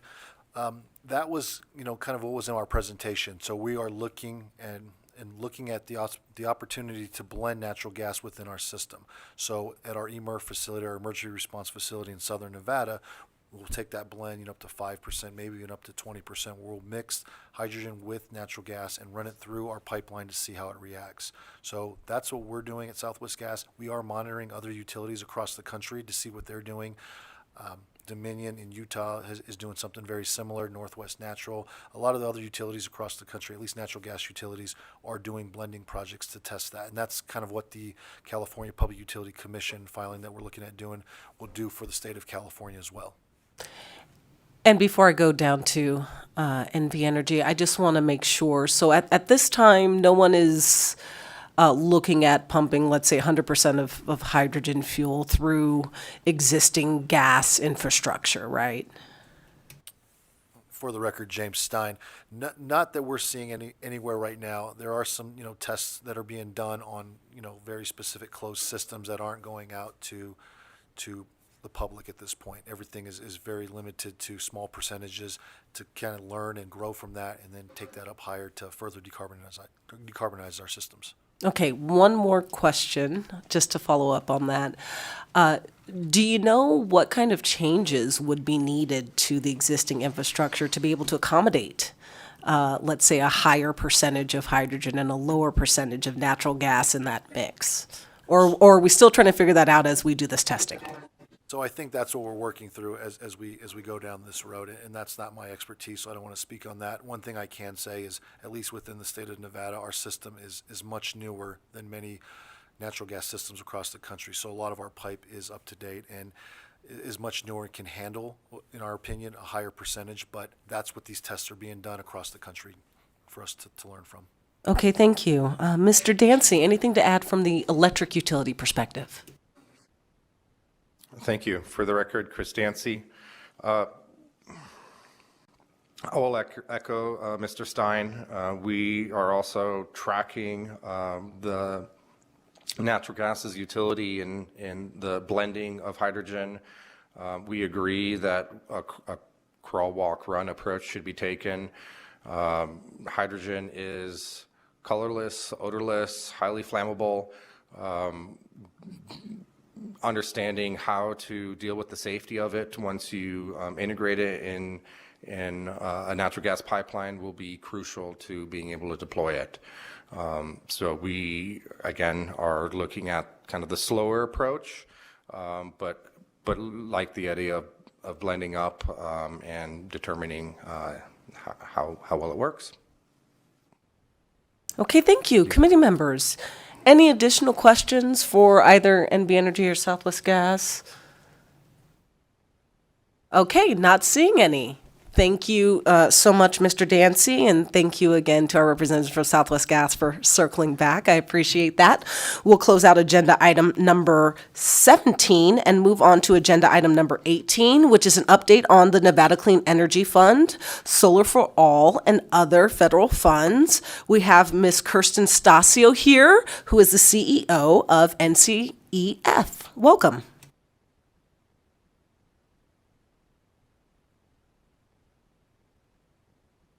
Thank you, Chair Harris, Vice Chair Watts, members of the committee for having me here today. My name is Kirsten Stasio. For the record, I'm the CEO of the Nevada Clean Energy Fund, or NCEF. I assume everyone can see my screen okay? All right.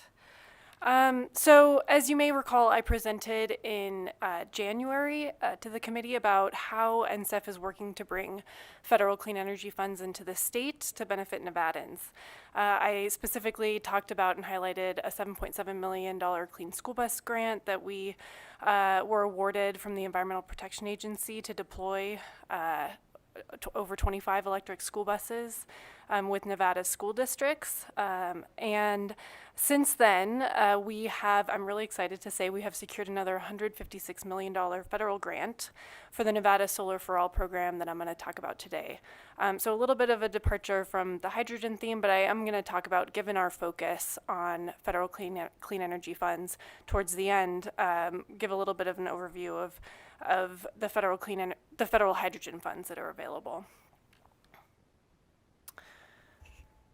All right, so a little bit of a reminder on who we are. NSEF was established by state legislation in 2017 by Senate Bill 407, and we were established as a nonprofit organization to accelerate investments in clean energy projects in a way that reduces energy costs, creates high-quality jobs, improves the standard of living for Nevadans, and addresses climate change. NSEF serves as the state's green bank, which is an institutional model successfully implemented in over a dozen U.S. states. And as the state's green bank, we are playing an important role and really focused on building the state's capacity to access and implement federal clean energy funds, with a particular focus on low-income and historically underserved communities and markets that have struggled in particular to access funding to implement clean energy projects and access those benefits. So, and you know, you are all aware that the opportunity before us with the federal clean energy funds that are becoming available is unlike one that we've never seen before. We've got hundreds of billions of federal funds available to implement long-lasting and impactful programs in this state, from the Bipartisan Infrastructure Law and the Inflation Reduction Act primarily. And they're designed to help us bring down our energy costs and live in a healthier environment and climate.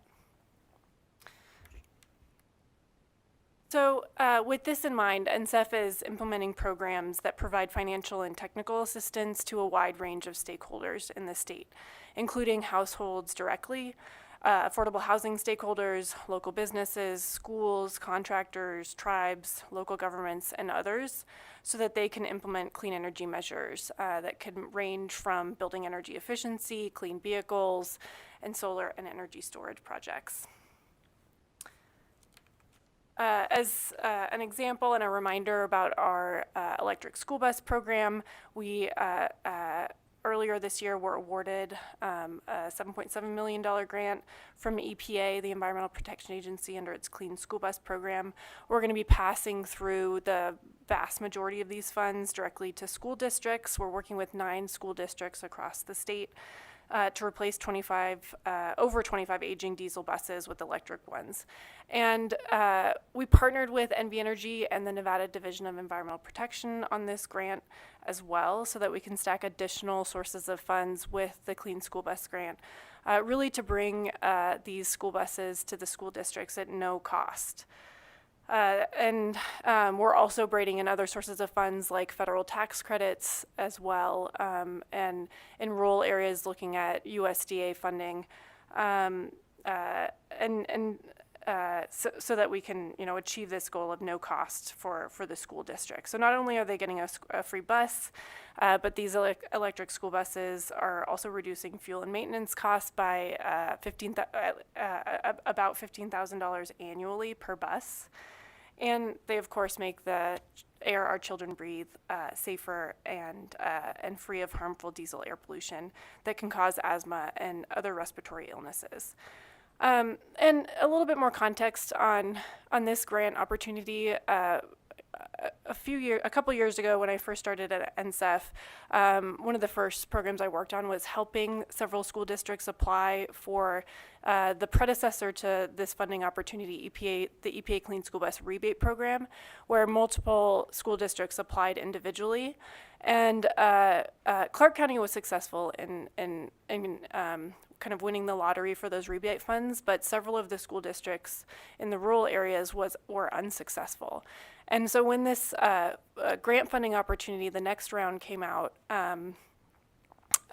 we recognized the opportunity for the Nevada Clean Energy Fund to apply as a third-party applicant on behalf of multiple school districts to really secure those funds for our school districts. And we presented this kind of incentive stacking opportunity that you see on the slide here. And I think that kind of collaborative, the collaborative approach that we took, as well as this kind of catalytic leveraging approach to stacking multiple sources of funds, including utility and leftover VW settlement funds, I think was really compelling to the Environmental Protection Agency, and it's one of the reasons why we were successful in securing those funds. And I give that as context because that's kind of the same approach that we took for our Solar for All program.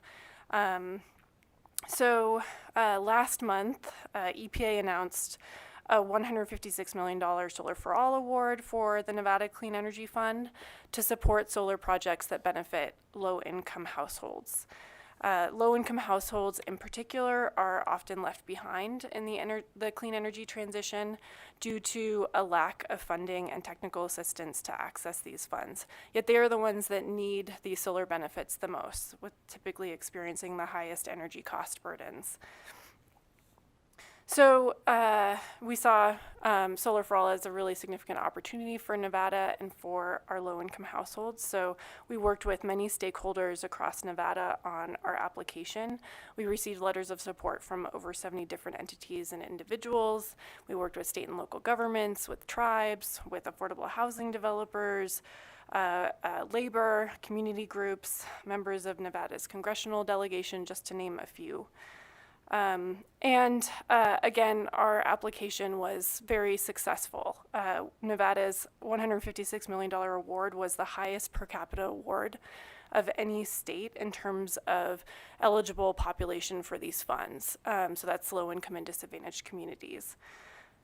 We received the same award amount. EPA made effectively one award per state. They made state and territory. They made 60 awards. We received the same award amount as Florida, as Illinois, and as Pennsylvania. With these funds,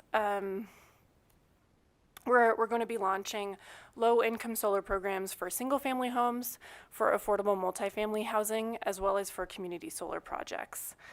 Across these programs, it's a federal requirement that any household benefiting from these funds has to experience at least a 20% savings on their utility bill. So we're being very diligent about baking in this guaranteed savings as well as consumer protections into our program design. Also across the programs, we're designing our funding support to leverage additional funding from federal tax credits, in particular the Section 48 tax credit that can provide cover the up to 30 to up to 70% of the cost of a solar project. So we're going to be administering funds as a combination of rebates and a bridge loan to enable recipients of those funds to stack those tax credits with our Solar for All funds. And in that way, we can turn our $156 million grant award into twice that over the course of the 5-year period of performance of the grant. So for our single family programs, we're going to have 2 different options, really an ownership option for households that have that capacity, but also a lease option for households that don't. For multifamily affordable housing, we're working with regional housing authorities and Nevada's major affordable housing developers to identify opportunities to put solar on affordable housing and pass those benefits to the tenants. I flagged in January there is one challenge that could inhibit equitable access to the benefits of these programs, depending on to low-income communities. In particular, current Nevada statute inhibits Nevadans who live in individually metered multifamily buildings from being able to benefit from solar on the rooftop of their building. SB 448 in 2021 remedied this for master metered multifamily buildings, but not for individually metered buildings. And I look forward to working with all of you and relevant stakeholders to identify and advance good policy solutions this upcoming legislative session to overcome that barrier. So I talked briefly about single family and multifamily affordable housing. For our community solar projects, community solar is really critical to unlocking solar for low-income communities and in particular renters, which, as you know, make up a big portion of the population.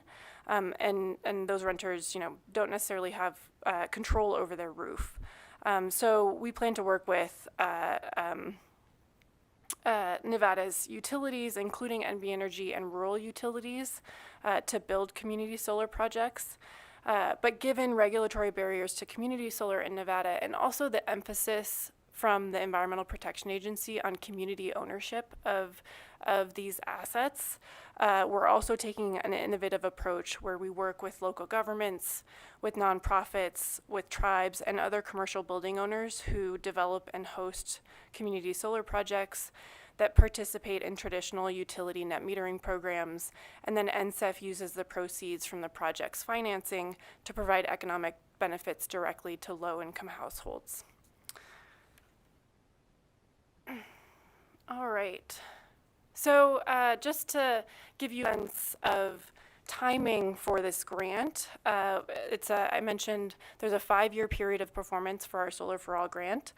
It began on May 1st, but like all the Solar for All awardees, we're still negotiating with EPA to finalize our work plan and our grant agreement, and we won't be able to start drawing down funds until that happens, at least for significant program activities. We can hopefully soon start drawing down funds, for the time that we're spending on program design and whatnot. So we don't expect to be able to start drawing down funds for projects until earliest December 2024. But in the meantime, we're working on program design. We're planning to launch guidance and applications for affordable housing developers and for community solar project hosts in the fall of this year, with applications for households released in early 2025. All right, so solar, that's Solar for All. And solar is a really important component of the solution for reducing energy burdens for households. But so are measures like energy efficiency, weatherization, and electrification as well. And we want to make sure, we consider it a missed opportunity if we work with a household or a building to access solar, and we leave energy cost saving opportunities on the table from these other measures, and we leave federal funding on the table for these other measures. So that's why we continue to expand NSEF's residential energy upgrade program called RE-UP. RE-UP connects Nevada homeowners with financial and technical assistance for energy efficiency and clean energy upgrades in their homes, and that bring down their energy costs. The program is designed to empower households to access other federal clean energy funds like tax credits and forthcoming federal home energy rebates, some of which are summarized on this slide, as well as utility incentives by providing education and pairing that with affordable and accessible loans. So we created a one-stop shop for Nevadans to help them access and stack multiple federal and utility incentives and financing sources. This is a screenshot from the Nevada Clean Energy Fund's residents page that has resources for residents of all different types of income levels, not just on how to fund the projects in their home, but also how to identify vetted and licensed contractors and how to protect themselves from predatory practices. Another couple of screenshots from our residents portion of our website. We have a calculator. We worked with Rewiring America to develop a Nevada-specific incentive calculator where a household can go in and input their income. They can input their zip code and see what federal and utility incentives they qualify for. And we also have our Solar for All interest form that Nevadans can fill out to get updates as we launch those programs. So lots of great resources that we're building to help empower Nevadans to take advantage of beneficial clean energy opportunities and access funding, in particular federal funds. So I want to take a moment just to say thank you to all of you. None of this work would have been possible without the support of the legislature. NSEF is a relatively new organization. Although we were established by state legislation in 2017, we weren't really formally launched until early 2022. And in July of 2023, the legislature allocated $1 million for the biennium to NSEF to build our capacity to bring in federal funds. And so all of our work and accomplishments with the $156 million Solar for All Award, the $8 million, the $7.7 million Clean School Bus Program, our residential energy upgrade program, REUP. We also have partnerships with the Governor's Office of Energy to implement some formula funds from the Department of Energy. We have a lot of initiatives that we're advancing, and none of that would have been possible without the catalytic allocation from the legislature. So thank you. All right, thank you. Do we have any questions, committee members, for NCEF?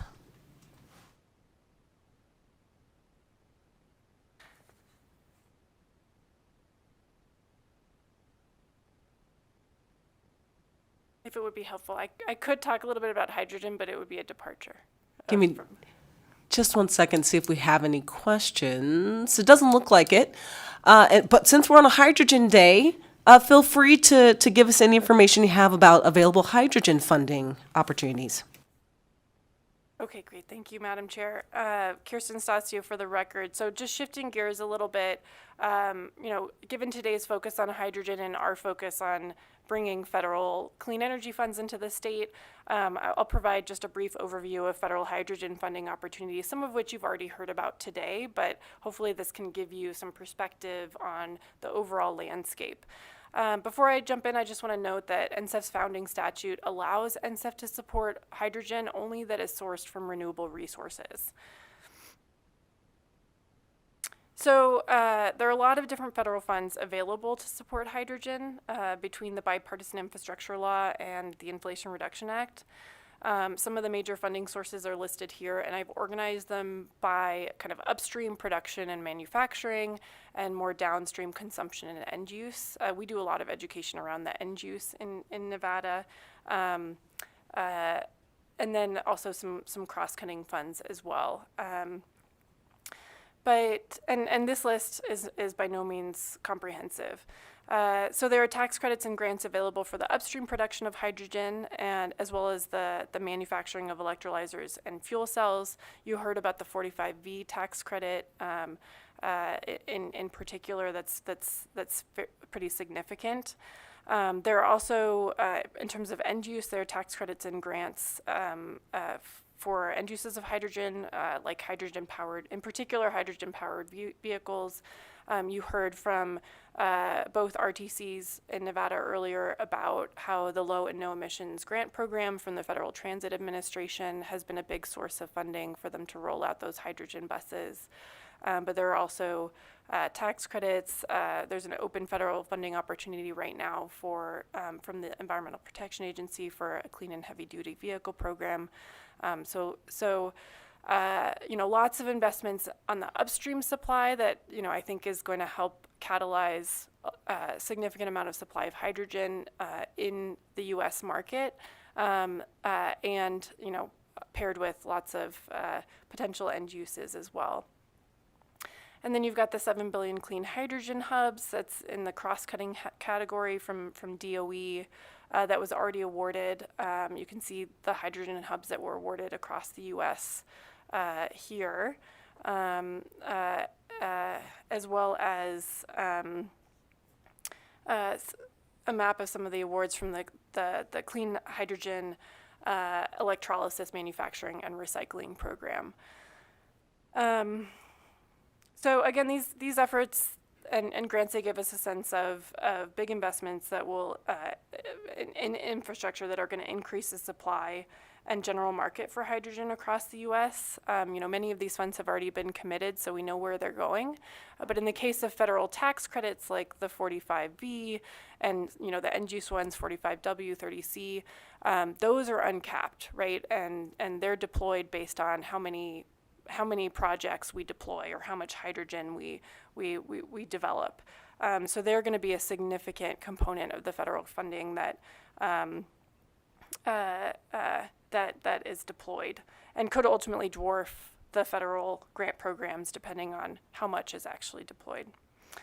I've included some resources here on federal funds for hydrogen. There's a great, primer from the National Governors Association.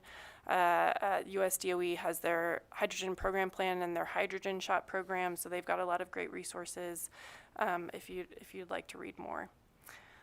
All right, so with that, I'll take any questions. Okay, thank you so much. I'll turn it over to Vice Chair Watts. I believe he has a statement. Thank you, Chair. Thank you, Ms. Stasio, for the presentation. Excellent as always. I just wanted to take a moment to acknowledge, while we have Senator Spearman down here in Las Vegas, to thank you for your work, because Senator Spearman helped create the Nevada Clean Energy Fund in 2017.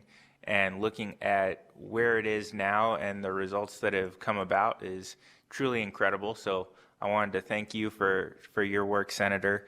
And again, just to highlight our thanks as well. So, we made that investment, and what a return it has been in a little less than a year. $1 million has yielded $165 million in federal funds to the state that it sounds like is going to be leveraged to bring in, $150 million probably in additional federal funding, plus leveraging additional private capital and investment.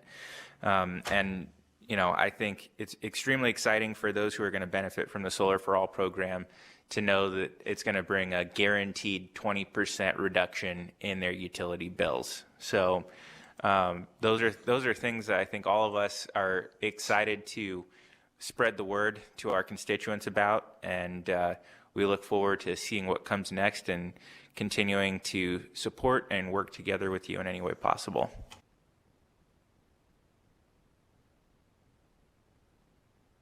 I'll echo those comments. If you want to follow up? Yes, Kirsten Stasio for the record. Thank you, Vice Chair Watson. I echo your thanks to Senator Spearman as well. Okay, if there are no more questions or comments from committee members, we'll close out agenda item number 18 and open up agenda item 19, which is a presentation on the recycling of solar panels. I believe we have Mr. Robert Nicholson with us from the Solar Energy Industries Association. Mr. Nichols, go ahead and grab a seat, and you can begin whenever you are ready.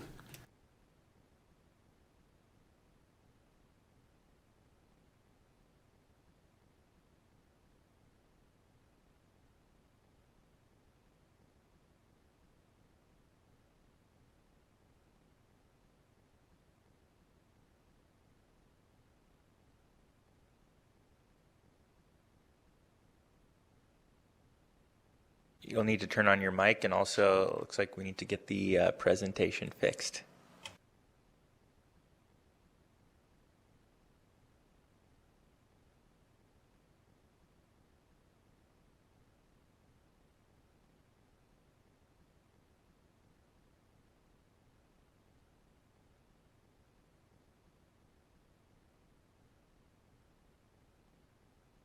I believe we have someone coming from IT. We can see it. Can you see it up north? We can now. Yes, perfect. Go ahead and begin when you're ready, Mr. Nicholson. Okay, thank you, Chair Harris and Vice Chair Watts and committee members. Thank you for inviting me here today to talk about solar panel recycling. For the record, my name is Robert Nicholson. I represent the Solar Energy Industry Association. I am the Sustainability and Recycling Manager for the association. We represent approximately 1,100 companies, organizations, and people across the solar industry in the United States. Very quick history, I'll be mercifully brief. About 2 years ago, the association recognized that with the exponential growth of solar capacity in the United States, that a day will come when we'll need to address end-of-life issues for this equipment. So to the association's credit, they put resources in place and started building plans to manage this material, which we fully expect to see within 5 to 10 years. So to provide just a little bit of a basis to this, currently there's about 300 million plus panels deployed in the United States with a life expectancy of 25 to 30 years. Some we are now seeing with a lifetime of up to 40 years. It's important to note that 80% of the panels deployed in the U.S. have been deployed in the last 7 years. So in relative terms, what we're seeing coming out of the waste shed currently is a very small number compared to what we'll see in 5 to 10 years and beyond that.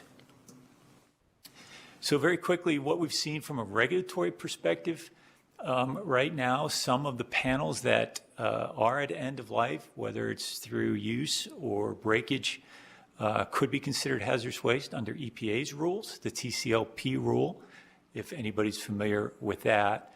But the good news is, going forward, manufacturers are using significantly less of the metals that would lead to that designation. In most panels, that would be silver and lead. And I'd like to say that they're reducing those metals to produce more environmentally friendly equipment, which is true. But the fact of the matter is they're also reducing those materials to save cost, in which I applaud them on both fronts. The US EPA is currently considering regulating panels as a universal waste. That conversation is ongoing, and I think will continue for another year. Right now, the state of California is the only state in the U.S. that has regulated panels as universal waste.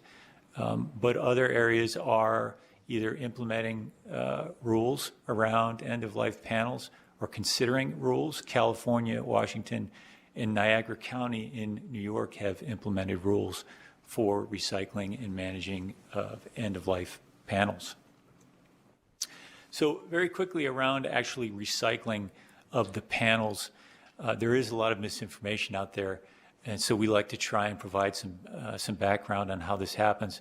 There's really two economic models in the recycling industry.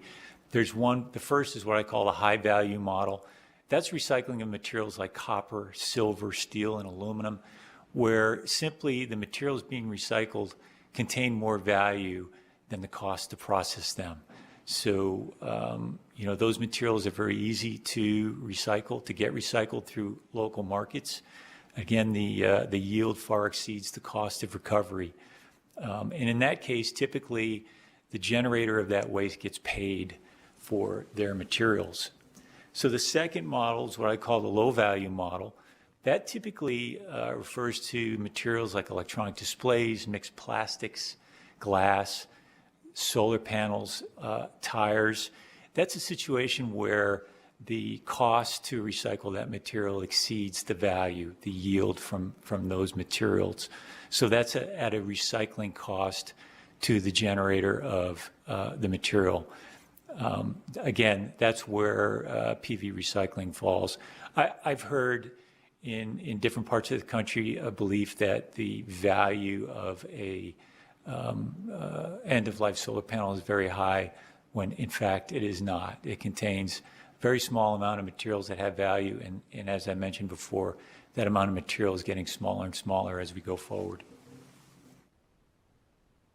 So with solar panels are designed and manufactured to be very resilient. And the more resilient a product is, the harder it is to recycle, and that's just an unfortunate fact. So the cost for recycling will always present a challenge, again, with the low quantity of recoverable materials. The chart on the right you see is a chart depicting the price of copper. As you can see, recycling costs can fluctuate with the price of materials that are recovered and can create big swings in recycling costs. The other factor I should mention with solar panel recycling is the fact that 80% of the weight of a solar panel is simply glass. In high-value markets for glass just don't exist. I know municipalities struggle with markets for their glass streams all the time across the U.S. A solar panel is essentially glass. So moving forward as an industry, we need to work on increasing glass markets. So very quickly, the current recycling processes in the U.S. and around the world, really, there are two approaches. The first approach is what I call a mechanical sort and separate. There are a number of companies in the U.S. engaged in this practice today, and that's where they use a mechanical process to actually sort the materials used to make the solar panel. So at the end of the process, they have the aluminum separated, glass, the laminate, which contains the silica and the metals, the copper, the lead, and the silver, and then those materials can go into end markets. The second approach is the thermal approach. This is what's called smelting, where panels are taken to a shredder, which is a very common practice here in the U.S. The materials are shredded, and then they're shipped to a smelter for metals recovery, and in many cases, the glass is actually used in the smelting process. Personally, it's not my favorite approach, but it is a very common and popular approach for solar panels, as well as a lot of other scrap materials produced here in the United States. A typical processing line, you probably can't see that image very well, but the reason why I include that in this presentation is to show that PV processing for recycling is essentially off-the-shelf equipment. There are a number of companies now in the U.S. that offer this process to any recyclers who want to engage in recycling here of PV panels. I can say that as the recycling manager for the Association of Washington, I'm now receiving calls from equipment manufacturers that either now have new equipment or are proposing a process. So I fully expect to see the availability of processing equipment to grow quickly. I should also say I probably field a call a week now from companies who are now becoming engaged in solar panel recycling somewhere in the U.S. And in some cases, there are existing companies that are looking to expand their capabilities to include PV recycling. So again, the greatest challenge is managing the glass. In the crush and separate process, it does separate and produce a very clean glass stream. And with 80% of the panel being glass, that's quite a bit of glass. Moving glass is very expensive, which hurts the economics of recycling. It means we really need to create glass markets local to where the panels are recycled. Regional markets would work best to have regional collection points for the glass, and then certainly more work needs to be done to find markets and end uses for the glass.